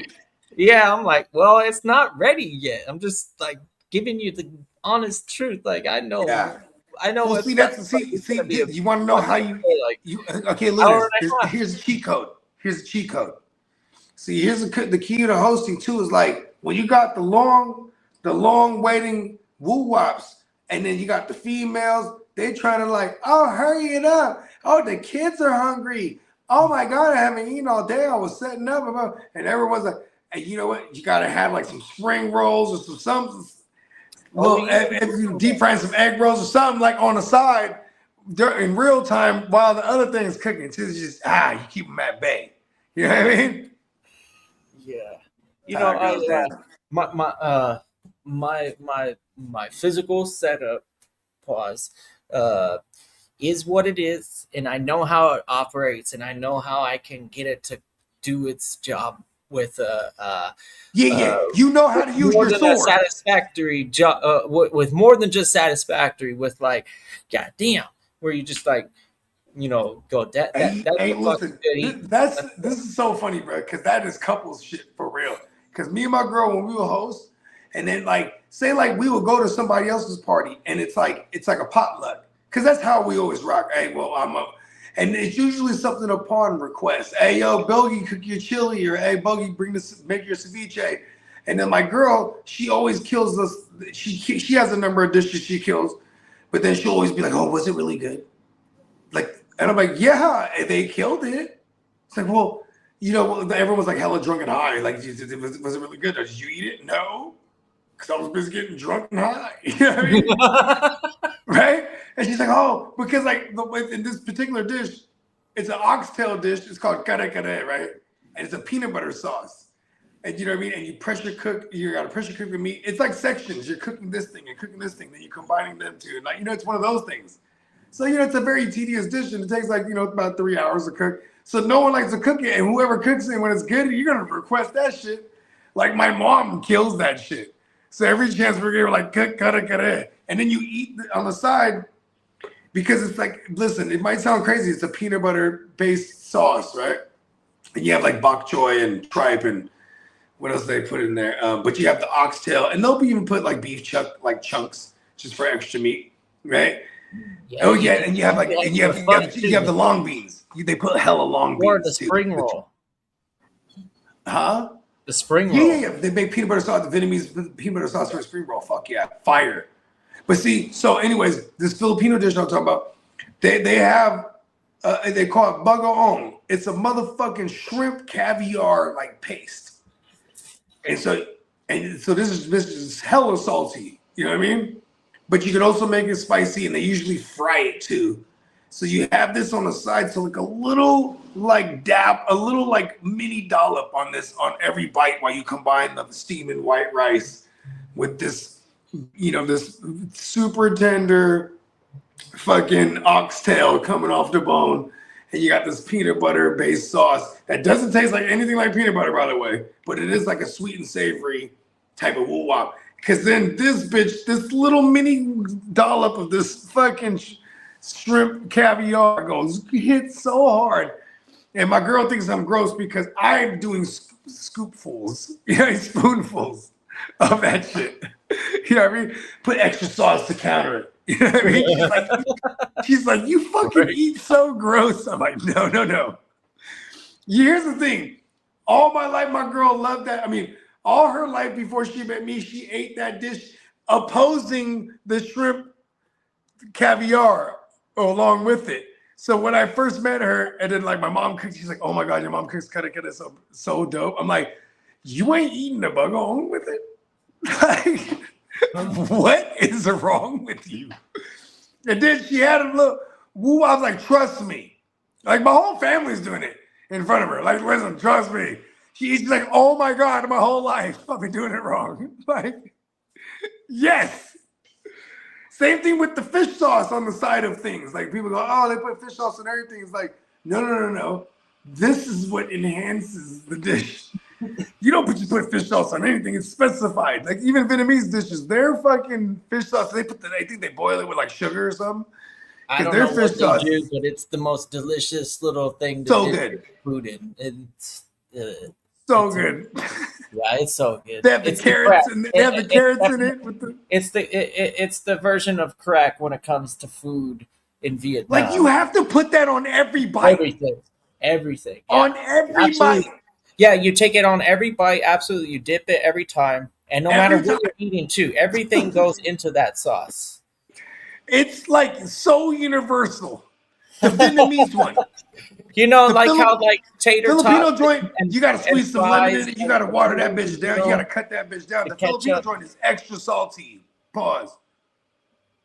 The Vietnamese one though, they do something with some sugar or something in there. No, yeah, it's very The carrots sweet, in it. but it's also you could tell good. it's not like what do we call those types of sugars that are bad? Corn It's not syrup. granular, artificial. Yeah, it's not the corn syrup type of sugar. You know, high fructose. High fructose. Yeah, that's it. Yeah. No, it's not like that. It's definitely fresh and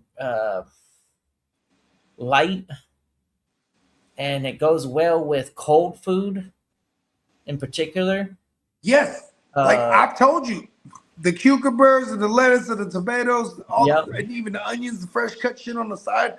I just have them sitting in the bowl of that shit. Yeah, that shit is super refreshing. So good. Because then you like you know the short ribs joint. So growing up in the hood, and even like when we started going out, because this joint was open till like 4 a.m. It's called Lean Noodle House, right? So you get your pho, but they got rice plates. And I would get pho, and I would get a small bowl of pho, but I would always get their short ribs, right? Because the Vietnamese short ribs, so now you got this they're marinated short ribs. They just grill it up, boom, white rice, and they have your thing of lettuce, your thing of tomato, thing of a little stack of sliced cucumbers. And I would always tell them extra cucumbers. Pause. It's just like a shish kebab, right? Or yeah, a kebab. You know, maybe not shish is. I think the stick. They would chop it like you could skewer it. Yeah. Yeah, it's like the Vietnamese version of a kebab. Yeah, you and get that shit was just hella fish sauce. Get the rice the salad. Straight out the club. Like leaving the club, the noodle house was cracking, bro. Cause I want to eat that shit too. And everybody too. So boom. We in this motherfucker. It's cracking too. You know what I mean? You know, how many? 20. Table of 20. For sure, the next time you're down in my in this area, we'll link up, and I know a lot of joints, but I got one in particular. The pho restaurants, what's been popular in this past couple of years is like everybody's doing like they'll do like like they'll do like fried ribeye and fried garlic topped joints, right? Yes. Or like they'll do like a whole rack of ribs on it. They'll be like ribs on top of the pho. I'm like, yes. I love what they're doing these days. You know what I mean? And I love that in most places these days they'll give you the option too, because I'm a fat noodle guy. Yeah. Give me the fat noodles. I'm all about the little angel hair woo wop things, the OG ones. That's the vermicelli, the one that's the real I'm all about the vermicelli, but I like the fat bitches, bro. That's egg noodle. Give me the egg noodles, B. Yeah. I need to get my protein up. No, for real. I hear you. The egg noodle is northern style. And then the vermicelli is the southern style. Because that's the French. You're also going to get more of a lighter broth. And then in the northern, you're going to get more of a darker, flavorful profile. Yeah. But they're, essentially just different versions. Because it's like a Chinese influence, the north. That's where you're going to get the big noodles. Do you guys have a it's like noodle houses down there? You know, Tennessee's not a big state, but if you ask people from Memphis, which is on the southwest how side, they eat chicken, bro, and then you talk to people in Nashville, which is more east, then they're talking different flavor profiles. So that's kind of what. Yeah, you got the Nashville hot. Okay, which regionally, where's the Nashville hot come from? Nashville. Oh, naturally. Yeah, you Nashville. talk about Memphis. Nashville is a city in Tennessee, so I mean, I would attribute anything from Nashville. I'm so stupid. I just said, where did Nashville come from? No, I was just Nashville? using Oh, you're Tennessee right. as an example because Memphis You and nailed Nashville it. are a little bit different, but they're in the same state. No, because remember about like 10 years ago, it became a thing. Now it's a staple on like most menus. Like you'll have a Nashville hot chicken sandwich. You know what I mean? Yes, yeah, which is fire, by the way. Fire. Love Nashville. Fucking hot Give it chicken. to me. Killing it with that Nashville. You're doing everything right there, bro. Fucking rock on. So when it comes to Nashville with barbecue sauce, right? What are they? Are they more on the tangy side, sweet side, like Spicy.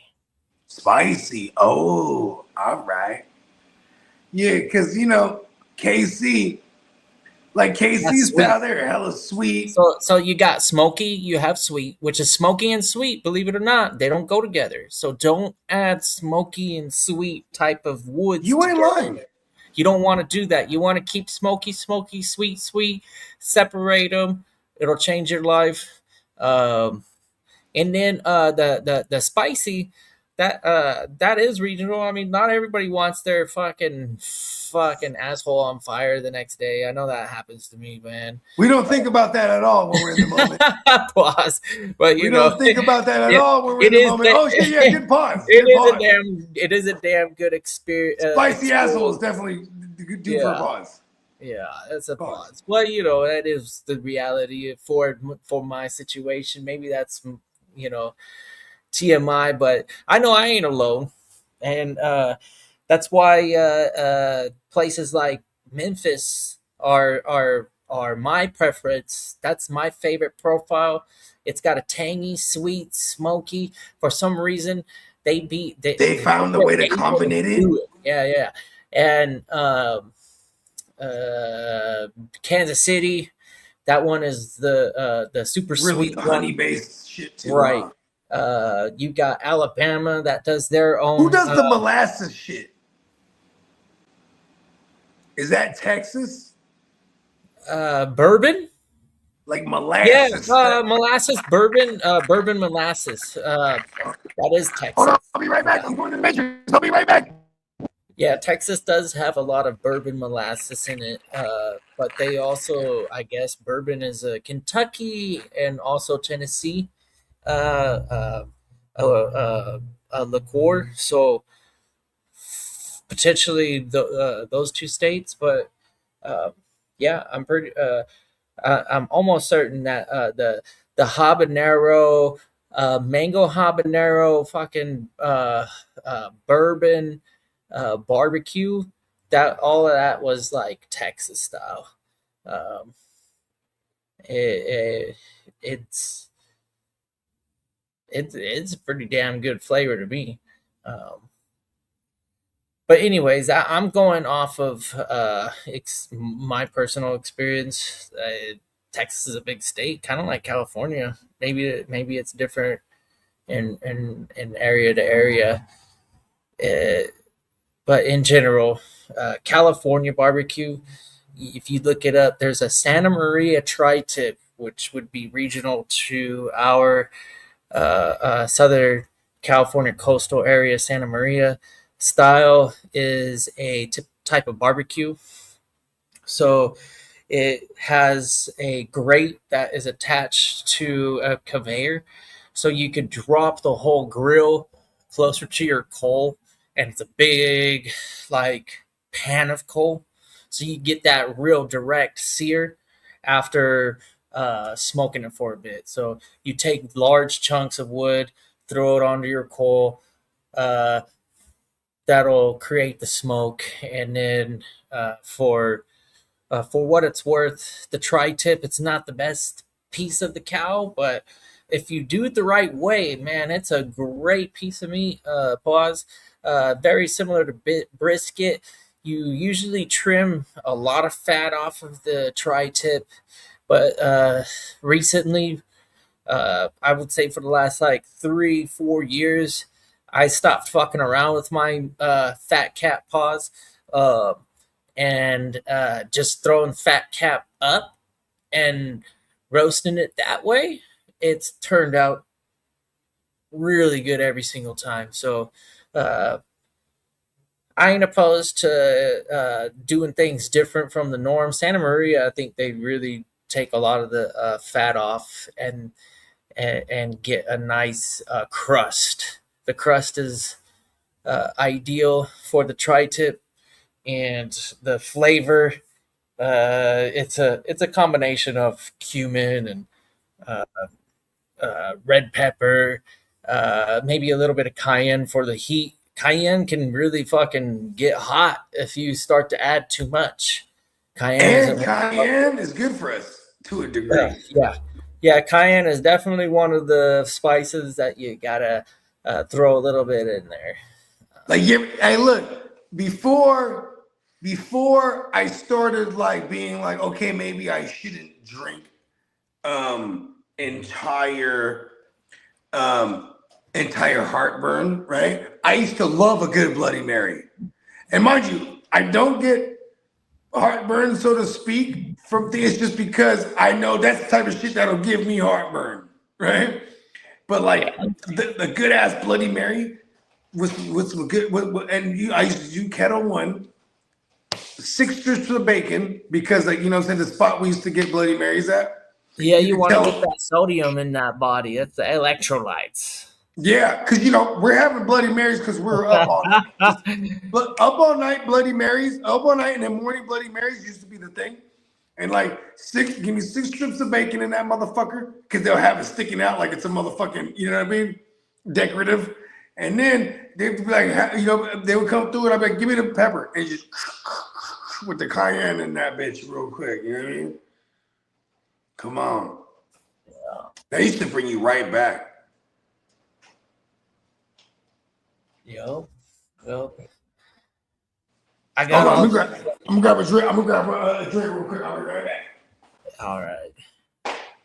You know what? While he goes to get he's refreshed me, I'm gonna drop one of my favorites, and I know a gang of people, they ready to hear it too. We back in business, baby. Yeah. We back, ladies and gentlemen. Prop one, that's him. You know, we back in business.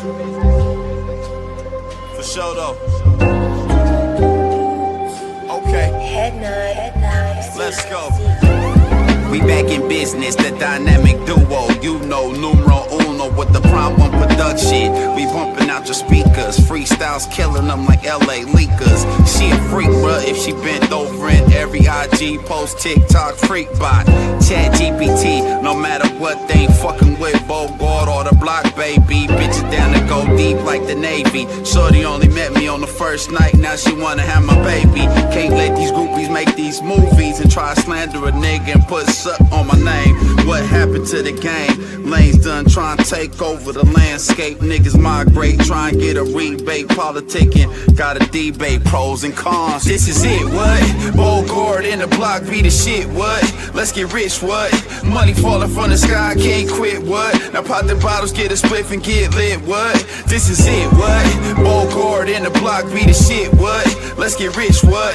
Money falling from the sky, can't quit, what? Now pop the bottles, get a spliff and get lit, what? This is it, what?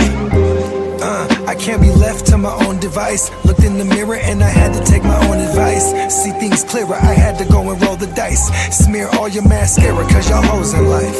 This the type of dope with the stamp, bro. Can't make too much noise, I keep my camp low. Band on the run, counting banzo. I do this shit for fun, this shit come natural. Money falling from the sky like it's magical. Still mean business even if we dress casual. Even when I'm rich, I still demand some more.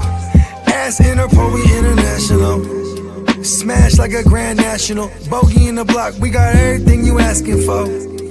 Yeah, you know my status quo. Shout to all my concrete this is jungle it, animals. Bogart in the block be the shit, what?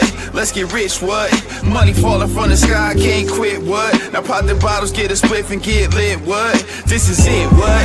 Bogart in the block be the shit, what? Let's get rich, what? Money falling from the sky, can't quit, what? Now pop the bottles, get a spliff and get lit, what? This is it, what?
Rock a drum to the beat like a metronome.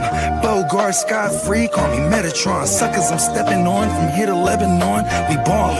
All my fallen angels got weapons drawn. Right-handed God, cut from the pedigree. Let it off, put that on the mob, we gon' let it ring. Heavyweight, smoking hella gas, watch me levitate. Always late, time don't exist in the astral plane. Clock's grill, never make a mountain out of molehill. God's will, mobsters, eat lobster and oxtail. Big dope, mean we keep supreme clientele. Shine like Orion belt, iron behind the belt. By the power of God, I swing the beast by his tail. Come hella high water, I pray I won't fail. In my own category, all by myself. As I'm gon' kill them all, only time will tell. Smurfs get murked, pop you like a perk. I'm popping in the east, they heard that Poppy got the work. I'm big dog status, who you tryin' fuck with? Barking up the wrong tree, I'll put you pups on the pub list. We gon' show up and show out. Showstoppers, we gon' shoot it up at the showdown. Showing no emotion, got the show on the road. Never sold my soul just to rock a sold out show. You know how the saying go, the show must go on. Showboating, when it's showtime, I'ma show off. That's for sure, I'm a shogun. Guess I go to show, I ain't even got to show y'all. Said what I said, follow my speech pattern. Hella chips, hella rings, like I'm trying to be Saturn. Blue chipper draped in red, but only the green matters. Shoot the shepherd in the head, watch all of you sheep scatter. Metatron's cube, bet on the truth. Stomping out the devil's roof, looking out for the gumshoe. Hella kicks like kung fu, stacking what we up to. Franklin's we gon' come through. I know what time it is. I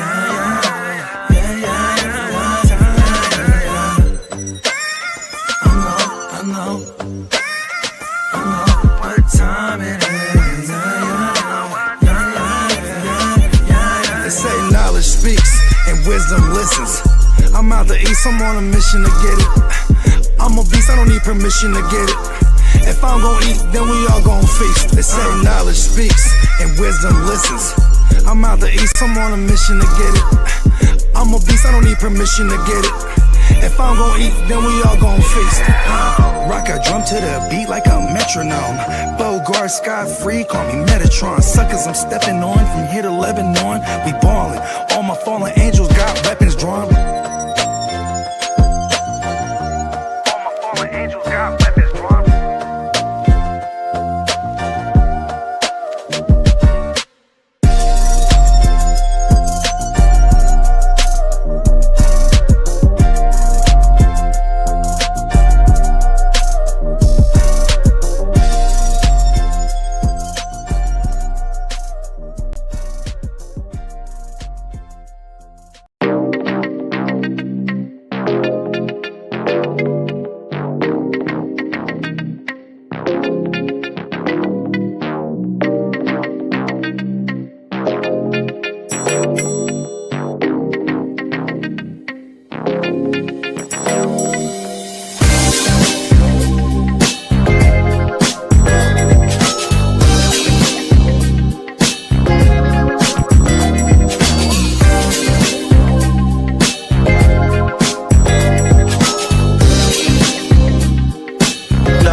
I run a tight ship, loose lips sink ships, run shit, dripping like a runny faucet, let that sink in. Table full of bosses at the meeting, double crosses, and we gon' have to toss you off the deep end, baller blockers. They tryna block my shine, solar eclipse. I'm a mobster and a doctor, I prescribe your daily fix. From the tech mecca we lit, we see chips. Bench presser pumping this weight, the bees flip. Don't let the tech stretch you, talking that shit, get green lit. Silly suckers tried to ride my wave, got seasick. How I'm living, counting this chicken, we out eating. AM to the PM every day, carpe diem. Yeah, I tell you about that money off top, Bogart, gotta feed somebody. Look, I don't know nothing except make more money. If you ain't got no money, then you ain't nobody. Money is a religion. Righteous cause for sinning. Riding for the cause. We've been down from the beginning. 100 miles are running. All your mouths are running. If you ain't talking money, then you ain't saying nothing. Yeah, we finna ball like recess. Stash bands in the wall and the heat vents. Vacuum sealed so the smell don't seep in. I represent the underworld, this ain't no secret. Stay 10 toes down, both feet pressed. Duck the alphabet boys, cover up my feet prints. They know my name, I'm heavy in this game. Knee deep in this thing, I ain't just get my feet wet. We way fresher so they got vendetta. So we keep stick with us, leave you with a leaky defense. How I'm living, counting this chicken, we out in. AM to the PM every day, carpe diem. Yeah, I'll tell you about that money off top. Bogor, gotta feed somebody. Look, I don't know nothing except make more money. If you ain't got no money, then you ain't nobody.